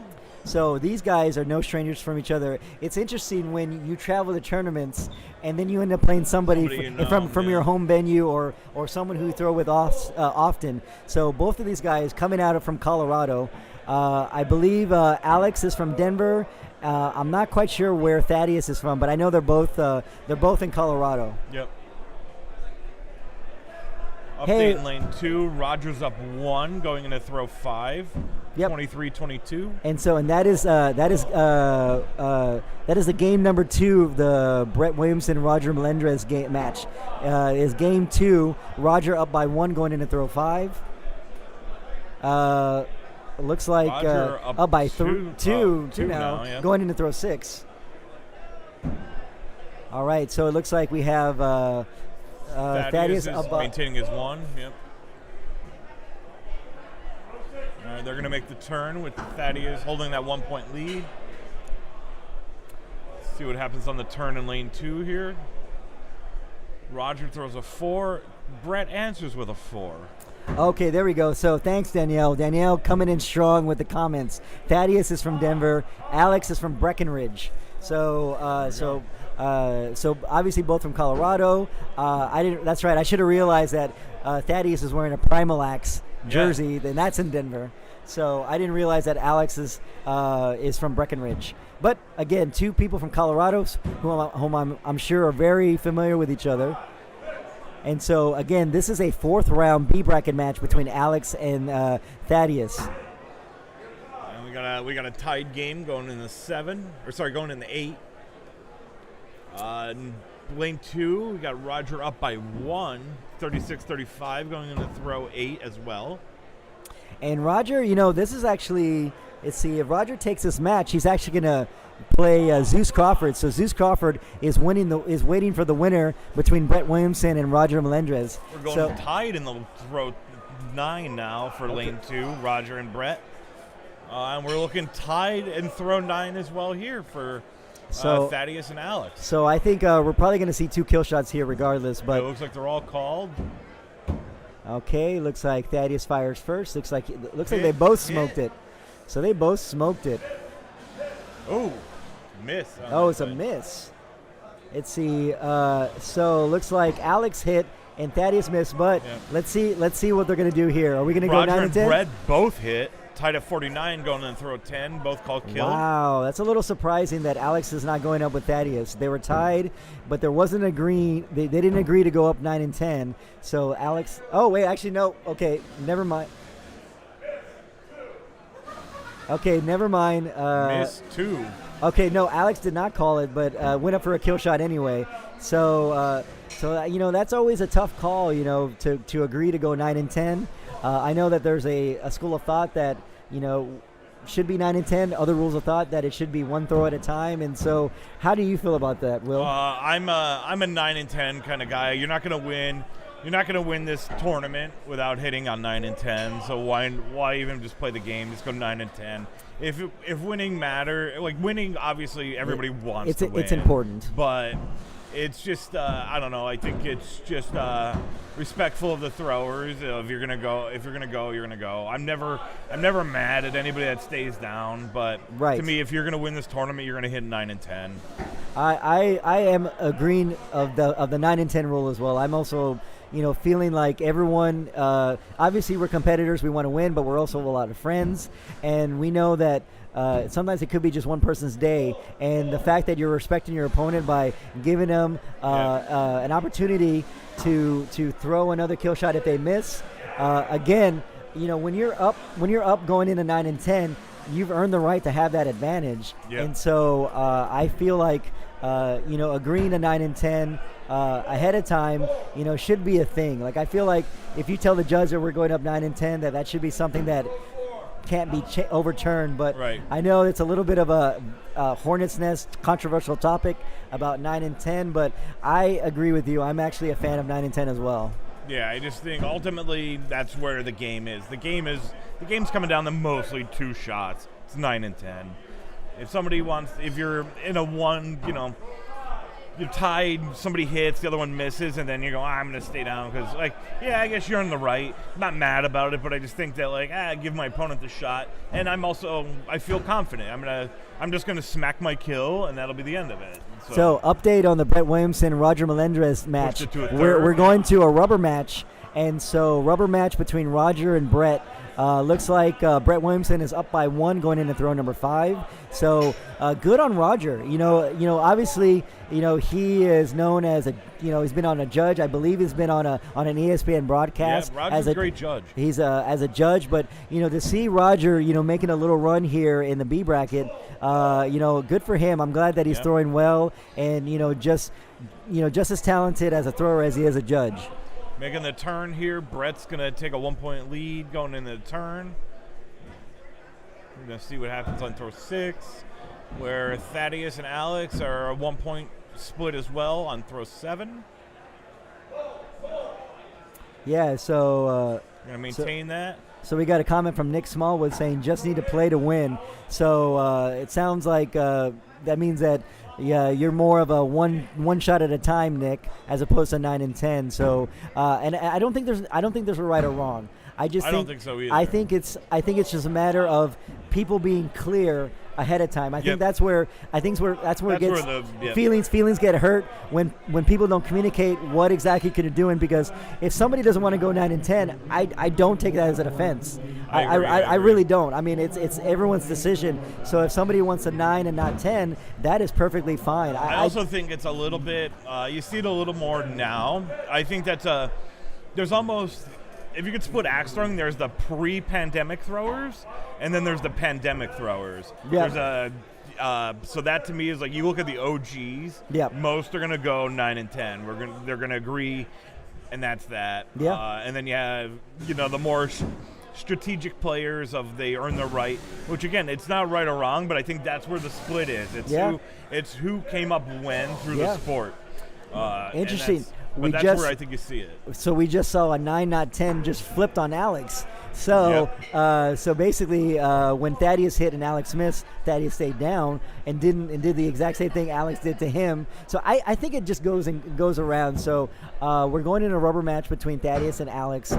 Alex took the first one, Thaddeus took the second, and so again, perfect example of there was an agreement, and so Thaddeus stayed down on 10. Here's an interesting one. We had lane 2 with Brett and Roger. Roger went up, and Brett threw a 4, causing a 1-point swing into Roger's favor. So Roger went down by 3 to up by 1 in one throw. So Roger is up by 1 going in to throw 10 on the rubber match. They both miss. Roger's moving on to play Zach Zeus Crawford in the 4th round of the B bracket. So congratulations to Roger, moving all over, taking down Brett Williamson, who is a heck of a hatchet thrower. So I know I've played Brett many times. I've played him when he's hot. I've played him when he's cold. But he is a very good hatchet thrower. So big win by Roger Melendrez. Now he's going to play Zeus Crawford, and so I think that's going to be a fun match to watch between Roger and Zeus. Yep. And now we got, let's see, we'll take an update on the Northeast here. It looks like Mark Tishko beat Colby Dean. Colby Dean is now down in B. In that same B area, Colby will be waiting for the winner of David Sykon and Tyler Flynn. Okay. That'll be an interesting That's going to be a great match. battle. And what do you think there's going to be dice in that match? There's potential dice in that I match. think that I think they'll play dice. I think one of the funnest matches that I saw at Keystone was Kump and Sykon. Throwing dice, I mean, yeah. I think they were dicing every throw. It didn't. Yeah. I mean, it was more than just 3. So, It like, was- what are your feelings on the overall? So the drop to go 3, or the right. I don't mind the dice, but it's the same way. Now you're going to drop to throw 3 dice. What is your thoughts on it? So for me, I actually am a fan of 3 kill shots because I feel like ultimately how you win in this game is by hitting kill shots. You know, whether you throw 2, 3, or 1, you have to hit your kill shots. So I am a big fan of if I'm tied at 7. And then we'll drop on 8 and go 9 and 10. Sometimes, we did it. Actually, Cody Park and I did it at a Keystone, where we dropped on 7. So we went 8, 9, and 10 So because you- are you going to drop? Why drop to just stay tied? Right. Drop and go all 3. I believe But- Ian. I think Ian did that too with somebody at Yeah. Keystone. Dropped It's on. way more fun to drop I on 7 I and agree. then go all 3. I think it's way more fun. But I see the other side to this is we're playing with a loophole in the system right now. Right. So if you want, this is part of the growing pains of the sport. Right. Obviously, we all agree in some level this still has to continue to be tweaked from these all or nothing dot and the middle dot. Like you're throwing Correct. at 2 spots, 80% of the time at one, 20% at the other. Right. In a round. Right. So there or some combination of thereof.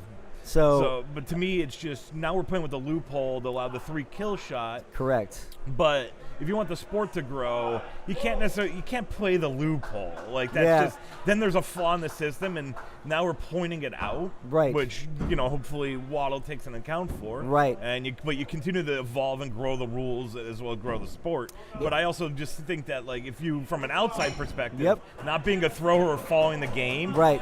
people are going to look at it as somebody. You bring somebody in, and they go, well, why did they purposely drop? Correct. And so to me, that's where you see the loophole. I don't And know. I think so. Let I us- think from the outside perspective is where we have to take an account. So let us know in the chat when people drop on either throw 6 on throw 7 or throw 8 and go up for kill shots. What do you guys think? Do you like to see kill shots, or would you like to see a match thrown 1 throw at a time, kill shots versus not kill shots? Okay, so then now look, we have the perfect scenario. Yep. Tied going into throw 9 at 44. It looks like Throw 10.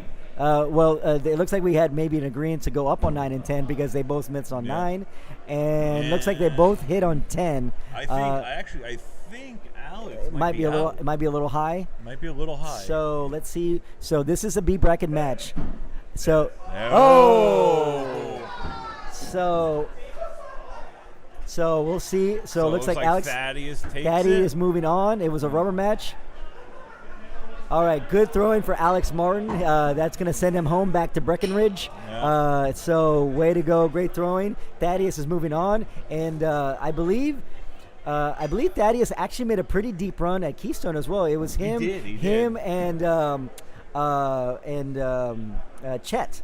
Him Yeah. and Chet had a great match. And Chet was throwing fire that so day, if you too. guys don't know, shout out to Chet Hernandez from Philadelphia. That's his home venue, right? Yeah, Angry Okay. Jacks is his home venue. Yeah. So that was a fun match because it's one of those matches. I think it was a very deep match, either B semis or B quarters. Both Chet and Thaddeus are Maybe great some throwers, action but going on. to see them that deep in the tournament was fun to watch. So congratulations to Thaddeus moving on in the B bracket. So we got. So Roger Melendez is just staying on lane 2. Him and Zeus Crawford going into throw 5. They are tied. Let's see what match we can Is that pull lane up. 3 now? Or is that, It's or in is that lane still 2. just It's lane 2. It's still lane 2. Okay. So let's see what we can pull up and see what matches are going on right now. I think we have only nothing but B bracket matches. So your A semifinalists in the first bracket, we got Mark Marisol, Uncle Pete, versus, and then that's on one side, and then we have Dave Alviso against John Depkey. All right. So, in fact, John Depkey just beat Thaddeus to get to Dave Alviso, and then Alviso beat Scott Brindle to get to John Depkey. So John Depkey's having himself a heck of a U.S. Open. He is. So for those of you who don't know, he's also a finalist for ESPN in Big Axe. Yep. So right now we're checking in on this is a third round B bracket match between Matt Ball and Ron Crumpler. We talked a little bit about Matt earlier when we had him on the stream, but we got Ron Crumpler coming in from H-Town. So I know Ron is a Houston thrower. Yes, he is. And so and looking at throwing out of hurling hatchets in Houston. And so fun. 2-point going in the 9 here. Ron's gonna go up. There we go. They got the agreement. There we got the agreement. So it looks like No, he's going on 9. Matt is up by 2, and again, it comes down to that decision. Is like if it's 2 or less, pretty much you got to keep up with your opponent. You got to guard your lead. Ron's okay, outside. so that pretty much puts the game out of reach. Well, I guess if Matt goes Depends up if again, he hits, hits. He It hit. looks, He hit. yeah, it looks like he did hit. Oh no, he missed. He's just wow. wide. He's just wide. So All right, so so they're gonna so we're gonna go up. We're gonna go up again. Interesting fun fact. The judge of this match is Ben Fowler, who owns Main Street Axe Throwing, and Matt Ball is wearing a Main Street Axe Throwing jersey. Oh, look at that. Look at that.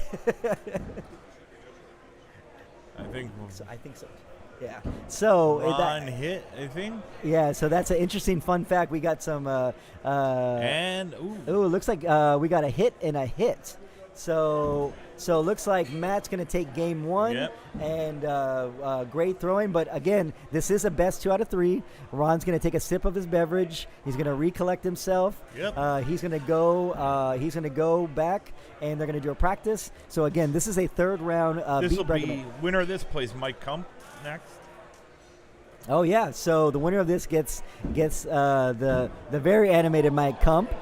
Okay, so we're in game 2 between Zeus and Roger. We were watching the kill shots. I didn't see who won the first game. I didn't see who won it either. So All right, well, Roger's up 1 after the first throw in game 2. oh, look at that. Look at Danielle. Danielle's a Roger Melendres fan too. She's like, give him a hug. So, all right, Danielle, we'll try to give Roger a hug when we see him. So we're in game 2. I don't know. We were looking at the kill shots. We weren't Missed looking. who took that one. We didn't see who between. Yeah. Okay. So Anthony's going to We're go. gonna get an update there. Yeah, we're going to get an update from Anthony. Who won the first game between Zach and Roger? Roger's in the lead going to the third throw by 1 point. All right. We're tied with Ron and Matt and throw 2.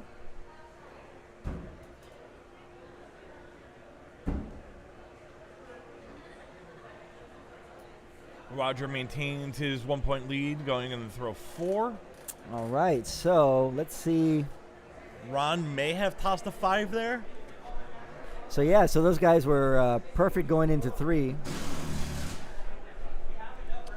All right, we'll hug Thaddeus too, Danielle. Sure.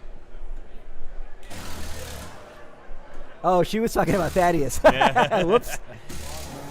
Really? Roger took the Okay. first Roger took the first game against Zeus And Roger's Crawford. up 1 going in the throw So 5. Roger's up 1 game against Zeus Crawford. So that's a little bit of surprise. Obviously we were talking about how much improved Roger is, but Zach is an assassin with the hatchet. So that's a little bit of a surprise. But we'll Looks like see. Ron took a second on that one, maybe. It took a long while to score that one, but it looks like he ultimately determined it was a 5. Now we're gonna be up 1 for Matt. All right, so I'm looking up. Ron Crumpler has actually thrown 336 matches in WATL in 13 leagues, with an all-time bullseye percentage of 56%. Is that all? Is that his lifetime? Yeah, games played? these are lifetime What stats. is my stats? All right, dude. I told you you're like in the 70s. Okay. I didn't realize this was complete Yeah, all-time stats. all time, man. Yeah, you were. Yeah, we were calling your I've stats. only thrown 168. So Wow. yeah, so you have only thrown 6 leagues in Yeah. WATL. I know that you're very experienced in other throwing styles. Yeah. You've done a couple of those tournaments. Yeah, well, that was when I used to, because I was so busy, I used to jump into a league. When it used to be you just had to qualify for one to get the world. Yeah. I would jump into a league, throw the league, get my bid, and I That's it. wouldn't throw. And, now that we have Pro League, obviously I've been active throughout the last year or so. Okay, so let's look up Matt Ball. Matt Ball, wow, I didn't realize Matt Ball has thrown in 21 leagues, 539 games. I didn't realize Matt Ball had been throwing that much. His stats are a little bit lower than Ron's. He's got about a 44% all-time bull hit rate and about a 50% kill shot rate. Mike Kump, only 7 leagues. Mike Kump so we're looking at Mike Kump's all-time stats. Only 7 leagues. He's about 60% at kills and about 60, almost 68% on bullseyes for Mike Kump. Now I gotta scroll down and see my stats. This is amazing. Isn't this amazing spreadsheet? 77% bull. Yeah, wow. you're a bullseye. 60 kill. All right. Dude, you're a bull. I'll take So it. when actually you and Garrett were playing, Yeah. we were saying that you were the only two that were above 70 in bullseye percentage, and Wow. and then Smith was the only one in 80. Smith Yeah, that makes a lot of sense. I wouldn't expect mine to be that high, but Smith, absolutely, I get it. All right, so Matt up 5 going so- into throw 8. yeah, so even though I know Ron's been doing a little bit of throwing a league, not throwing a league, and so I don't know if he's been as consistently throwing as Matt has. So might be showing a little bit of the nerves from Sure. Ron. I've played Ron a few times, and I know when Ron's on, he's nearly unbeatable. But when he does get a little bit off, which it looks like he is in this game, it looks like Matt might have just gave it right back to Yeah, him with a he low looks it. 4. All right, so let's get an update between Roger and Zach. So Roger is Up 7. up 7 going into throw 10 and goes up with Zeus. Goes so up. so See, Roger there it is. there the it 9 is. and 10. 9 and 10. So Zeus missed his kill shot on throw 9. Roger hit it, and so but he was down in the match. He was down by 1 going into throw 10, and so if so Zeus has to hit to stay in the match. If Roger hits, he's going to lock out Zeus Crawford and move on to round 5. And Roger hits with a 60. Yeah. Roger Melendres, Giant Slayer, Killing. sending Zeus Crawford home back to Ohio. Moving on in the B bracket. Congratulations, Roger Melendres, taking out Zeus All right, Crawford. Matt and Ron here takes the hit. Now we're back to a 2-point game going into throw 10. Yeah, that's right. That's right, Scott. We got Meatball on. Dolan pull all those stats? No, this is Anthony's spreadsheet. Yeah, look at this. Took me 8 hours. All right, way to take credit, Dolan. Good job. So no, Dolan's been coming in hot with the stats from the tournament. Oh, so, the stats. So All right, so all right. he's been giving us like bullseye and kill percentages from the tournament. So Dolan, look mine up. I want to know. Yeah, I'd love a drink. yes, please. Yeah. Take one of those margarita things. Yeah. The double IPA. Yeah. Yeah, I need to get in the dual zone now. So congratulations. So Roger Melendres is moving forward. He's going to play Mike Kump in the in his next match. So hopefully we can get Roger on the stream. Roger, Ron and Matt both hit, so Matt's going to continue on. Wow, Matt is moving on. He takes it in 2 over Ron Crumpler, moving on into the B bracket. I believe he's moving on to round 4. So Roger. Oh no! I got them mixed up. So Mike Kump is going to actually play Matt Ball, Yeah. and then the winner of that's going to play Roger. Play Roger Melendres. So I got them reversed. So Checking on Northeast here, it looks like Sycon beat Tyler. So B bracket's gonna be Colby and Dave Sycon are playing right now. Dave Abernathy and Tyler Seidel are playing as well. So what's our A final looking like? so Scroll over to this, oh, the Northeast wise. Our A final is Mark Tishko and Brendan Farmer, or Braden Farmer. Sorry, Braden Farmer. I'm not very familiar with Neither am Braden. Who did he take? So he took Tyler Seidel out. Yeah, which is so that's a little bit of a surprise, but Tyler's young. I think. so Braden took out. Wow, talk about a Giant Slayer. Took it out Tyler Flynn. Wait. No, he came out of here. Took Dave down. Oh, there we go. Yeah. Oh, there we go. Now I see him. Yeah. So he took out Dave Abernathy, and then Tyler Flynn, and then Tyler Seidel. So he's a Tyler killer. So whether it's Flynn or Seidel, Brennan is in the A finals at the Northeast location. Yeah. Teamwork makes the dream work. That's awesome. All That's right, actually good job, Doan. You did great. That's love Roger's podcast teammate, Two Vets. So if you want to check out a podcast on axe throwing, check out Roger's podcast on Two Vets. I'll have to check it out. All right, so we're gonna get lane 2. So unfortunately, we can't stream the Matt Ball Mike Kump match, but we're gonna have it loaded up on our desktop. So we'll be giving you some scores, and so thanks, Mike. Dead on everything. Thank you, sir. So it looks like you're gonna be lane. You're in lane 2. You're in lane 2, Mike. Yeah. We're about to warm up for duels, is what it's looking like.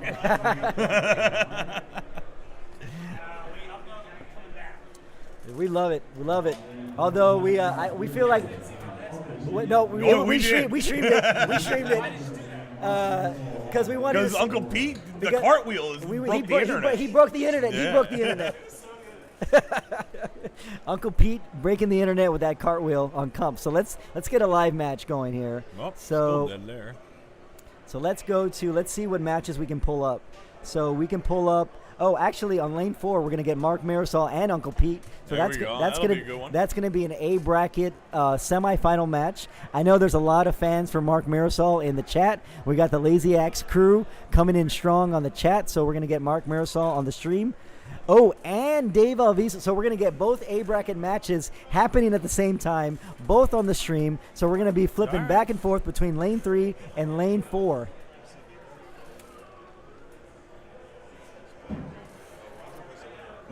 Yeah, that's right. So basically we have Roger ran a little ahead there. So we have Thaddeus and Scott at B bracket quarterfinals. Roger Melendres B bracket quarterfinals, waiting for the winner between. So actually, I think all 3 matches are going to be on streaming lanes right now. It looks that way. So we're going to be going fast and furious, following Mark Marisol, Uncle Pete, John Depkey, Dave Alviso, Mike Kump, Matt Ball, all of them on all streaming lanes. So it's going to be fast and furious with the buttons here. So me and Uncle Willie are going to try our best to keep track of all these matches. So let's see if anything is. So all of them they're literally all starting at the same time. So this is hold on to your butts, because we're going to be going back and forth between all these matches, all 3 of them on all streaming lanes, all at the same time. All right. Yeah, Kristen, we're going to try to stick with Mark and get him on the stream too. Okay, there we go. So we got John Depkey and Dave Alviso. This is an A bracket semifinals match. Looks like this is throw 1. It looks like no, that was I think that was a warm up there, Okay. but I would say Depkey took practice. Perfect. All right. Looks like Depkey took practice. Oh, we got a lag. We got a little bit of lag there.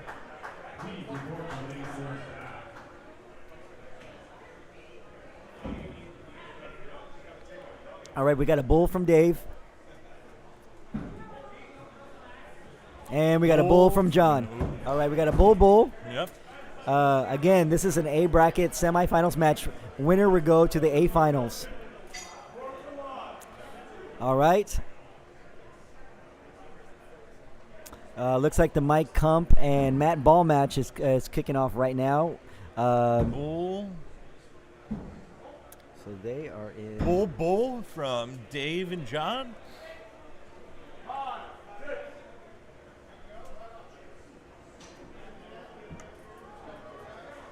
There we go. So we're gonna get the Matt Ball and Mike Kump match on the. We're gonna get the scores live as they're throwing, Yep. but also Kump up 1, throw 2. and also gonna be streaming the John Depkey Dave Alviso match. And then we're gonna cut over to Mark and. All right, let's see. So we got tied. Let's see if the Mark Marisol match has started yet. Nope, not yet. Not. They're checking out the boards. Keep you posted there. All right, so we're gonna As switch we back got- to John and Dave. So we are perfect through through 3. Looks like another bull out of Dave. Followed by another reason why they're all in A still, because I Yeah. believe that's another bull. And so, Kump throws me the high five So- there, meaning he threw a 5. but so did Matt. But so Kump is still Oh, up we by. got your scores up. Don't worry, bud. All right, so it looks like up looks one like and throw 4. Depkey was the first one to blink in the Alviso But I Depkey think match. Dave just blinked right there. So he just blinked right back. So it looks like Dave just gave up his 1-point Yeah, lead. I'm gonna tight back up going into the turn. So if you're watching the stream, we got Dave Alviso in the green and black, and we got John Depkey in the black and purple. We're gonna switch it to the mark. Yeah, Oh, they're not- still chatting. So Uncle Pete and Mark are still chatting it up. So just take your time, guys. The Marisol match. Give us a chance to do these other matches. Throw 5. Ooh, looks like a I low. will say, this is a beautiful display of the 5 in this match of Matt and Kump. Oh, look we got nothing but 5s here. So Matt Ball and Mike Kump have thrown nothing Mike but 5s. finally threw a 6. So we're gonna actually add Mike Kump to the stream now here because he's chatting with us while he's throwing. And it All looks right. like 6-6.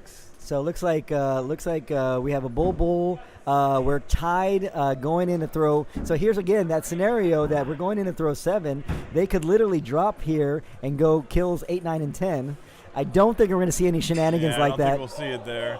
I like how Depkey comes with his Flashlight prepared. Depkey is, he's got the high socks on. This might be the first time I see Depkey in shorts. He's Yeah. almost always wearing pants. Yeah. So we're getting some knee action from John Check Depkey. over here at Mark and see what's going on. Okay, looks like All they're right, doing a like, warm up. Oh yeah. no, throw ones. Yeah. Oh, did Uncle Pete? Did Uncle Pete do it? Did Was he- that Mark? Oh, doing that's that? Mark's practice. Okay. Oh, you know what? It's not synced. Yeah, it's not synced. All right, synced up. there we go. Oh, they Oh, did. they oh, are. they are. They are getting. dropping? So the scenario that we they're just dropping on 8. Drop on 7. Go 8, 9, and 10. So just the scenario that we were talking about before, shenanigans, tied going in to throw 8, drop, and we're gonna have an agreement, 9 and 10, kill from Depkey and Alviso. Oh, we got a hit from John, or from Dave, and a hit from John. Yep. And so we got hit. So we're still tied going in to throw 10. So again, this is a scenario we were just talking about it. So again, Dave and John, good friends, established throwers. I feel like you were saying, from the more experienced established throwers, it's almost understood sometimes. Yep. It's almost a non-mention to drop and go up 9 and 10, especially when you're tied. So we have throw 10 from Dave. Ooh, he might be a little wide. It's hard to see with the shadow. Yeah, hard to see. And Ooh, that's John a is little wide, definitely too. out. So I think Dave might might have hit nipped it. No, he did. He did nip it. So Dave Alviso takes game 1. All right, so let's. Kump's up 2. We don't have that. Yeah, we don't have that game on a stream. We don't have that Oh no, on no, the no. stream. Actually, this should be in game. This should be lane 5. This should be lane 5. So be here. Yeah, it should be. Yeah, there we go. All right, so we got. So we're going into throw 10 between Mike Kump and Matt Ball. Mike is up by 2. It looks like they turned it around from their 5 fests in the first 5 throws, and looked like we saw a bunch of bullseyes. We got Oh, we got a little delay. bit We got lag a- there, but it looks So- like Kump takes that one. So it looks like Kump did take game 1 of this B bracket match. So this is a 4th round B bracket match. The winner going to play Roger Melendrez in the B quarterfinals. Taking practice there. Let's go over So we to got practice. Let's go over to Let's go. Mark Okay, and, we got Mark and Uncle Pete. So this is game 1 between Mark and Uncle Pete. We will go back to the John Depkey match because we know that Dave Alviso took game 1. Uncle So- Pete's up 2. Oh, we're lagging We a are little. lagging on that one. Let's That's see. cleaning up Okay, a all right. I little think bit. we're okay.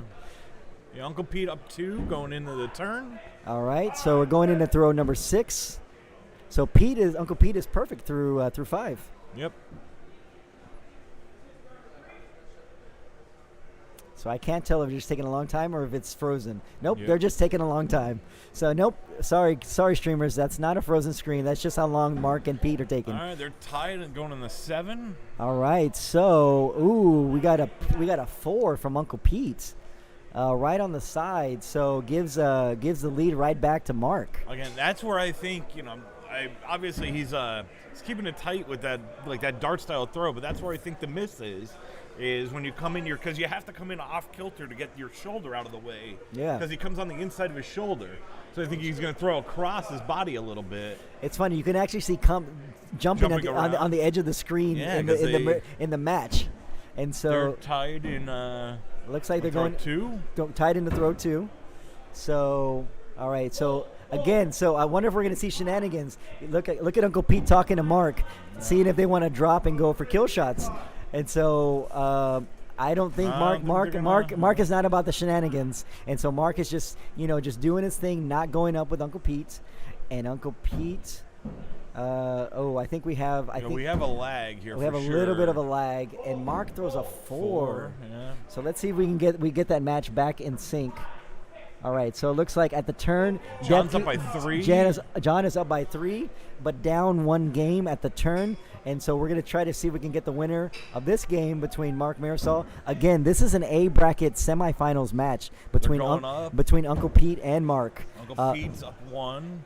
And so I wonder if we got the agreement. Mark's outside. Mark shakes his head, but it looked like it was good. Uncle Pete might be outside too. So Mark looked like he shook his head, but it looks good from the screen here. I can't really tell. We got a miss and a miss. Yeah. All right, so both a bit outside there. So we're going into the turn, and so John is up by 4. So that's a good sign that we're probably going to get a rubber match between Depkey and Alviso. And so here. These guys stand. Ooh, Uncle Pete, I think, nipped it there. He nipped it, and then Mark whiffs. So it looks like Uncle Pete's going to take the first match between Mark and let's see the call. Yes, it is a hit. Yep. So let's go back to Depkey and Alviso. So Uncle Pete takes game 1. And did Dave throw another 4? Wow. So it looks like John's up 6. Okay, so just an update between the Kump and Matt Ball match. We have a ghost scoring that one. Kump is up by 1, going in to throw 6. Okay, we got a little bit of a lag, so let's see if we can refresh the screens. All right, so John is up by 6. That is 6. John's staying down. So staying down as he should. You got to. Now you're in a spot. You earned it. So interesting enough, actually, John is actually perfect through 8. And he is perfect through 9. Basically, so John is okay. So he's in the 4 up by 4. I think that John's going to stay down. Yes, he is. He's pointing down. So Dave has to hit this kill shot, and John needs to throw. It sounds like come through a 4. Ooh, all right. Let's see what John does. So John just needs this, and he does a 60 the hard way. So John Depkey gets back into the match. All right. Let's see if we can get to. All right. Let's see if we get to Matt Ball and Mike Kump. So we're in game 2. Mike Kump took game 1. We got a swan. We got a swan freeze frame right there for Mike. Look at that. Take a picture of that, everybody, there on the stream. How graceful is Mike Kump there in that freeze frame? All right. So we got Uncle Pete up by 1 game. So now we're gonna get into a rubber match between John Depkey and Dave Alviso. Oh, Northeast update. It looks like Tishko lost. Braden Farmer won a final. Wow! Congratulations, Braden. That's someone I'm not too familiar with. All right, let's get to the company. Oh, we're getting a second call. And it's held as a 4. Oh, he tried to play the 5 in the end. All right, so now. So we're getting tons of lag here, and so we're gonna kind of switch cameras to see which stream is actually not gonna be lagging. So this is a rubber match between John Depkey and Dave Alviso. Let's check in on Mark and Uncle Pete. Mark's up 1, going to throw 3. And this is game 2. So Uncle Pete's up by 1, taking his time. He's kind of wiping sweat off his brow. Let's go back to Mike Kump. Okay, so we got Matt up by 1, going into throw 9. Kills were called. I'm pretty sure that this is probably going to be a 9 and 10 agreement. I don't know. I'm assuming so. It looks like they're talking it over. Oh, we're lagging again.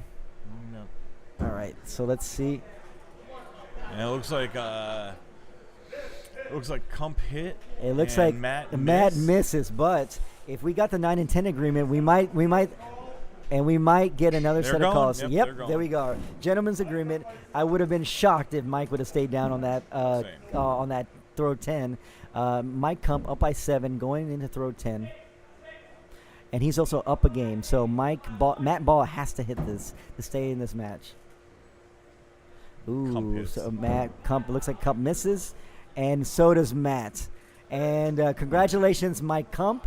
He's Kump moving stays on, alive. moving into the B bracket Playing quarterfinals against Roger Melendrez. That was a nice, easy 60. So we're in the rubber match between John Depkey and John up. Okay, we got tie. Oh, we are We got tied. tie going into the turn. All right, so we are lagging. So let's see if we can go to the Mark Marisol Uncle Pete match. And looks like Mark up 2. Mark is perfect through 5, Yep. and but he's also down a game. So let's see if Mark. So it's kind of tough because the Marisol match and the Depkey match are both at the same. They're both on throw 6. All right, so we're tied at 29, and again, We're 6s again. Dave Alviso and John Depkey are A semifinalists. So regardless of what happens with this match, both throwers are still going to be in the tournament. So they're going to go get their axes. Let's switch over to Uncle Pete and Mark. Ooh, it looks like we got a Mark threw a 4. So Mark threw a 4. Oh, we're lagging again. So it looks like Mark's going to be down by 2, going in to throw 6. 7, throw 7. All right, and Mark is actually down a game in that match. All right, so we John's got up 1. John's up by 1. Dave throws. That might be a 4 out of Dave there. Ooh, that does look like a 4. Dave puts his hands on his head. He can't believe it. And we're frozen again. Yeah. All right, let's go to the other match. This is looking kind of clean now. Okay, Mark up 1. Mark is up 1. I wonder. Okay, so we got. So he threw a bullseye, and Dave and Uncle Pete threw a 5. Yep. And it looks like we're frozen again, and so Back over the other way. let's go back to the other match. All right, so it looks like John Depkey. Now this is a rubber match.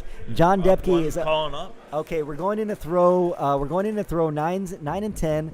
I'm pretty sure we're going to get an agreement of kill shots. Oh, we're lagging again. All right, let's go to the Mark Maris. Oh, no, we're not lagging anymore. All right, so we're gonna stay for the throw number 9, John Depkey.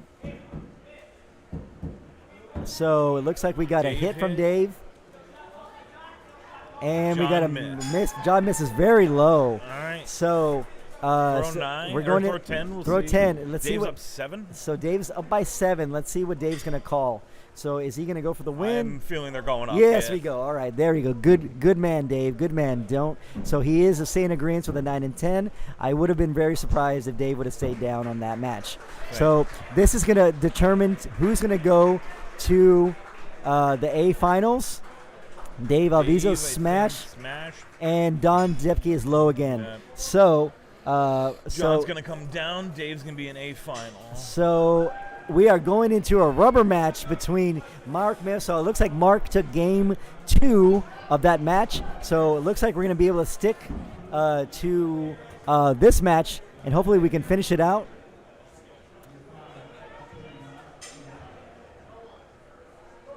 So we look like we got another game on lane 5. Okay, I always feel like these guys are lagging, but they're just very still. Yeah, they're very still when they throw. I think it is a little laggy, but okay, it is very not, laggy. Yeah. Okay, so we have. Oh nope, that game's already over. And there's no game there. Let's see if that refreshed. Nope. So nobody throwing that. So right now we have. This is the only live game going on right now. We Looks have better though. I think all we're right. a little Looks like more we're aligned. not lagging anymore. So we got Uncle Pete up by 1 going into throw 2. 5, yep.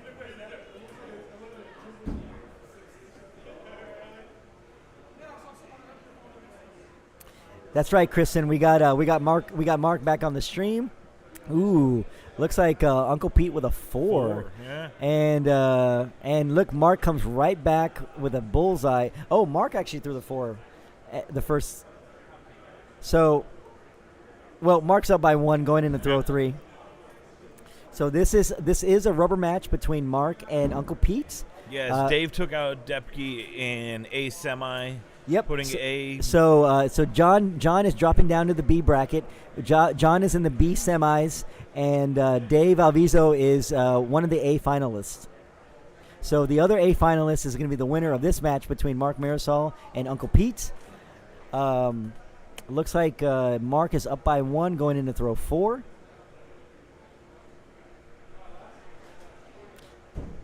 So interesting. Do you notice that Mark Marisol doesn't take his eyes off the bullseye? As he throws, he stays and just walks backwards. I always thought that's interesting tactic to keep yourself locked in. He just stares down that bullseye and never takes his eyes off of it. And I just noticed that's something that Mark does. I don't see a lot of other throwers do that. So Mark just goes forward, picks up his axe, doesn't take his eyes off the bullseyes, and then walks in backwards. All right, we're going to throw 5 here. Uncle six. Pete with a bullseye. And Mark with a bullseye. Yep. So Mark is going to maintain his up 1 going into the turn. So, all right, we're taking the turn. I'm going to just see if the other match is going on. Nope, not yet. We don't have any. We don't have any more matches. All right. So it looks like Uncle Pete. Ooh, looks like we got a 5 from Mark. It might be. It looks like we're going to be tied. So it looks like we're going to be tied. Yep.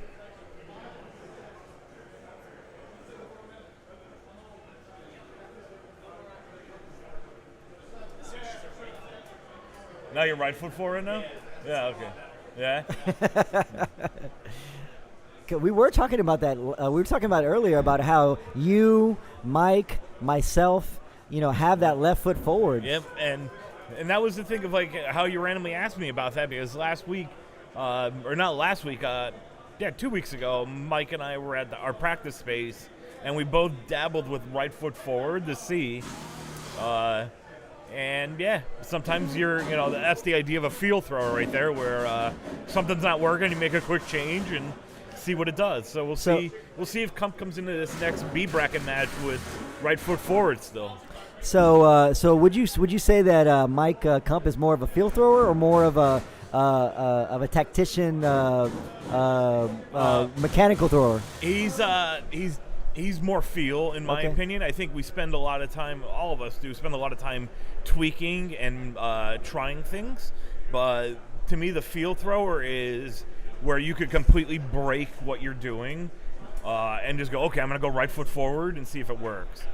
Same with Hatchet. Like I don't have a specific main hatchet. I have a couple of hatchets I like, and whatever one feels right in practice is the one I go with.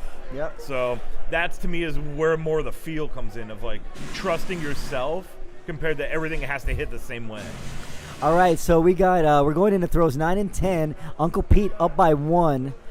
Going into 9 and 10, so it looks like he smashed it. Mark has to hit to stay in the match, which he does. He might have nicked that. So, Mark's looking like he might have not got it. So a little shake of the head there. He hit. He did hit it. So we got a hit. Right. So we're going into Uncle throw Pete 10. Holding 1 point lead going in. So this is a rubber match. So if Uncle Pete hits, he will be moving on to the A finals. If Mark has to hit to stay in this match. Yeah, he's the A bracket. Yeah, A bracket. Yeah, we called it a little earlier. Yeah. Oh, he throws out Hurley Hatchets. Okay. So congratulations. So I think Mark hit, and I think we got a hit. So Uncle Pete takes the win. All right, let's see if he does another cartwheel. Cartwheel. So we're not going to get another cartwheel out of Uncle Pete, but he is moving on to the A finals. Mark Marisol is dropping down to the B semis. So I'm sure that's not the last we're going to see of Mark, because he is a beast in the B bracket. So I think we have only one game going on right now. Over in lane 5 so we're going to have Dave Alviso and Uncle Pete in the A finals. So who would have called that? Dave doesn't surprise me. I don't know as much about Uncle Pete, but Dave I just know from prior tournaments, and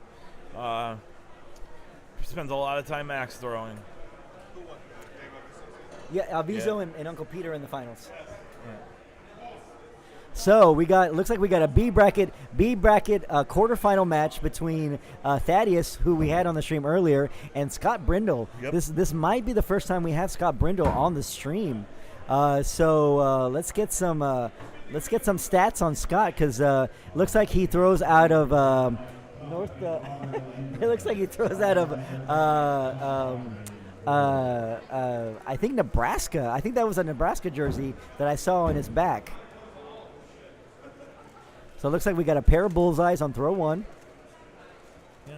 And update in the Northeast as we have Braden Farmer waiting in A final for the match between Mark Tishko and David Abernathy. Wow, David Abernathy. That's a little bit of a surprise. Who did he beat to get to? He beat Sycon. Wow. In B semi to get to B final here. Wow.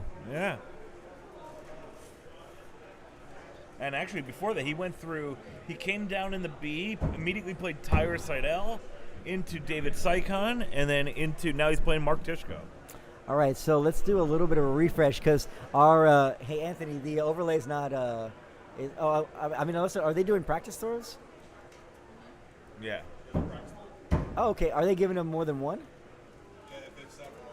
Oh, okay. So I was a little bit confused, because I was wondering why they were taking so many practice throws, and so this is going to be throw number one, because I didn't see the overlay updating. So because they had sat for over an hour, they actually gave Thaddeus and Scott Brindle 5 practice throws. So that's.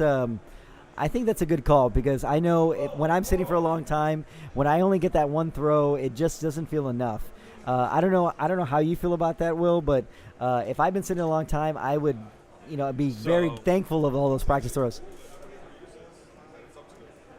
It's up to the tournament runner. I do know that. Yeah, but coming from my background in throwing, I'm used to. I could play it either way, but that was I went from a situation of 3 practice throws in your first game and then nothing. Right. The rest of the time. That is true. You're absolutely correct. You would just sit and wait and figure out what you could do from there. I don't mind the one. It's what's surprising to me, which is different in this one, is most of the time you get in these later brackets and nobody wants to take the practice. They want to go match, roll into the next match. Now, with sitting is different, but the one for fun between matches has been interesting. A lot of people have been taking them. Even I took them when some of my matches where I used to probably just roll, but things just weren't feeling right, so I took the practice. But that was, you see these later rounds, and they're just like, I'll just go right in.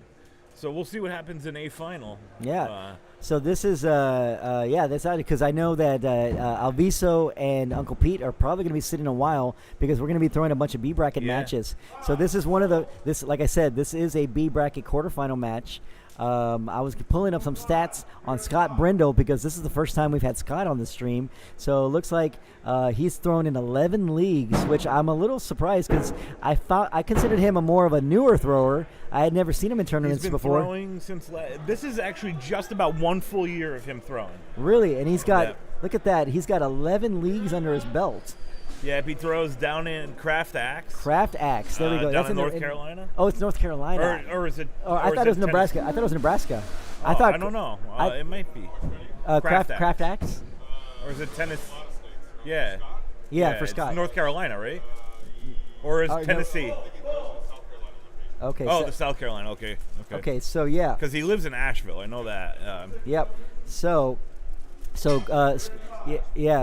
Scott coming in from South Carolina. So again, I met Scott for the first time probably maybe 1 or 2 tournaments ago. So I considered him more of a newer thrower. Yeah, I met him at Worlds actually. Last year's Worlds is when I met Scott. So looking at his stats, his all-time stats, he's a 54% bullseye thrower and a 52% kill shot. So he's about 50-50 which is about the same as Thaddeus. When we looked up Thaddeus stats, Thaddeus was about a 50-50 guy too. So this is It'll be a going to tight match. This is going to be a really, really close match between these two throwers. A fun one about Scott is he has a school bus in his yard, and Wait, the whole side of the school bus is his targets. Wait, what? Yep, he has a yellow school bus that has about 4 targets on the side of it down in Asheville. Yeah. Wow, man! So that's Yeah. pretty awesome. Fun fact from Scott: school bus axe throwing. Let's go. All right, so we're in game 1 again. This is a B bracket quarterfinal match. We are tied. Yep, there it is. Yep. Oh, look at that! Let's see. Do you want to put that up? Can we do the camera right there? Put it on the stream. All right. So we're gonna see. Let's see if this makes this work. Oh. All right, we're gonna. Here we go. Right here or properties? Click the camera so click off of that. Click the camera to one more time. Go left click. One more time. One more time. Go down here. Okay. Go to the bottom. Right click on that. Properties. Okay. And then. All right, so here we go. So we're gonna get a live stream, and let's get the camera so we can show the school bus. Let's see if we can get a. Ooh, might be too bright. Oh, or yeah, I might have to. So we're gonna try to show the school bus to see we can see. There we go. Let's see if that works. See the school bus. Oh, that's better. Yep. Oh, there we go. There it So is. there Yeah, it you is. can see it. The school bus with the 2 targets mounted on the side. How pretty interesting crazy. is that? All right. So let's go back to the match. So in fact, when we were showing the school bus, we didn't know who won game 1. So Yeah, 'cause we're just we're terrible people. so we're gonna get Anthony to go find out who actually won game 1 between Thaddeus and Scott. Oh, looks like we're frozen. Okay, Scott did. took the first. All right, looks like we're going into throw 2. We are tied. So basically, maybe we gave Scott a little bit of luck showing Ooh. off his school bus. 5 and a 4, maybe. Ooh, looks like Scott is calling his own 5-4. throw. But not that big of a deal, and your opponent throws the 5 too, so it still keeps that 1 Yep. point. So Thaddeus didn't take advantage of the 4, so he's only up by 1 going into throw 3. Yeah, we got Kump and Roger about to tee off over here. Let's see what lane are I they think that's on? lane 4. Lane 4. Okay. All right. So we're gonna switch back and forth. Let's see. Let's get some live scoring between the Roger Melendrez and Mike Kump match.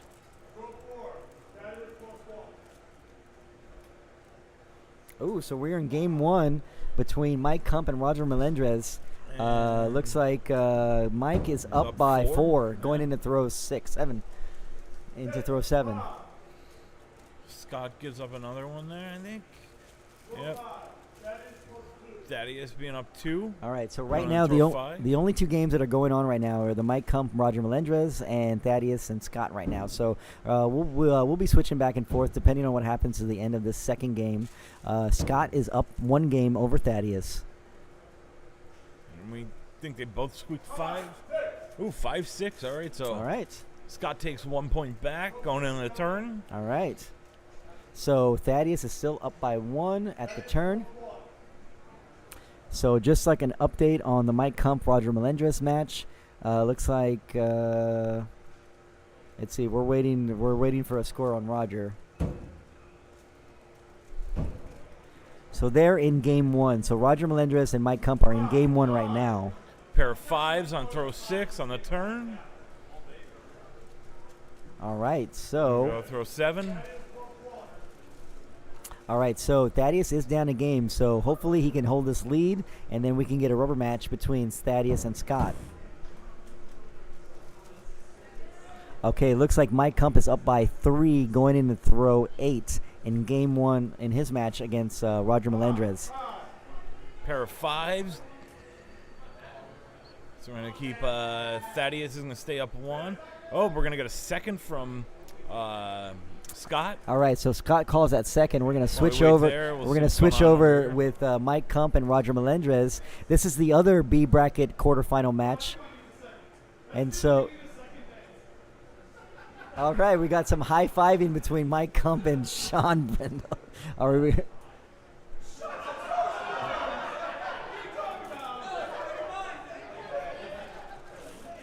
So it looks like Scott has joined the Roger Melendrez Mike Kump match because they're throwing right next to each other. Scott Brindle is calling for a second. It's being. Looks like Evan made the call. Oh wait, that's a different match. So actually there was a second called in the Roger match as well.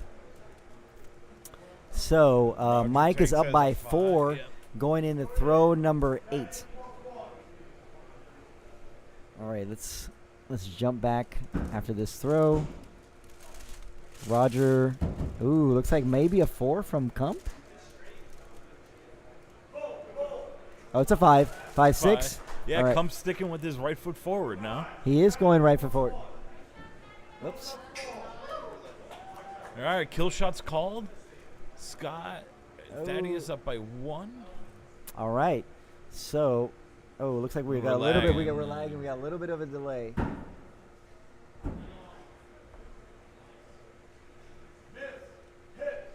Okay.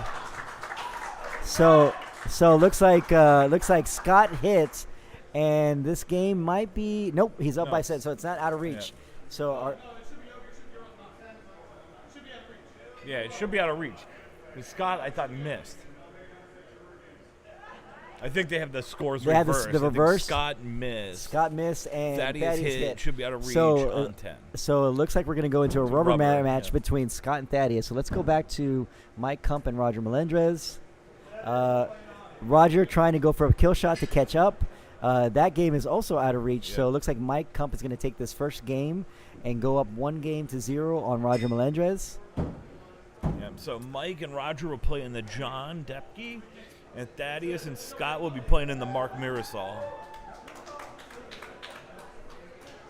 All right. So this is the warm-up throws with Mike Kump. So it looks like we're going to go to the rubber match between Thaddeus and Scott.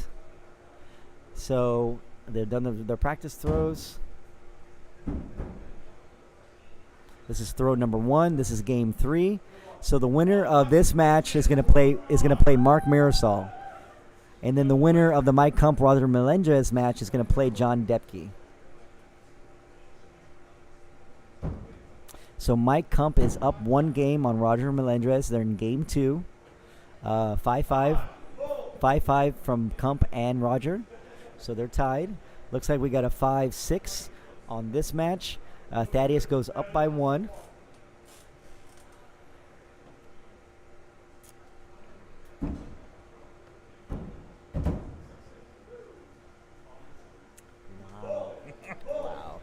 Wow. Interesting fun facts that we're learning every single day. So Thaddeus is up by 1 going into throw number 3. Again, this is a rubber match. Yep. We got Kump and Roger tied going into throw 3. So it looks like from the chat, Scott Gardner is saying hi to Lisa Gardner. I wonder what the connection is between Scott and Lisa Gardner. So I'm wondering what the connection is. Kump up 1 going into throw 4, as well as Thaddeus up 1 going into throw 4.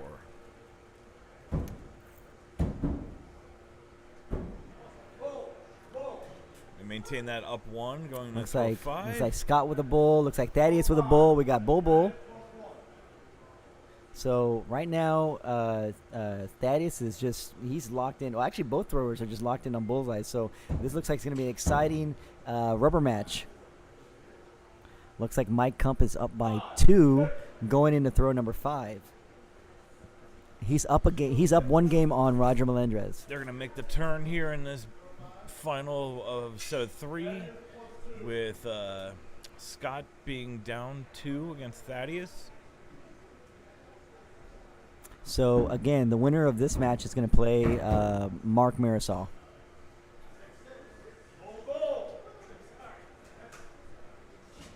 Bull. So Scott Gardner is letting us know that it is a strong connection between him and Lisa.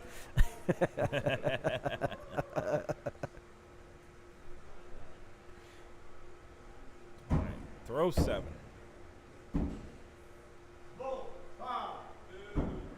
Looks like we got a bull from Thaddeus and maybe a 5 from Scott. All right. Scott's going to be down 3. All right, going in to throw 8. So if Scott wants to stay in this match, he needs to throw a bullseye. All right. Hey, we don't have a lane. Do we have lane 3? Okay, we do have We do have lane 3. Yep. All right, going into 9, and so Scott's going to go up. He's going to try Thaddeus is gonna stay down. catch up, and so again, it's a decision. If you're up by 3, it's a tough call, but it looks like Thaddeus is locked in on his bullseye, so he's just going to stay down. So we look like we got a hit and a bull, now and so Scott just got right back into this match, and so Thaddeus is up by 1, going in to throw 10. So again, this is a game 3. So it's one more throw to see who's going to move on and who's going to go home. Hit. Thaddeus. So it looks like we got a hit from Thaddeus and a fist pump and a hit from Sean. Wow. Right, 62 to 61. Great throwing. Thaddeus is moving on to play Mark to play Mark Marisol. Catch the end of this with Cumps up 2. And so again, this is a B bracket quarterfinals match between Roger Melendres and Mike Kump, who is frozen in time. Mike Kump. So they hit. Cump's still up 2, going to 9th. They agreed on kills again. So Kump is up by 2, going throw 10, and looks like he smoked that kill shot. And Roger's low, so it doesn't matter. Great run, Roger Melendres. Way to go, buddy. What an amazing throw. This is the deepest run that I've seen Roger make in a tournament. Fantastic. Big props to Roger Melendres. Threw his heart out. But Mike Kump is going to be moving on. He's going to be playing John Depkey, Mike Kump. So this is the must be 6'4" or higher to join this ride. Pretty much, yeah. You must be 6'4" or higher to throw in this match. So this is the tall guys match between John. So I believe they're former duels partners. I think. So we might have to arch the cameras up for John Depkey and Mike Kump because they're both tall guys. They are. They actually. They were John replaced me at Ironside. I remember that. I was at that tournament. Yeah, he won that, and then I played John in Quaddle, where I bet him the spot with Kump in duels. Oh, and really? I happened to beat him, so I was able to maintain it. You know, little fun fact, up until X's and O's, I never cheated on Mike. Mike, for the right amount of money, Mike will go to anybody. And you know, I stuck with it. I was like, Mike's my partner. And then finally, X's and O's, I kind of broke it, but... Yeah, well, you know what? I feel like Cheese is like, how many partners do you think Cheese has had over the years? I don't know, but like somebody should really lock down Cheese. Honestly, people might be they might be catching something from Cheese from all the different partners that he's had in duels. It's true. So, in fact, Depkey. Everybody wears the same shirt when you throw a Cheese. That's true. Essentially, even Depkey threw a Cheese at Tommy Hawk's. Yeah. So he was dope Cheese. Yeah, and he actually, the shirt, X's and O's, the shirt, he's like, oh, you got to wear this shirt. And I was like, dude, I can't wear that shirt. And he wrote an extra X on the size of the shirt and then handed it to me. He goes, oh, no, it's your size. And I go, okay. And I'm in the bathroom. I remember that. I was like, this guy took a ballpoint pen and wrote this X on here. That was so good. That was so good. So, Jeff Schick, if you're listening to this broadcast, I love you, buddy. I wish you were here. I miss you, my friend. And if anybody who's ever met Jeff, he is one of the kindest guys. He's like the dad for everybody in axe throwing. So we love Jeff Schick. You know, on an average day for him when he's actually throwing, he throws about 10,000 throws. Yeah, I'm not even kidding. I mean, he's a machine. Not even kidding. Practicing. I have practiced with him. We threw Cheese. Yeah, Cheese. Yeah. We would throw our Sunday league at Angry Jacks, We would throw. Then we would, after league, we would sit and play a game of 21. But we would just we had a win by 2, and we would continue to do that for a couple hours. And then he would go home and be like, I'm going to go throw for a bit in the garage. But he would message, since he's part of the Widowmakers, he would message the Widowmakers chat and be like, got my 10,000 in today. My 10,000, not 10,000 steps, 10,000 10,000 throws. So there's going to be a new app coming out on Apple app. It's going to be the cheese app. Yeah. The cheese app? Have you done your 10,000 throws? So we're getting an animated Depkey. John Depkey. Look at that. And so it looks like he started out with a bold move going 4. Yeah, so I think he was giving Kump just a false sense of confidence. Yeah. He's just gonna, you You know what? pad that ego a little bit, and then pad it the pops. ego.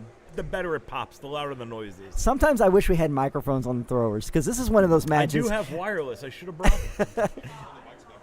No, that's fine. I think that between these two guys, they're good friends. They're gonna chirp with each other. They're gonna be It'll a talking good back time. and forth the entire time, Yep. and so this is gonna be such a fun match between John Depkey and Mike Kump.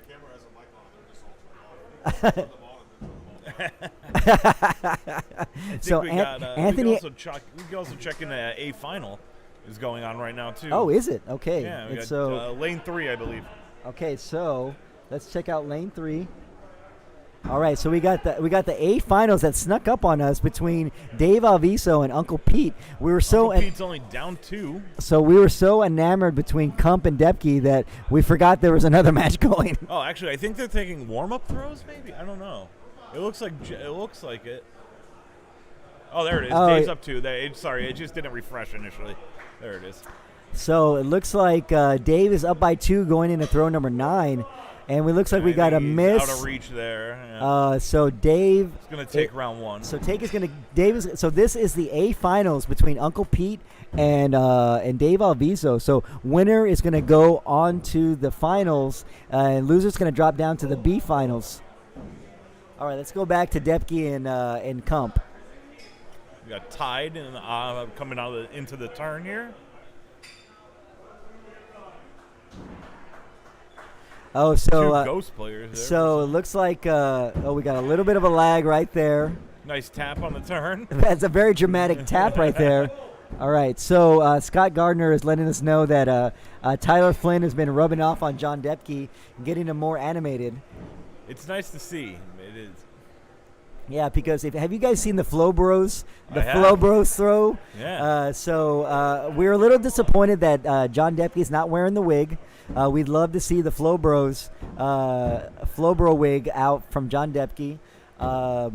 He has let me know that wig is freaking hot. That's what he's told me every time. It's freaking hot. Not just hot, freaking hot. So I don't blame John for not wearing the wig right now. Kump going up 1, going to throw 7 here. Or sorry, throw 8.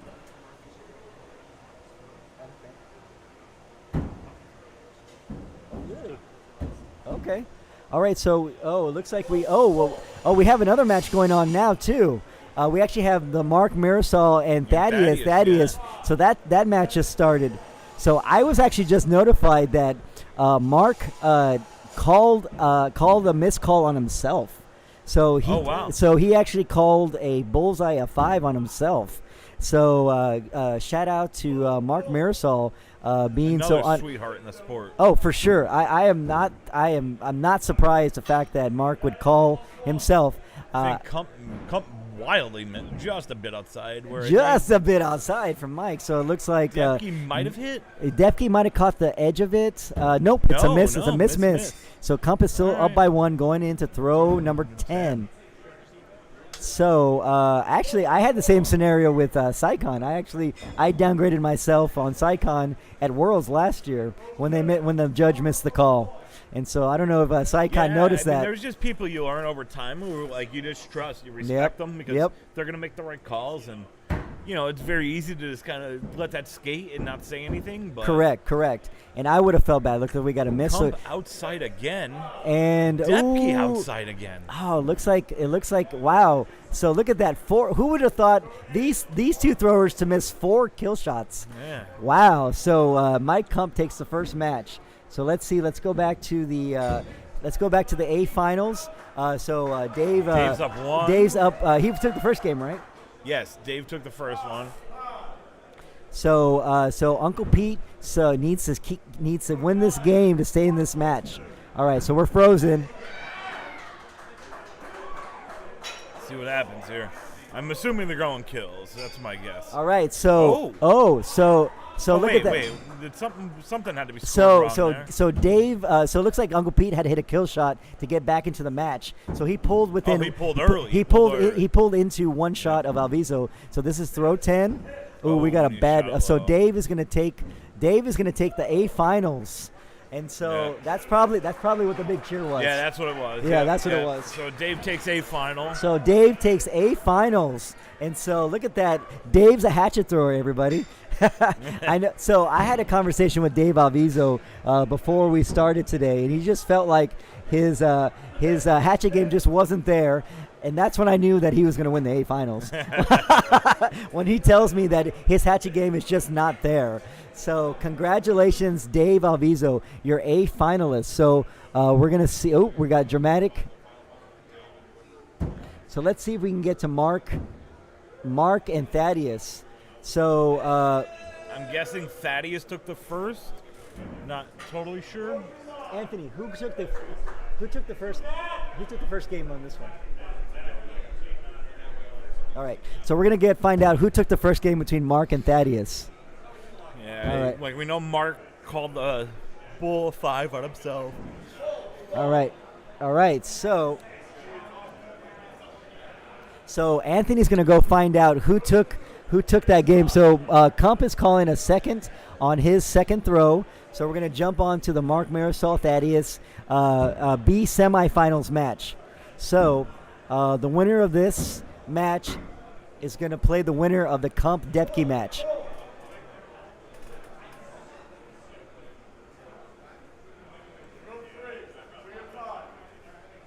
Okay, look, we're perfect through 2. Yep.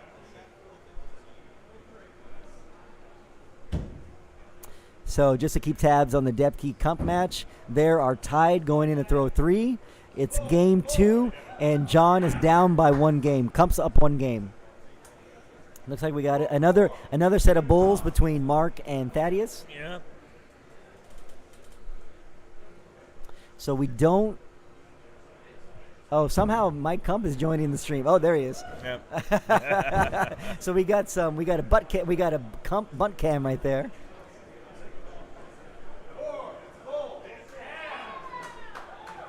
Ooh. Mark goes wild on row 4 there. Yeah, Mark goes a little. Look at that, and he's kind of laughing it off. But sometimes Mark, he'll throw a 4 every now and then, but then he'll make up with it by smashing kill shots on 9 and 10. So I have noticed that Mark has thrown a few 4s. Do you know who won the first one on this one? Between Mark and Thaddeus? Let's see. We got So we got Kump and Mike John right up here. 1, Depkey up 1, with Mike taking the first game.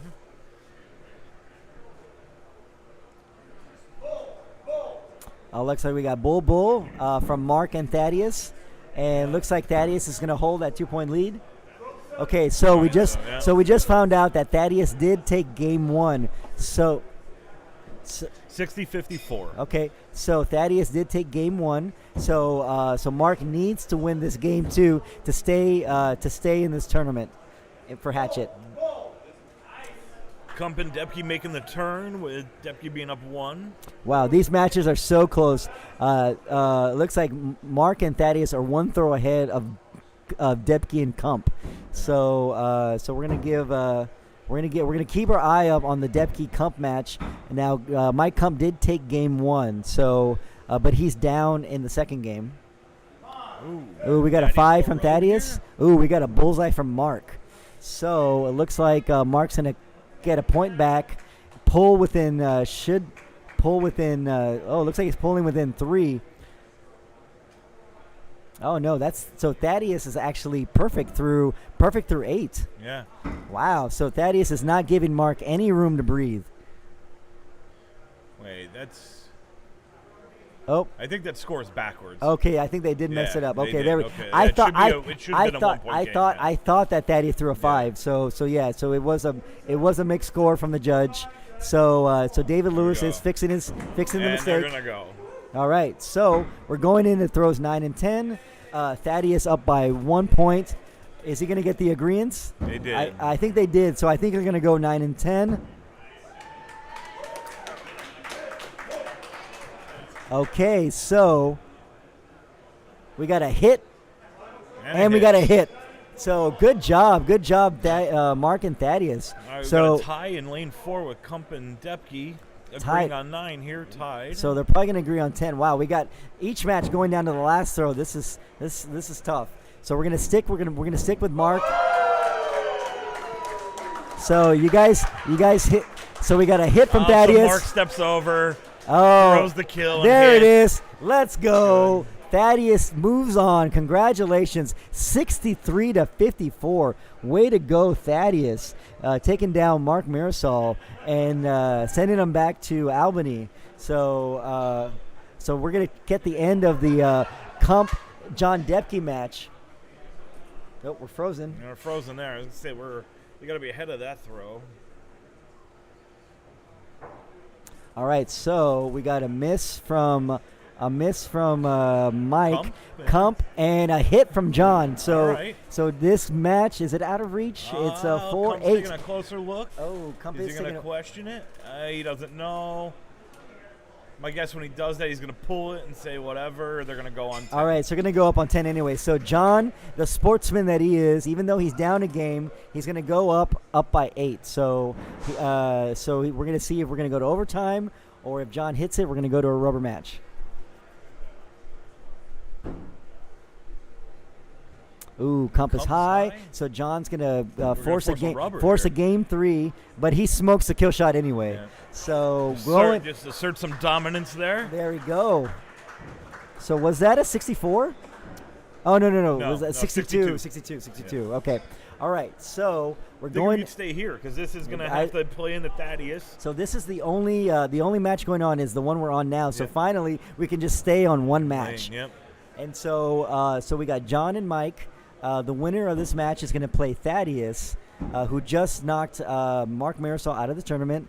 The winner of that match is going to play Uncle Pete for the B finals. And we'll give you an update on the Northeast here. Let's see what's going on. Oh, all right. We had Mark Tishko. Mark Tishko takes it over Braden Farmer. Wow! So he double dipped Brandon Farmer. Oh, actually, no. That's going to force the next game, isn't it? Okay. So Nope. That's yeah. That's Congratulations, Mark Tishko, for the Northeast bracket number 4 champion. So Mark Tishko is going to be throwing on ESPN. So he's going to join his Team Legends teammate Lucas Johnson, and he's going to join. Let's see who. I'm trying to remember who took the bracket here. Ryan Smith. Yep. It's so many throwers. I had to. It's been a long day. It's been almost 7-8 hours of talking for me. Yeah. Are you throwing duels, Dan? Nope. No. No. So I was just here to hang out, and Anthony stuck a microphone in my face, and I haven't removed it. All right. So we're gonna go into throw 3. We're tied. Oh, we got Bull. I had a good question for you, Dan. Actually, What's that? When you practice between your practice throws, like between matches, Okay. are you a bull or a kill guy? I usually, it depends how I'm feeling that day, but if I know that I'm playing a top tier thrower, so let's say it was you, definitely kill. Interesting. Definitely kill. I would feel I want to feel that feeling in my hands of what it's going to like to hit a kill shot. I think that if I'm a little bit maybe earlier in the tournament, I'd probably go for a bull. Huh. And so I usually go kill for my practice throw, and it's usually the left, because that's my favorite. That's my favorite side. Okay, it's interesting. I'm bull all the way. Really? Yeah. Okay. No matter what. No matter what. Wow. Okay. I simply look at it in terms of 80% of my throws are at That's a bull. true. That's true. So I'd rather get that one that get the feel right, and then this way I know if I'm off a little bit, Yeah. where I can make my adjustment. Okay. Whereas my kills, I trust my kill, but that's the other thing is Yep. I trust my gut instinct on my kill shots, and Yep. that's probably why. Ultimately, what it came down to is my thoughts are majority of my shots are bull, and that's where you stay in the game. You win the game on kill, Yeah. but you stay in the game on bull. That's a good point. So I have a good question here. Let's see if we can predict this. So we're tied after 5. If they both hit the same throw on 6, do you think we're going to see some shenanigans? Do you think we're going to see? If one of them thinks about it, yeah. Oh, sorry. Yeah. Good call. All right. So I hope we do. So it looks like we got I a think bull they from hit. John, and I think we got a bull from Kump. We'll see if they drop. I Okay. would think they would agree, they would, but it's got to be if one of them brings it up. Yeah, I don't so know if they're in the moment, if the they're moment thinking about to it. remember or- the shenanigans. Yeah. Nope. No, they're No, just they're no, just they're in the just gonna spot, throw. yeah. Yeah. So I thought that would have been a good call It for a would've been a drop good a drop spot. on 7 and go 8, 9, and 10. Yep. So Mike fires a bullseye. So if John hits this bullseye, I believe they're gonna go drop, kill. Ooh, and John looks like he threw a 5. Okay, so he's gonna give Kump the 1-point lead. So they're definitely not gonna stay. They're not gonna drop on throw 8, and so I think Mike might be a little bit disappointed. He probably would have liked to do the drop, kill. Yeah. Again, it would just be if they brought it up. I don't think he necessarily. Mike might have just gave it Ooh, back. that might be a 4. I know that axe is tipped down, and John I think smokes he's a got bullseye enough. I think he's got enough from looking, over. for at least a 5. Yeah. Okay, Yeah, so so they're we're gonna go tied. All right, so we're gonna go bull. We're gonna still go gonna kill. get the kill We're gonna out go of it. kill out of this anyway. So that's what we want to see. Yep. All right, let's and we'll go. see who settles in. All right, Like, so this is a Kump rubber looked a little match. shaky on those last 2 kills in that previous game. All right, we'll see if so- he settles down. And again, obviously John Depkey's been having a great tournament. He's going to be on ESPN for Big Axe. Kump loves the pressure, though. This is what he loves. Oh, he smokes that kill shot. And so does John. Hit. John smokes Here we it. go. Hit. Oh, look at that. Oh, we're gonna get. I thought we were gonna get some dancing. Yeah. Might get a little bit of line dancing out of this yet. Oh, so does Mike Kump line dance? Cause No, but John can. but John does. Yeah. John, we if we put on some country music, John will start line dancing immediately. All right, so we got. Ooh, bad. Wow, way. Okay, so if John hits us, he's moving on. And That sounds he like- smokes splits it. Smokes it. Wow, John Depkey. All right. Moving on to play Thaddeus in the B semifinals. And so congratulations to John Depkey moving on in the B bracket to play Thaddeus. And so great throwing from Kump. I mean, obviously, it looked like he was a little shaky earlier, but I feel like he settled in, won some matches, and so great job from Mike. I'm gonna step away because I got to run to the little chiropractor's room. Yeah, you made the move before I could, Dan. That's where I was going next. All right, we're going to see what match comes up. Well, we know the match is coming up. We're going to see what lane they're going to run it in. We're going to run it in lane 4, so we're already here. Perfect.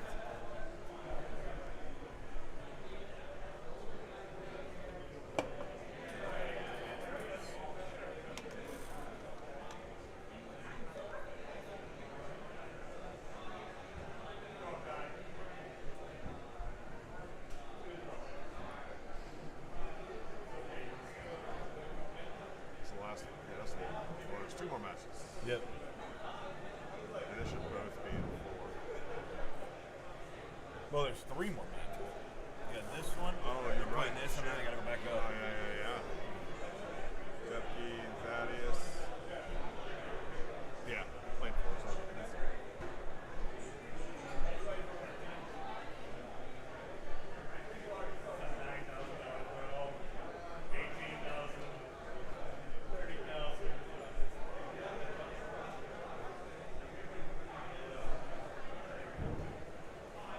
Excited for duels? How you feeling?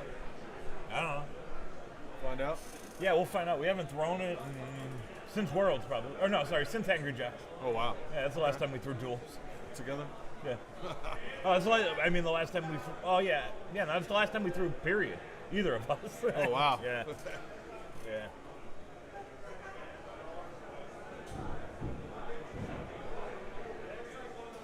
Yeah, that's something. That's a little thing Kump and I end up doing. We just we know each other's timing well enough that we're like, we don't have to be, we don't appreciate everybody practicing so much anymore. Yeah. But, like, it's just it makes us practice and we don't. Right, So it right. doesn't help.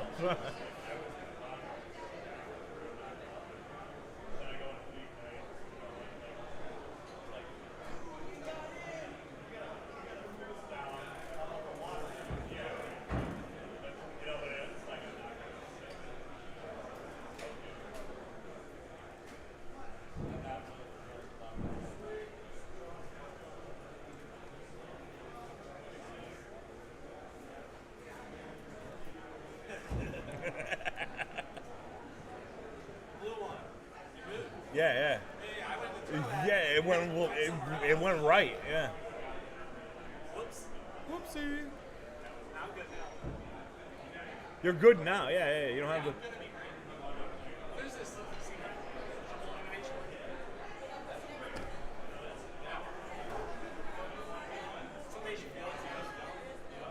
That's my whole career.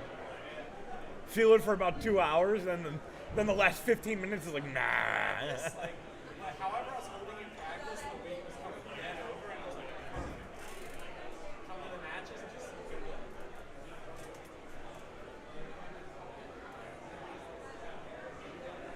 Hey, you want in here? I gotta. Sure.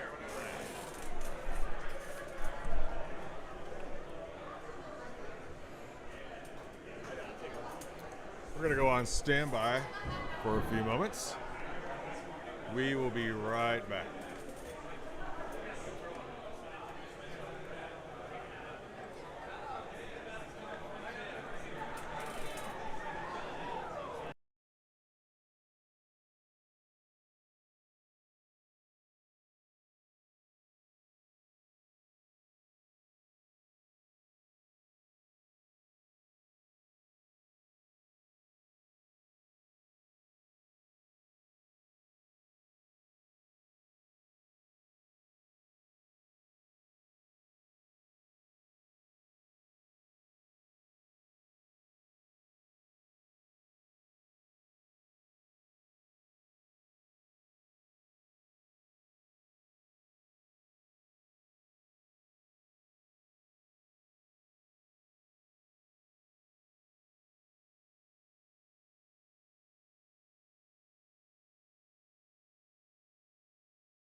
You're hot.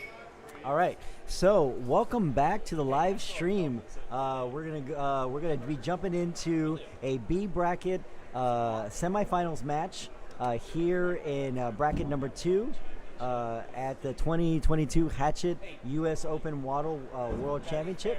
Looks like we're frozen. Let's unfreeze it.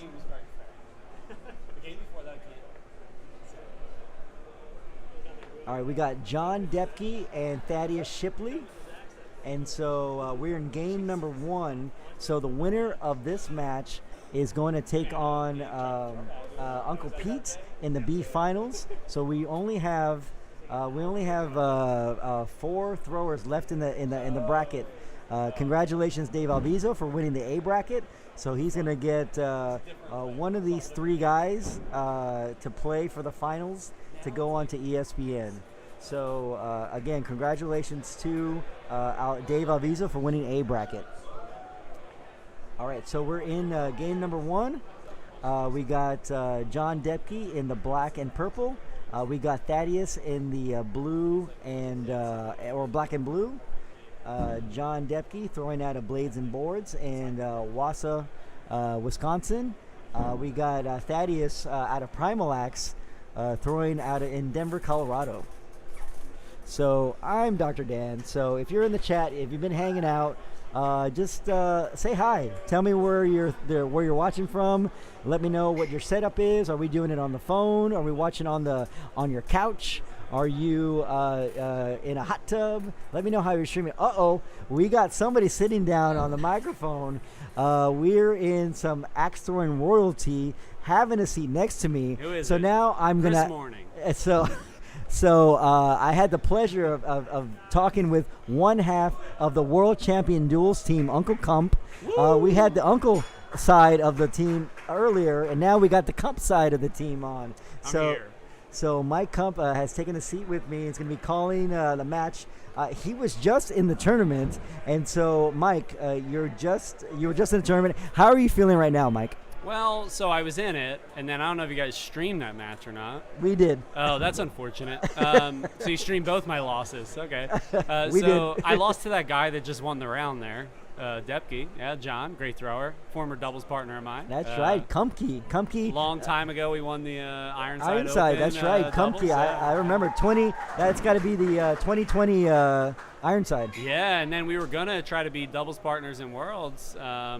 We weren't allowed, and then That's right. then those posers, Crocs with socks.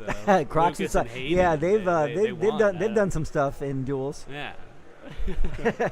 Well, thank you, Mike. Thanks for sitting down and just adding to the live stream. I know that I've been pretty much on the live stream the entire time, and I've had a bunch of different people to talk with. So it is. I'm going to say it's much easier when there's another person here.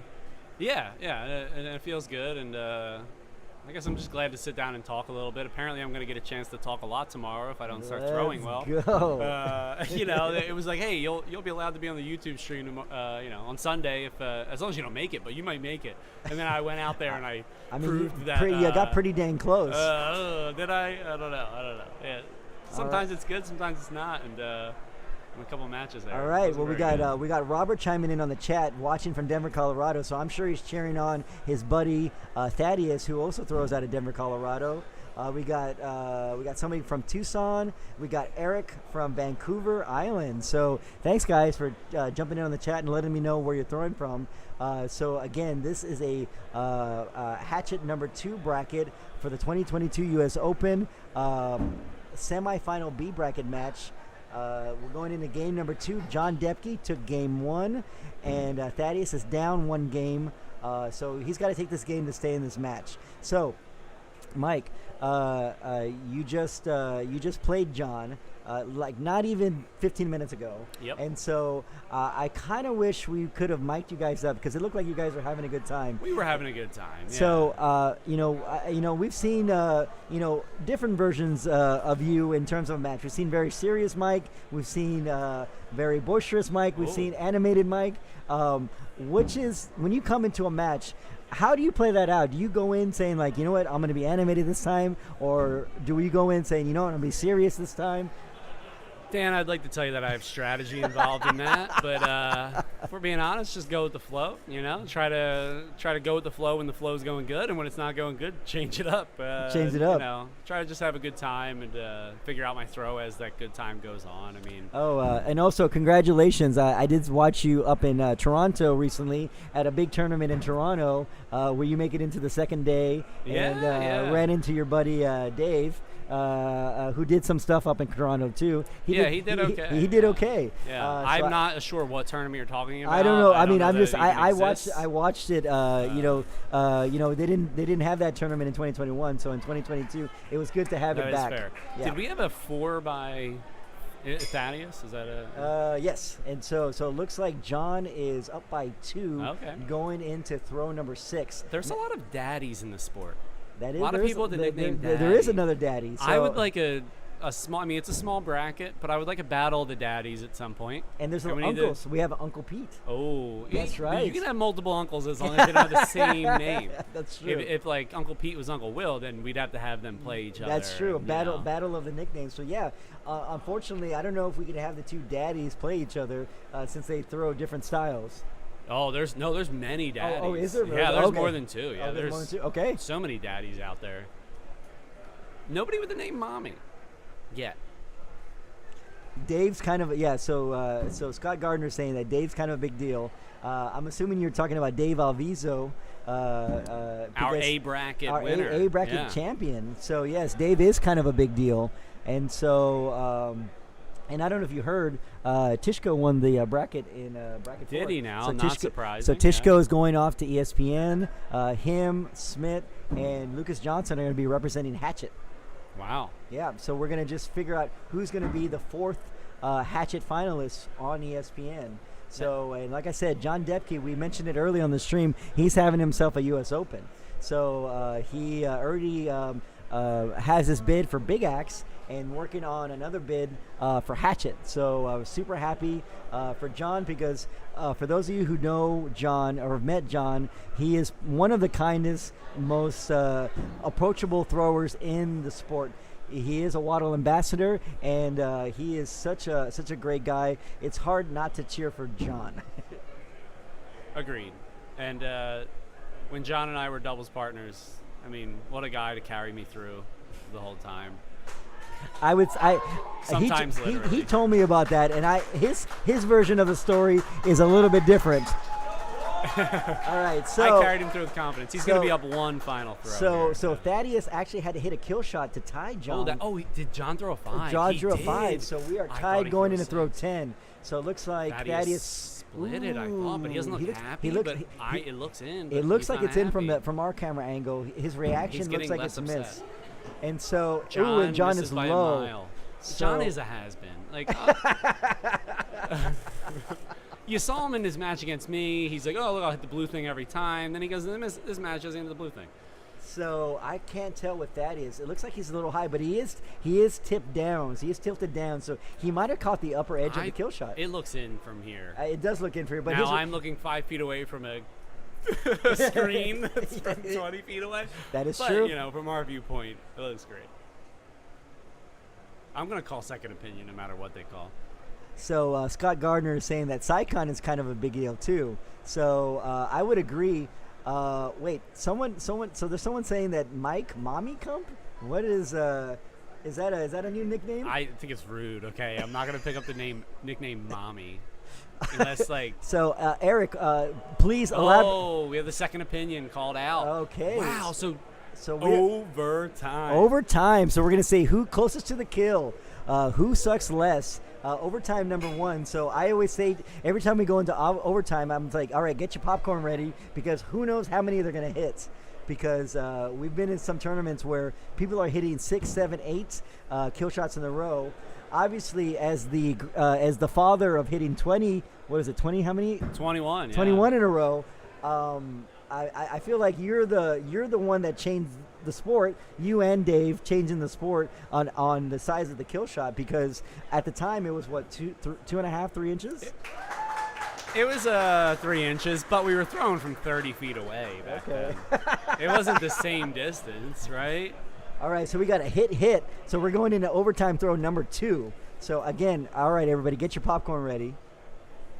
All right. So overtime throw number 2. Thaddeus over-rotated on his last throw here. Misses to the Ooh, right. he's wide right.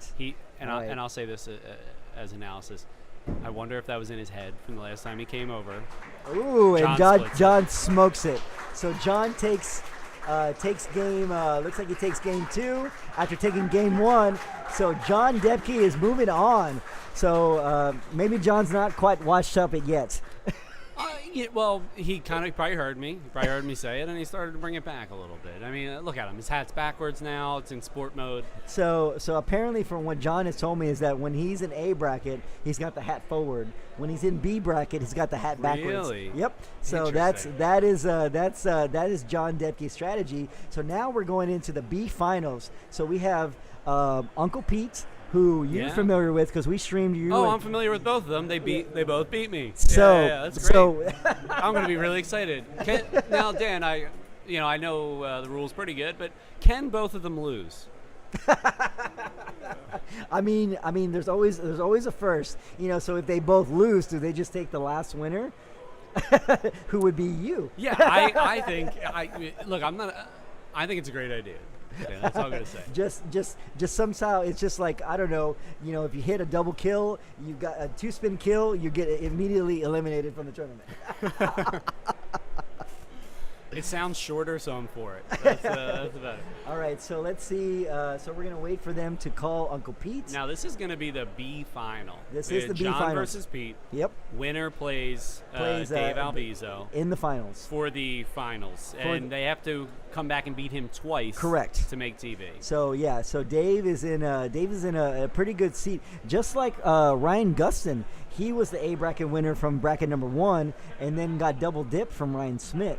So I actually asked Will earlier on his thoughts on waiting versus Russ versus waiting around or staying hot. What is your feeling? What is your opinion? I like coming up hot, but in terms of like finals I've made, I'm honestly probably about the same win percentage from B versus A. Okay. It really all depends on your opponent. Sometimes people coming up from B are just like on fire and they stay on fire. Yeah. Sometimes they just catch that finals nervous vibe and they lose it. But, So I'm going to pull up your stats right here, Mike. Oh, it's not good. Bio not found. They don't even know who I am. So we're looking on the super spreadsheet. Thank you, Anthony, for the super spreadsheet. So these are your all-time stats. You've thrown 7 Waddle Leagues. You have a 67% bullseye hit rate. And almost nice. And almost a 60% kill shot rate. That's horrible. Dan, why would you do that? Why would you do that? Well, it's one of the who made this spreadsheet? Anthony, of Anthony course. Did? Anthony okay, did. Okay, yes. okay. I thought Michael Dolan might have made it. I wouldn't. I mean, get that guy out of here. Dolan has been coming in hot with the stats from the tournament. So Dolan, I think he left the chat earlier. Gonna hit him with a fire extinguisher. So Dolan was coming in with the tournament stats of like how many bulls, how many kills, and so these are just all-time stats. So you've thrown 196 games in Waddle. You have 7 leagues under your belt. You've got 1,114 bullseyes, and let's see how many kills you've hit. 178. That sounds about right. That sounds about right. Yeah, that's all I've ever hit. I've never thrown one outside of official stats. So this has been kind of nice because we've been using the spreadsheet, obviously, to give the viewers a little bit more information on everybody's. So there are bios on some throwers, and as you can see here, there's some throwers that didn't do a bio. Oh, what? Wait. Oh, submit submit a bio. So I definitely did. I wonder why that didn't come up. So okay, let's pull up John Depkey's bio. I did submit a bio. Whatever. Okay, it's fine. Life's good. So let's pull up John Depkey's bio and see what he put on his. Might have to control click or. Oh, maybe click that some way. Click that. Oh, maybe. There we go. Yeah. There we go. So let's look up John Depkey. So he's been throwing about 5 years. Waddle and knives. He does both. Let's see, how did you get into axe and knife throwing? Just tried it once and was hooked on day 1. Yeah, that sounds like John. Biggest accomplishment. Let's see what he said. Being chosen as an ambassador for the sports. What a dork. Honestly, Uncle Pete by 1,000 in this match. So I think Depkey's nose is a little brown from choosing that his biggest accomplishment, who John is a very accomplished thrower. He's won duels titles, he's won Big X titles, he's won Hatchet titles, and his biggest accomplishment is becoming an ambassador. Hey, somebody said I have a nice ring. That's pretty cool. I like is this true. person. Thank you. See, that's Scott. Art? That's Scott Gardner. from Oh, Scott Ironside. Garner. Thank you, Scott. You might have been there that day. Yeah. So you also have a giant double bit axe from Ironside. From Angrywood. Angrywood. I've never collected it. It is not at my house. I do have one from Quaddle as well. It's not an actual axe. It's an epoxy axe. Yeah, I did get that. The very nice axe stand. I saw that they gave out boxing gloves in New York. That's right. Yeah, that's right. At Rochester. The most jealous I've ever been in So- the history of the sport. So I was actually at that tournament, and I want to shout out to Bo Warren because I think I've given Bo Warren a shout out all 3 days I've commentated. That was by far the funnest tournament that I've been to. He had 2 kegs for everybody. So for those who love adult beverages, and he has a bar. He has a bar there, and he gave out 2 free kegs, and that says a lot about Bo Warren and how generous he is for having a good time for the throwers. And so, but before we talk too much about Bo Warren, let's get back to this match between John we're Depkey and still Uncle round Pete. one. So we're in the B finals. We're going into throw number 4, and John is up by 1. Pete's back though. He had that 4, but now we're tied up again. So when we saw Pete do the cartwheel in your match, what were you thinking when you saw Pete Bellinger do the cartwheel? I was thinking, what are the laws of assault in Minnesota? Can I strike this man? No. I absolutely, anything people want to do to have a good time, I'm in. Yep. That was a big win. Everybody's excited. Loved it. Yeah, because I'm going to say that this might be one of the deepest runs that I've seen Pete in a tournament. I don't think I've ever seen him in a B finals or A finals before. He went through Alex Martin, who throws in color. defeated me at Worlds, that's and then right. only lost missing TV to Mike Philobaum. That's true. He went through Alex Martin, then he went through me, Yep. then he went through Mark Marisol. Yep, there we go. To get to the A final there before he lost to Dave Alviso. So Yep. that's his run so far. So Uncle Pete has been killing it today. So it's been nice because we had Braden Farmer, the A bracket winner in bracket number 4, and I'm not familiar with Braden. I don't know the name very well, and so I am not as well. So yes.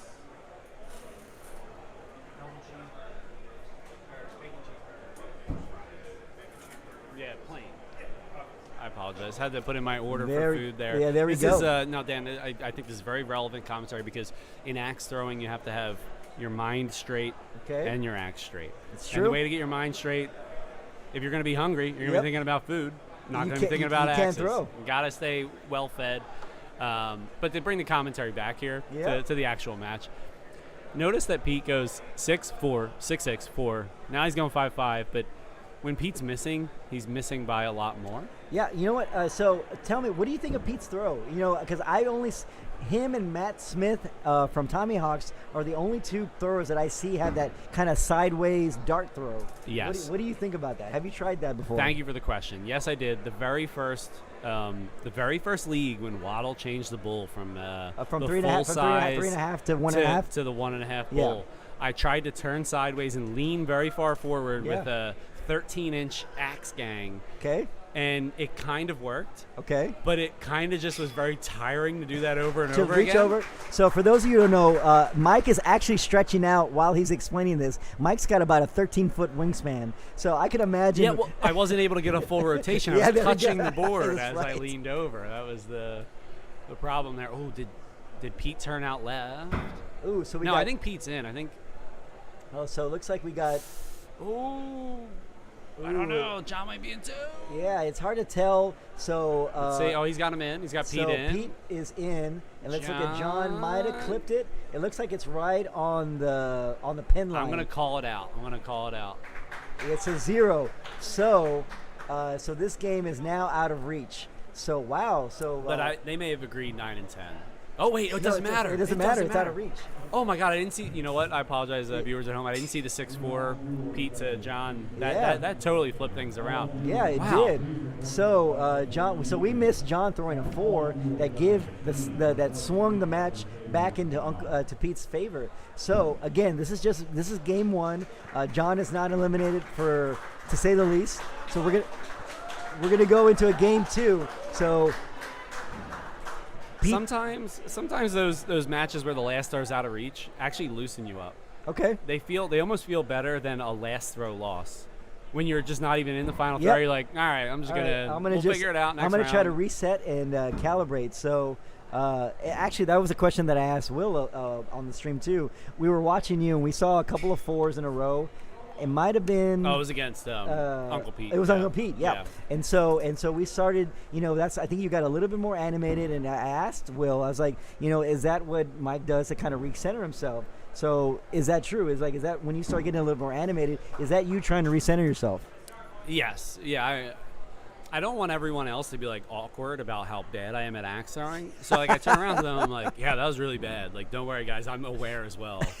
That I'm a has-been. No, so and it helps me reset and I start thinking all right, what's going wrong? What can I do to change? And then you just kind of try to keep the flow and keep finding it, right? So I'm not going to call Mike a has-been. I'm going to call him a trailblazer because obviously, for many years, Mike has been the man to beat, and so for someone to be as good. For someone to be as good as you have been over the years is a testament for your love for the sport. So I'm going to just say, as someone who's been watched you over the years on YouTube and in real life, I just, thank you for being an amazing thrower. Dan, I am never going to say anything nice to that. I am not any good at axe throwing. I don't accept your nice words. No. Dan, we're playing a game that a lot of us, right, it's not our full-time job. We're here trying to test ourselves, right? We're doing a game where we're trying to improve ourselves and test our own mental abilities as well as our own physical abilities, and at the same time trying to have a good time with friends. Sure. We're traveling around, we're seeing people we know, we're improving ourselves and trying to just kind of, I don't want to say better our lives. It sounds a little ridiculous, but I want to, in a way, better our lives, right? Well, and for me, obviously I haven't been throwing as long as you, but I've been throwing for a number of years, and what I've gained out of it is just the relationships with all the different people. I've met so many amazing people. Yourself, Anthony is right over to your left, who's also an amazing person, and it's just been a blessing to meet such amazing, great people without the sports. So before we start singing Kumbaya and start holding hands, let's get back to the match and get back to John and Thaddeus. So we're tied going into throw number 6 at the turn. Pete's up by one game. So what do you think John is thinking at this point right now? What I'm thinking John is thinking is just keep it all together, right? He's not thinking anything. If things are going well, you're not thinking anything. That is true. There's no I need to do this because it's this situation. For those at home listening, if you're worried about how many axes into the match you are and what the score exactly is, you're not doing it right. Yeah, you're the not doing moment it right. you step up to the line, forget everything, do whatever you learned in practice, try to repeat it. That's the name of the game. So Pete and John fire in with Bull. So we're going into throw number 7, still tied. So this came up earlier, the shenanigans of dropping on 7 and going up on 8, 9, and 10. Ooh. So you and John actually had that opportunity. Oh, I didn't realize. And that's what I told Will. I said, I don't think they realized it. I didn't realize that at all. If you guys would have dropped on 7, you guys could have gone up on 8, 9, and 10, which I felt like if anybody was going to do it, it was going to be you and John. I would have definitely done it, but you know what it is? You saw my stats earlier. The lack of experience I have in throwing axes, I for sure didn't even realize the situation was what it was. I would have absolutely done it. And then John would have absolutely done it too. Yeah, and now I'm upset. Well, I guess I'm not upset because we saw my kill shot attempts in that match. They weren't very good. All right, so they're going to be tied. So Pete is he held his lead. So we're going to be going up on 9 and 10. So Oh, the Pete- camera's a little behind. I yeah. apologize. We are a little bit. The stream is a little bit behind. So we're going up on kill shots 9 and 10. Oh, we're lagging. Switch it back. So we got to just refresh the camera. Oh, so we Pete got missed by a so- metric mile. So it looks like John take it, but I don't think John's gonna stay down. So John is up by 7, going into throw 10. Yeah, they're going 9 and 10. They're going 9 and 10. Yeah. So, but John is down again, and we were talking about that earlier. I was talking to that about Will about the 9 and 10 rule, and I feel like it's almost like an understood agreement amongst throwers because we're really friends.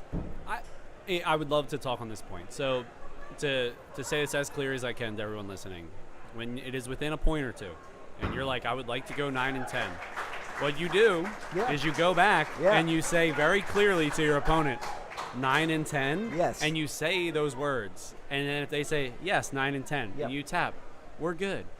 Sometimes people go back and there's like, oh, like tap, kill, and like they don't ever express like, hey, I would like to go It's about both. Communication. So so we just missed that John hit his kill shot. He forced a.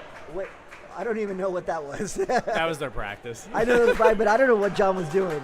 So we got a rubber match. So winner to play, the winner that's going to play in the finals against Dave Alviso. So we are in game 3. We did our warm up throw. You were coming over. So we're on game 3, but yes. So we were talking earlier about the 9 and 10 rule, and what I told Will was that I don't think it's like a good thrower thing or a cool guy thing. I think it's a communication issue because, like you said, if somebody agrees to 9 and 10. It's clear and everybody understands. It's when somebody doesn't say something where there's some misunderstandings and maybe some hurt feelings. And I think if everybody just agrees at the beginning, it's not an issue. I don't mind if somebody stays down on 10 as long as we agreed upon it ahead of time. Exactly. Yeah, and I mean, look, we don't play that many tournaments a year. The communication between the community isn't as clear as it could be. I think everyone needs to start kind of getting on the same page, and how we do that, we'll figure out, right? And try to get everyone to be like, all right, like when you want to go 9 and 10, indicate that you want to go 9 and 10. Correct. And if they say 9 and 10, and then if they're on 10, they turn it back. Just let everyone in the whole crowd know that what they did. And then you know what? And I haven't seen an incident that blatant, but I have seen incidents where people have sort of not clearly said 9 and 10, and I think that's when people get upset, when feelings get hurt, and so I think that it's just one of those issues that are kind of like. I feel like the debate will rage on, but I think that amongst most friends, people that throw that are friends, usually 9 and 10 is almost understood, especially if it's close. Yeah. I was talking to Will about if it's 3 points, if it's 4 points, or if it's 2 points, when do you do it? And from what Will has said is that if it's 3 or less, he's going to go up. If it's 4 or more, he's going to stay down. Interesting. Yeah. See, at 3 or less, at 3, I'm staying down. That's and what- if I that's throw what I a said. 5 and That's it what I ends said. up tied, I'm like, well, We're tied. yeah, good job by me not hitting the thing. But when it's 2 and 1, I try to go 9 and 10. Yep. I agree. Am And I a little disappointed by the 2-point difference being now that I have to hit both Correct. to stay ahead, right? Like, if you think about it, a 1-point difference is 1 throw difference, right? Correct. So now we're going to do 2 throws. Correct. And whichever one of us hits them, it'll be like who wins, right? Correct. Like, it'll be the same number of misses or same number of hits or, feels very fair. When it's 2 points, it gets a little funkier. Yeah, But, I like I said, I was agree. That's what I told Will. I said I'm a sort of a 3 or more. I'm going to stay down. 2 or less, I'm going up. Yeah. I want to either hold my lead or I want to come back because I've had plenty of matches where I'm down by 2, hit both my kills, and I still win. So here we go. So we missed some shenanigans Now- because they were tied going into throw 8. That's interesting because it was actually Pete earlier who said to me after our match, he was like, oh, like I wanted to go drop 7, 8, 9, 10. And I was like, and then we were 1 point differential. They didn't go 7. And they were tied. And they tied. 6-6'd and now dropped on 8 to just be 9, 10. Yeah. I love it. I love it. So we're gonna get 2 kills, and looks like John's we got good. It looks like we got. I think Pete turned it. Pete looks like the blade is a little bit turned. It looks like John is right down the middle. So, all right. So for All right, Pete, let me tell John to stay down. Yes. Okay. He So didn't listen. He didn't listen. Yeah. John didn't even blink. So for Pete to stay in this tournament, he has to hit this kill shot. If John hits it, he's moving on into the finals of the Hatchet tournament. And Pete hit missed it. it. All right, Pete John, missed. here it is. Congratulations, John. 1.5, John. Keep 1.5. it running. Cross kill. Oh, and he hits it. Congratulations, John Depkey. Whoa! So John Depkey moving on to the finals, the Hatchet finals of bracket number 2. And so, there he is! There he is! Oh, John matching. There he is! Wow. Never have I felt worse for losing to those guys. Those are the worst cartwheels I've ever seen in my life. So, Oh, my Mike, athletic career's over. I couldn't have asked for a better person to be sitting in this chair right now after you have just seen 2 people do your move in a match doing a I cartwheel. think it's great. We got to bring the fun back to the sport. Yeah, come on. Now, can John carry that energy against Dave Alviso? We're going to see right now. Dave has been sitting for over an hour. 45 minutes. I don't know. We'll name a time. So I'm wondering, are they going to give Dave 5 warm-ups or 1? I'm actually He kind of gets curious. no throws. No, he gets. Well, that is a good question. We'll see. As far as I know, it's kind of a judge's call or a commissioner's call as far as the 5 versus 1. He's going to get 4? What about, is John going to get 4? No. No, John's. Oh, late 4. Oh, So yeah, we're good. So we're going to ask Anthony. So is Dave Alviso going to get warm-up throws? Probably. Okay. What about John? John's not going to get any warm-up throws. Okay, so if Dave Alviso is going to get 4 warm-ups, then John Depkey is going to get 4 warm-ups. So Yeah. okay. This is a good opportunity to talk about my opinions on warm-up throws. What do you think they are, Dan?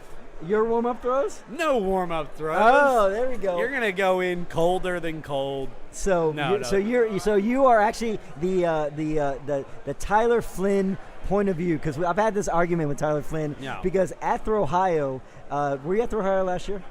No. No. So we had no warm-up throws for no throwers. Love it. Nobody. So you had your 5 for your first match and 1 in between. Oh, you didn't have a practice hour. At all. Okay, well, I kind of support the practice hour. That's how I learned how to throw axes.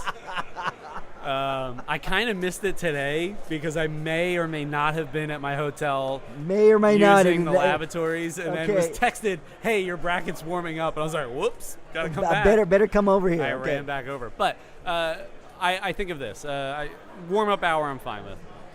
It is the number of throws between rounds and before matches that I'm like, maybe no warm-up throws between rounds. Maybe the one throw before the match I'm like okay with. I'm not totally against it, but if they took it away, I'd be fine. And the 5 before the first match, I'm like, maybe 3 throws. Maybe 2 or 3. I heard Brett Williamson said an interesting idea. He said eliminate the practice throws between the games and just have 3 before every game. What do you think about that? I'm not totally against it. Okay. Yeah. Maybe like a 2. A 2 across the board. You get 1 throw at the bull, 1 at the kill. Yeah. Before the match starts, and that's it. Like, totally it. So we're waiting for this match to start between John and Dave. Oh, confirmed practice throw. So Anthony, as always, on the spot, being very helpful. So they are going to get practice throws. So we're going to get 5 practice throws. So if you're in the chat, let us know. Let us know what you feel about practice throw. Are you yay or nay on practice throws in the chat? Because I'm trying to kill some time while we're waiting for this match to get started. So what I'm going to do is, since we were reading John Depkey's bio, I'm going to try to find Dave Alviso's bio and see what he wrote as his greatest accomplishment in axe throwing. I don't know. We'll see. Well, while you're saying that, Dan, just live breaking news here. My mother did text me, and she was like, let us know if you made TV. I will be texting her back. Not yet, Mom. Not yet. All right. Well, Mama Kump, your son is is doing fantastic. So, we got Technical Kitty cheering for Dave Alviso. Who is that? Technical Kitty? Technical Kitty. I don't know who you are, but we got a Dave Alviso. You're not even fan. the first Technical Kitty. You're the third Technical Kitty. So, all right. So let's see. So Dave Alviso been throwing only 3.5 years. I feel like he's been throwing a little bit longer than that.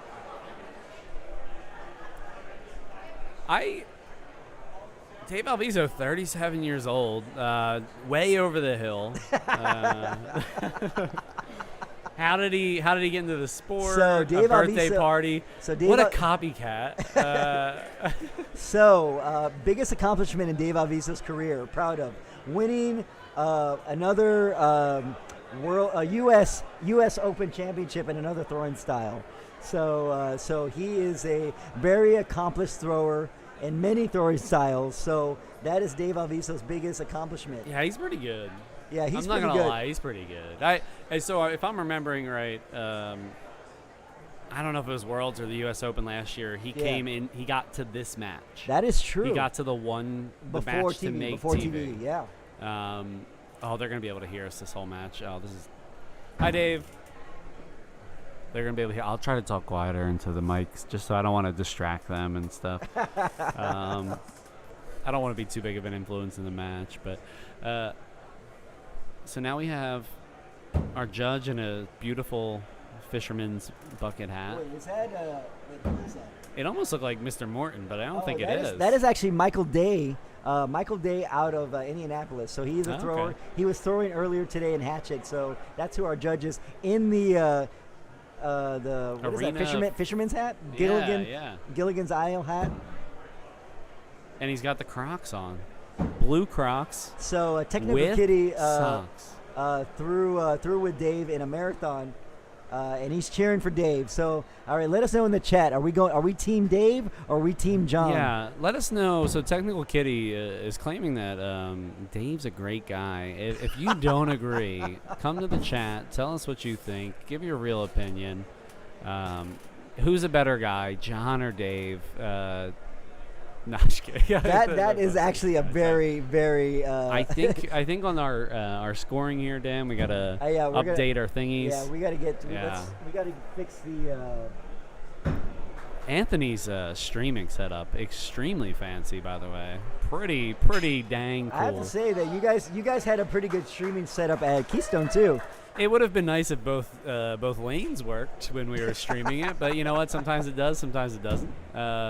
No, Anthony's setup is like taking it to another level, and it's all those watching, right? The sport's growing, and yeah. So just to let you guys know, the overlay for the scores is not correct. So I just put up on our screen the actual scores here between Dave and John. So we're gonna try to get if I can get Anthony over here to come fix the overlay, but so right now we're in throw number 1. John with a bull, Dave with a 5. So we can see the scores right here.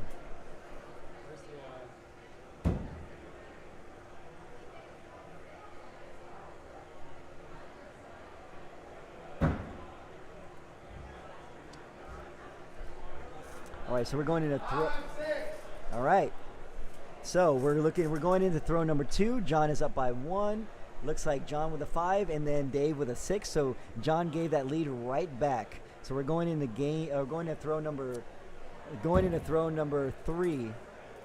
I don't know if I don't see Anthony nearby, so we're gonna try to see if we can fix. Try to fix it myself, but I don't want to mess with his streaming try to setup. fix with the overlay. So I'm actually gonna see if I can just take this down so it's not confusing. So I don't want to get people to get confused. So we're gonna just call the match as we see it. Preview of tomorrow. There we go. We're at 17-17 going into the 4th. All right, so we Dave are hitting a bull. Looks like Dave smokes a bullseye, and John smokes a bullseye. John also hitting the ball.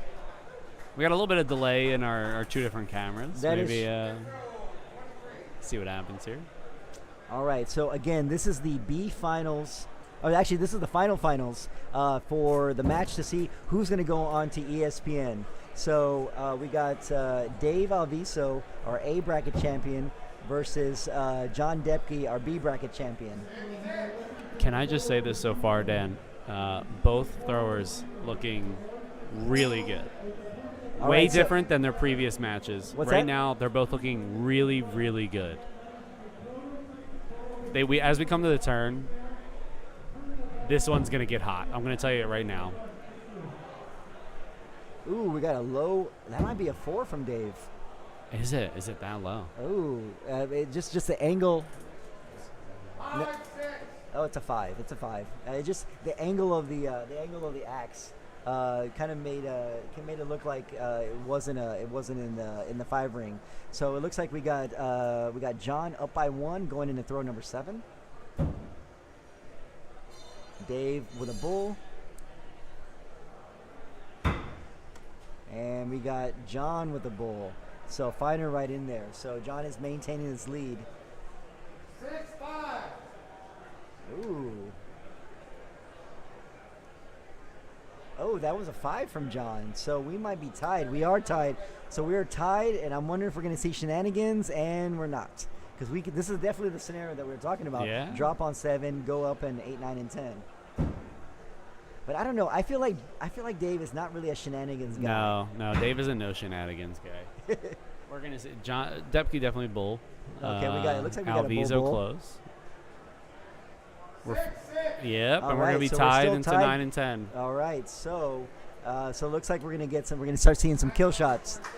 All right, so Let's see it. I feel like Alviso's on, but we'll see. I mean, he's got to pull his foot back. There he goes. all right, this is throw 9.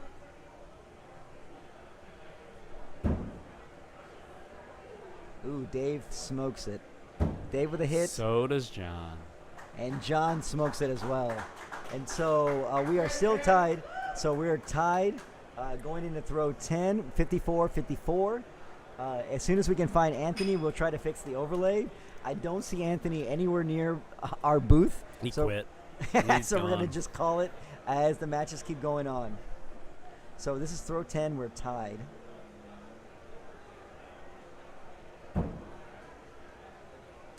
Dave smokes a kill shot again. And John. So does John. Okay. And so, wow, that was a really quiet. There it is.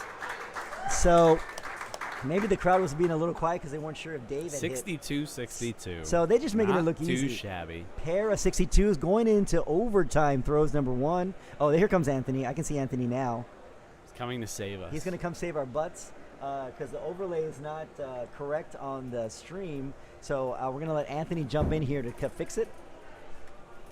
Where'd it go? It just wasn't the right overlay. It was a hit. We're going to go again. Okay. So all right, overtime. All right, everybody, get your popcorn ready. Get comfortable. Looks like we're gonna go round and round to get to see how many kill shots. We're gonna go overtime throw number. None of the overlays correct? Yeah, no, because Mark and Thaddeus are not throwing. Are they running on the wrong fucking tablet again? Probably. That's not on the stream, so. All right, looks like we got a hit from Dave. Oh, they're playing on Oh, lane it's 5. close. Ooh, we got a miss Depkey's from a definitely from a not in. John. So we got to take a look Dave's at Dave. close. Dave is a little over-rotated. Oh, Depkey already pulled his. Okay. Oh, they're just going to. Oh, so it looks like that was a They faulted. miss. Yeah, I So like we're it, I going like into it. overtime throw number 3. Looks like it was a miss, and they both faulted. Anthony is furiously trying to get the overlay correct. So we're going to just keep calling them as they throw. And Dave fires in first. Way Ooh, out. Just looks like he's wide John right. way in. And John smashes it. So John takes game 1 of this first match. Oh, my God. Dave Alviso looks like his life is over. He's so upset. All right. I've never seen a person more disappointed in my life. So John, again, remember, John is the B bracket winner.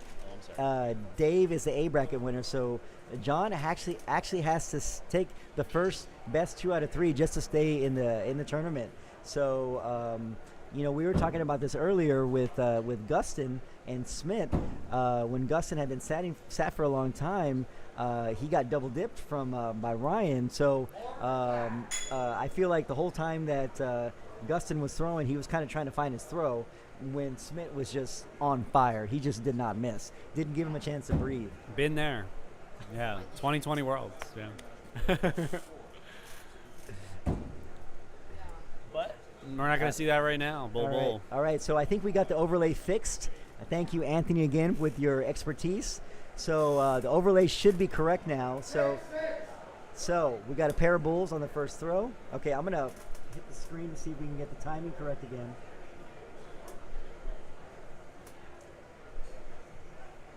All right, we got a refresh on the screen. So we are tied going into throw 2. John Depkey up by 1 game. Dan, I was hoping to see different throwers when you refreshed it, but yeah, still these guys. That's no. Ooh, John a little to the right. I don't think he clipped it. And we'll see what looks like Dave is a little bit high. So we got a pair of 5s. So pair yes, has-beens. These guys are human. They do throw 5s. And so so I think this. You said last year. You said Dave was one match away from the U.S. Open again from last year. Yeah. He got very close, and look, somebody makes it, somebody doesn't. That's just the way it goes, right? And I think this year he's very motivated to. I think we have another pair of 5s. What's going on here, Mike? Because when the going's not good, they didn't throw 5s on not going. They didn't throw 5s against you. No, there was plenty of 5s. I threw more. Yeah. And I didn't hit the blue thing at all. Yeah. I didn't even give Alviso a chance to beat me. Oh, that's true. You didn't. I guess you didn't get to play Dave. Yeah, I would have taken 3 losses if I could. All right, going into throw 4. Going in, look like we got a pair of bullseyes.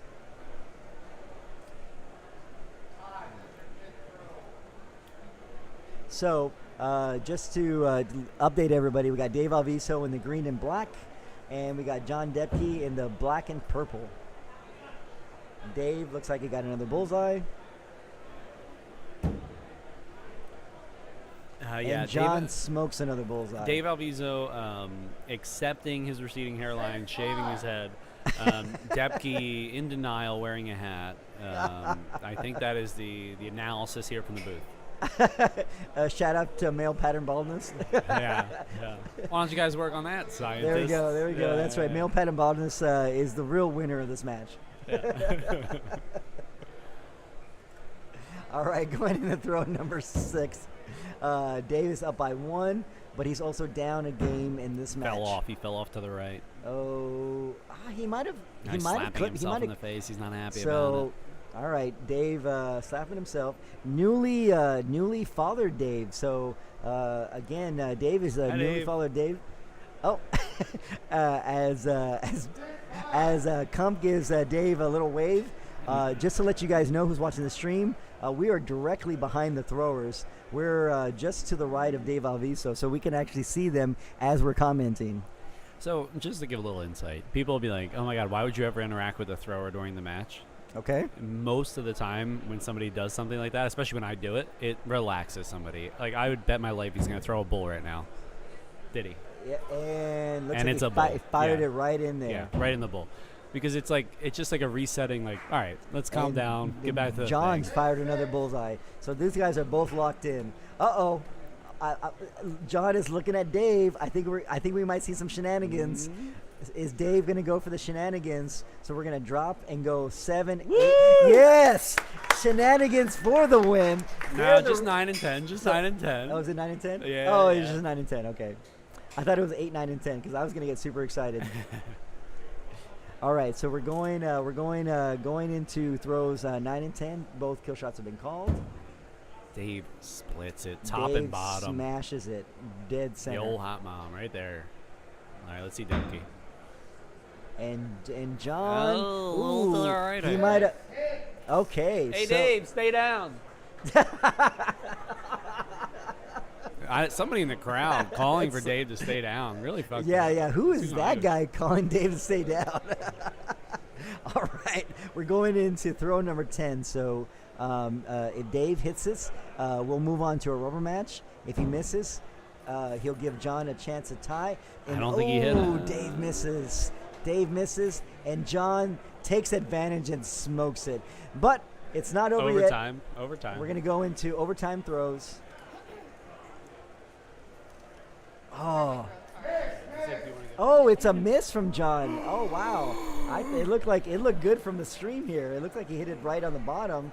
So we're going into a third. That's it. That's the match, right? No. Dave, or yeah. John won the first round. John won the first round. Third round. So we're gonna go into a rubber match. Talk lower. I apologize.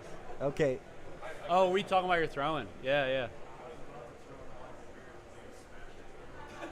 I'm sorry. Yes. For those All in the right. stream, Dan got in trouble and I didn't. So we're gonna bring down the volume just a little bit. We're gonna bring the microphones a little bit closer to our mouths, and Both throwers extremely worried about commentary on the stream. so we've been requested from John. Like I mentioned it's fair, earlier, it's fair. we are right next to the throwers, so we're gonna try to talk a little softer and hopefully not distract the throwers. And so so we're gonna go into a rubber match. It's gonna be All right, so we got mobile start. Yeah, so we're gonna do a golf. We're gonna do a little bit of golf talk. Hopefully, we're not gonna put anybody to sleep with our soothing, soft voices. Now, Dan, just give you a little history. Back in the 2019 Canadian Open, the ESPN desk was right next to the throwers, and there didn't used to be glass separating back then. Okay. So everything they said you could hear. So in one match, I think it was myself versus Mario. Okay. And Mario throws his axe, and they're like, "Comp needs this bull to stay alive." And I go they're saying that as I'm stepping, and I hit it, and I turned to them, and I was like, "And he gets it." Thanks guys. And and it is just one of those things that, it's. Obviously it was unintentional. We were just calling the matches as we see it. Yeah. And so it wasn't intentionally trying to give Dave an advantage by telling, by talking about him hitting. So I mean, for someone who does throw first, there is a little bit of an advantage because the person throwing second has to match. They can hear the crowd and reaction. they can hear the mumbles, they can hear the crowd, and so it is distracting. And obviously, as we've seen in this match, Dave is the faster thrower between him and John. All right, so apparently Depkey perfect since since the whispering. He's perfect slap since the on whispering. wrist to the commentary team. He hasn't missed. He's pissed off. He missed very badly on that throw. He may have heard us talking about him not missing. So I think we might have jinxed him. So he was all it perfect. It is going to be tied up. So we're tied up going into throw number 5. Throw number six. I apologize. So that was a 2-point swing. And so again, this is a rubber match, but this is the best 2 out of 3. So if Dave can take this game, he's going to go on to ESPN. If John takes this game, we're going to do another best 2 out of 3. And Dan, I can't say what I'm rooting for, but I'm not rooting for this being over sooner rather than later. Just kidding. I love both of them. That is true. Would be very happy for either of them. But with that said, Depkey already made it to ESPN for Big Axe, so why not get Dave Alviso on there? Why not? I'm not gonna lie. I'm actually cheering for a rubber match. I want to see another 2 out of 3. Oh, here we go. We got shenanigans talking. There it is. Okay, and here we go. This is a scenario we talked about. Perfect. Dropping on 7 and going up 8, 9, and 10. Yeah. Now, what we're not going to do to those of you at home is announce whether or not they hit the kill because they're prima donnas and can't handle it. That's as far as I'm concerned.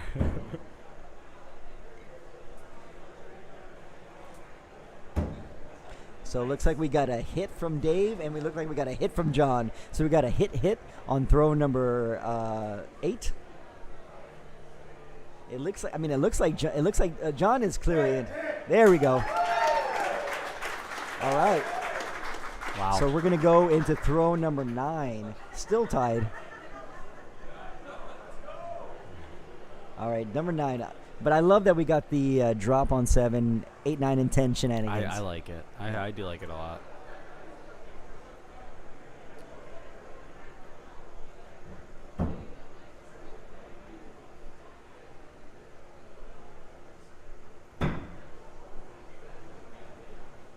Let's see what we get. It looks like we got maybe a Might miss. be a miss. Miss.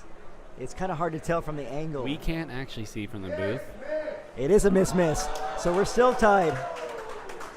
So you think they're gonna drop? They're gonna drop again, Mike? The crowd's booing. The Drop crowd's, again? No. This is for the match, right? Like this is we're tied. Final throw. Yep. No. Let's let it go. Here it is. All right. So here's throw 10. Yeah,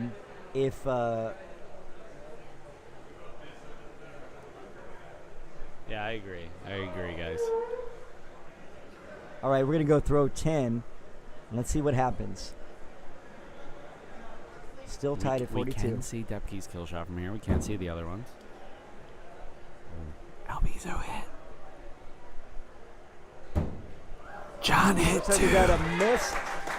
Did we No, get a he- miss? Did we get a miss hit? No, both it's a good, hit both hit. good. There Yeah, we go. So, all right, we're going into overtime. So now we're getting in a scenario where whoever wins now determine what's going to happen next. So if Dave can win Alviso. here, he's going to ESPN. Alviso stays perfect for a few throws. ESPN. That's true. Doesn't, potentially not ESPN. We'll go again. Good so far. Depkey matches. So yeah, there we go. Looks like we got a hit. So we're going on to overtime throw number 2, and so so if you guys are wondering why we're trying to wait so long, there is a little bit of a delay between the throwers and what you're seeing on the live stream. So even though we can see them throw, we try not to announce on what actually happens. Alviso hit again.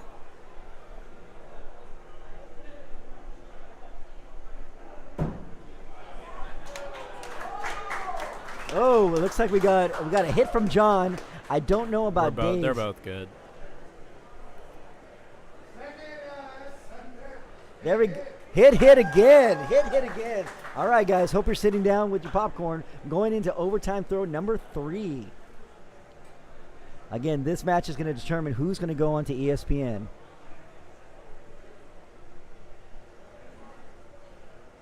Overtime 3.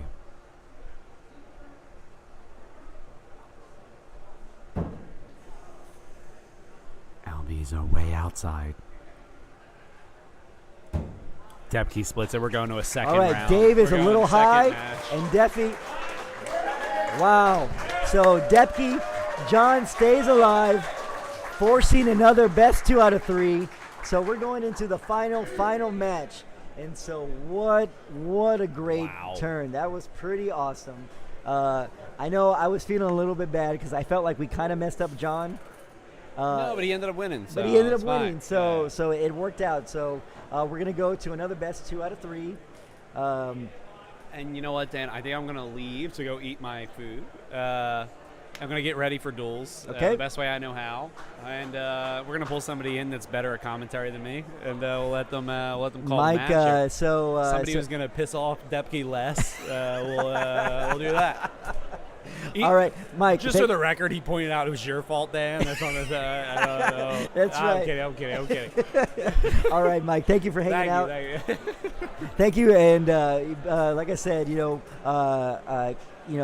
again, like I was saying earlier, Mike is a true trailblazer of the sport. He was the one that we all looked up to, that we were all trying to get as good as. And so Now everybody's better. And you're getting better too, Mike. So debatable. But again, you're the one that set the bar. You were the one that set the bar, and so thank you for doing that. And to all those of you at home, don't think the bar is that high. and I mean that. Like, this idea that you're like, oh, these people are so good. Whatever. You can be that good. That is true. That is Stick very, with very it. true. Watch everyone. Watch what they do. Figure out what works for them, what doesn't, and apply it to your game. And you'll be on this level soon enough. Yeah, Don't look at worry. that. See, even Scott Gardner's giving you some love. I appreciate it, Scott. You're very kind. Tomorrow, everyone, tune into the radio broadcast. We're going to be very interactive with the live chat because It's going to be you're you, not going to you, have video. you and Saikon, right? Saikon and I. As long as, like, Dave and I, or not Dave and I, as long as Will and I don't make duels. Oh, there we go. If we do, then I might not be on the stream. We'll see. All right. Well, good luck to duels, Mike. Thank you. All right. Great commentating.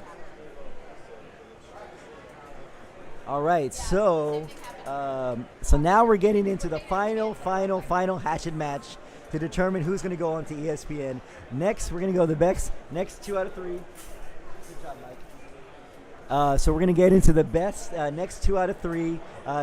Big shout out to Mike Kump, who sat down and held down the fort with me on the live stream. But I am not going to lie. I did feel a little bad that we did distract John because that's the last thing that I want to do. But looks like it didn't affect him too much because he did take that match. And now we're going to go into a final Hatchet match to see who's going to be the 4th thrower on ESPN for the 2022 U.S. Open WATL Hatchet Championship. So just as a recap, if you hadn't been watching earlier, Ryan Smith defeated Ryan Gustin to go on to ESPN in bracket number 1. Bracket number 2, we had Lucas Johnson. I'm not quite sure who Lucas defeated in the finals because he was at the Northeast location in bracket number 3, but he's also going to be a finalist for Hatchet on ESPN. Bracket number 4 is Mark Tishko, who I believe defeated Brandon Farmer or Fazier. It's like Brandon or Brendan.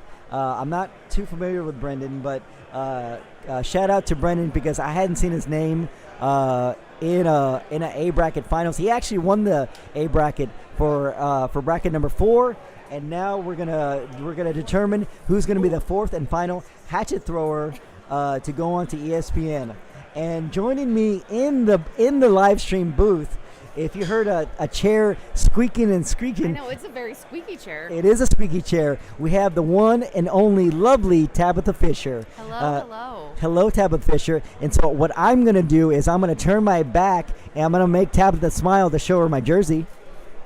Oh, hell yeah. Look at that. You're looking real good representing over here. So what jersey am I representing right now, Tabitha? You are wearing the Axe House Cleveland. It's looking very good. Very good. I feel like I'm looking pretty dapper right now. So remind me again, Tabitha, who is the owner of Axe House Cleveland? That is me. That is me and David. I can't discount David there. So that is the newly engaged David Carroll and Tabitha Fisher. And so congratulations to you on the engagement. For those of you who don't know, I am also a league and thrower at Axe House Cleveland, and I've known David and Tabitha really well over the last year. We've become really, really good friends. Could not be so happy. I know it was a matter of time that David was going to come to his senses and pop the big question, and so I'm just so happy for you guys. Thank you. Yeah, I feel like now everyone is saying they don't have another question to ask because I feel the past, 8 tournaments, every time we were at a tournament, people were like, David, when are you going to propose? When are you going to propose? When are you going to make an honest woman out of her? Yeah, correct. My favorite is when people would ask me, they're like, Tabitha, when is it going to happen? I'm like, go ask him, not me. I'm not the one asking. That's like the only time that I'm old-fashioned is I don't want to ask that question. So, but you know what? He surprised me really well. He did a great job. So how did you know it was going to happen? Did you suspect that you were going to get popped the question? Okay, so I'm not going to lie. When I woke up on Saturday last week, there was a brief moment in time where the idea popped in my head. However, I quickly told myself to forget it. I've had my hopes up before. Yeah. I didn't want to get, wasted and then emotional and ruin the night by being upset because it didn't happen. So I literally, when I tell you it was a brief moment in time, and he surprised me well. If I know Jay Bryant went live on Throw Ohioans page, and it was we're back in it, but it was definitely a huge surprise. Like those are happy tears that I was crying there. Speaking of Jay Bryant, so shout out to Jay Bryant, a true ambassador of axe throwing. For those of you who have never had the pleasure to meet Mr. Jay Bryant, one of the most fun-loving, easygoing, lovable guys you're ever going to meet. He was one of the guys when I first started throwing that I looked up to as an elite thrower who kept me motivated, kept encouraging me to be a top thrower. So I just want to give Jay a little bit of love because I love that guy to pieces. Yeah, and not to piggyback off that too much, I will say between Jay Bryant and Tyler Flynn, Absolutely. I would not be where I'm at without them. They're both held very highly in my regard. So I love them both. Shout out to you guys. All right, shout out to Tyler. So enough Ohio love right now. So let's get back to this final match in Hatchet between Dave Alviso and John Depkey. This is going to be the second best 2 out of 3 between the two throwers. We got John Depkey in the purple and black, and then we have Dave Alviso in the green and black. I feel you can see a little bit of emotion here. They did just kind of open the floodgates right now for duels to start warming up. So, the first 3 matches was very quiet in here. You could almost hear a pin drop, but now it is getting a little louder. So there is a lot of chatter with the duels practicing now. I think you can kind of see it on their faces. They're a little annoyed. Yeah, Dave does look a little bit flustered right now, but he is a veteran of axe throwing. Yes. He is no stranger to the limelight. He's a very accomplished thrower in other styles of throwing, so I feel like he's going to bounce right back, which he does. He fires a bullseye right in there.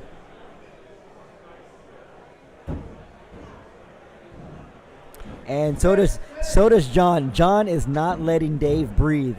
He is perfect through 4. Through 4. So we're going in to throw 5, and it was just that early 5-4 from Dave that gave him that deficit. But it looks like Dave is getting his rhythm back. He's locked back in, throwing bullseyes. And John Depkey is perfect through 5. So we're going to switch sides.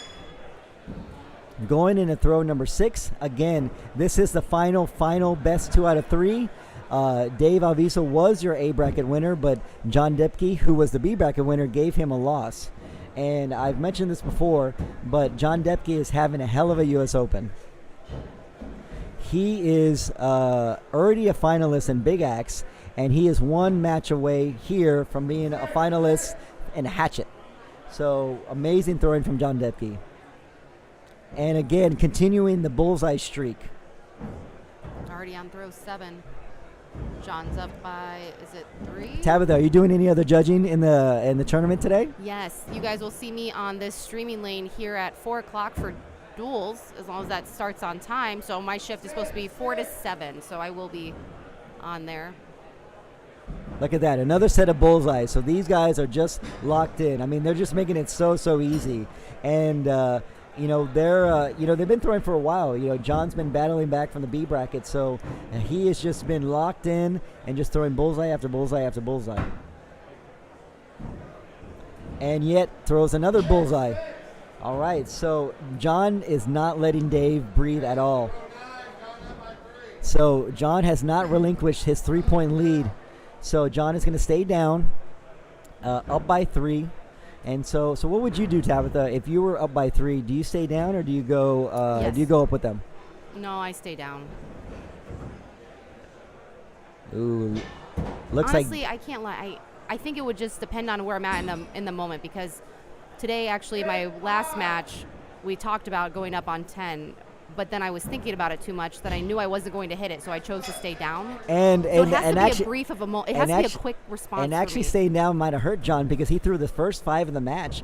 Dave hit his kill shot, and now we're tied going to throw 10. So that's an argument we've gone back and forth with a lot of different throwers. Dave with a hit. John with a hit. Sudden death again. Nice.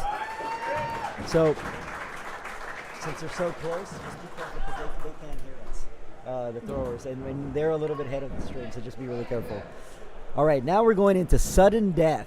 So again, these guys are no stranger. I think almost every match has gone into sudden death or into kill shots. So we're going to kill shot throw number 1.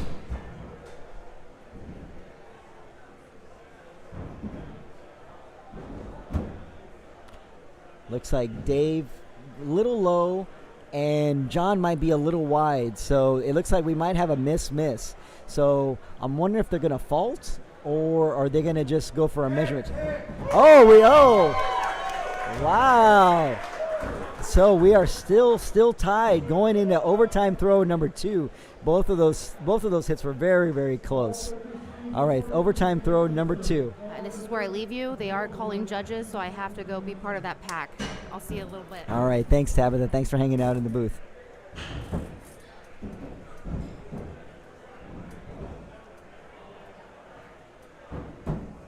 Looks like we got a hit from Dave. And, I don't know if John hit. He might be a little wide. Hey, Steph Foster jumping onto the to the chat. Thanks for saying hi. So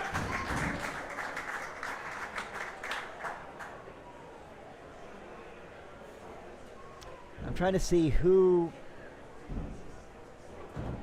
Anthony, was it Dave that hit? John? Okay. All right, we couldn't tell, but that was John Depkey who took game 1 by hitting his kill shot. Then we're going into game number 2. So now John is 1 win away from getting onto ESPN. And if you did hear some squeaking in the chair, that is some more WATL royalty sitting down next to me. We have the one and only Ben McDonald sitting right next to me, mouth anxiously wanting to say something to the crowd on the microphone. So I'm going to let Ben say hi. I just wanted to be with Dan. He's got the best seat in the house right now, so great view here. I know. This is such amazing throwers. I mean, they've been putting on a show. Basically, almost every game has gone to overtime throws.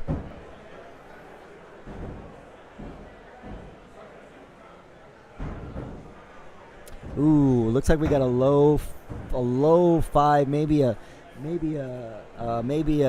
4 from Dave. Got a bullseye from John. Okay, it's going to be a 5. So so Dave blinks first. John takes a 1-point lead going into throw number 3.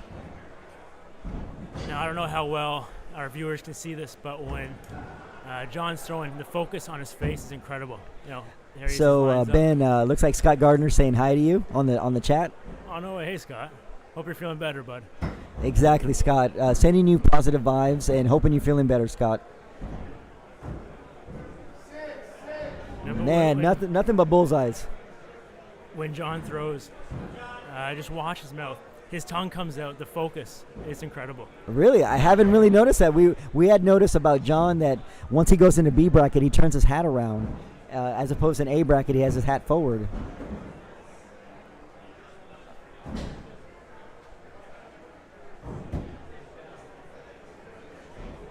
Oh, looks like we got another bull. So these guys are just... Ooh, a 5. That looks like a bull from here. It's a 5 from Dave. So right now, John has not missed. He has nothing. He's on 4 straight bullseyes, and so Dave is still not out of it, but he is down a game going into throw number 5. Ooh, wow! Looks like a low throw from Dave, and John with a bullseye. A 4. Wow, that is a very untimely 4. You can see from the reaction from Dave, he's rubbing his head. He's not happy, feeling a little bit uncomfortable. So John is just not giving him a chance to breathe. They're going to switch sides, and we're going to go into throw number 6. John up by 4.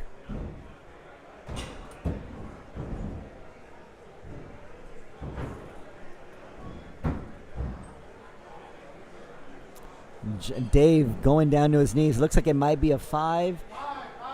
And John couldn't take advantage of it, and he threw another 5 as well. John is still up by 4, so Dave needs to keep hitting bullseyes before this match gets out of hand.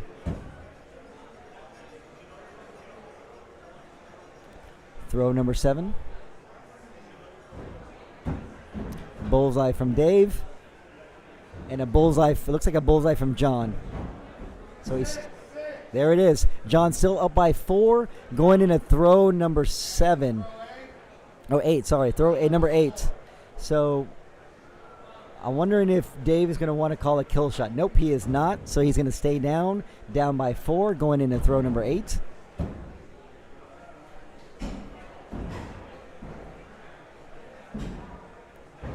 Looks like a bullseye from Dave and a bullseye from John. All right, so down up by 4. I'm pretty sure that John's going to probably stay down, force Dave to bring this match closer. So Dave has to hit this shot because he is down by 1 game. And so Dave looked over at John to see if he's going to join him. John is staying down.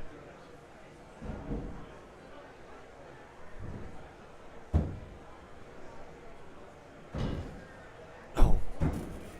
Dave smokes the kill shot. And John throws a 5. So Dave gets right back into the match. He's still down a point, going in to throw 10. So here we go. Dave brought it right back. So if John can hit this kill shot, he will be thrown on ESPN on Sunday. He needs John to miss. Dave has to hit.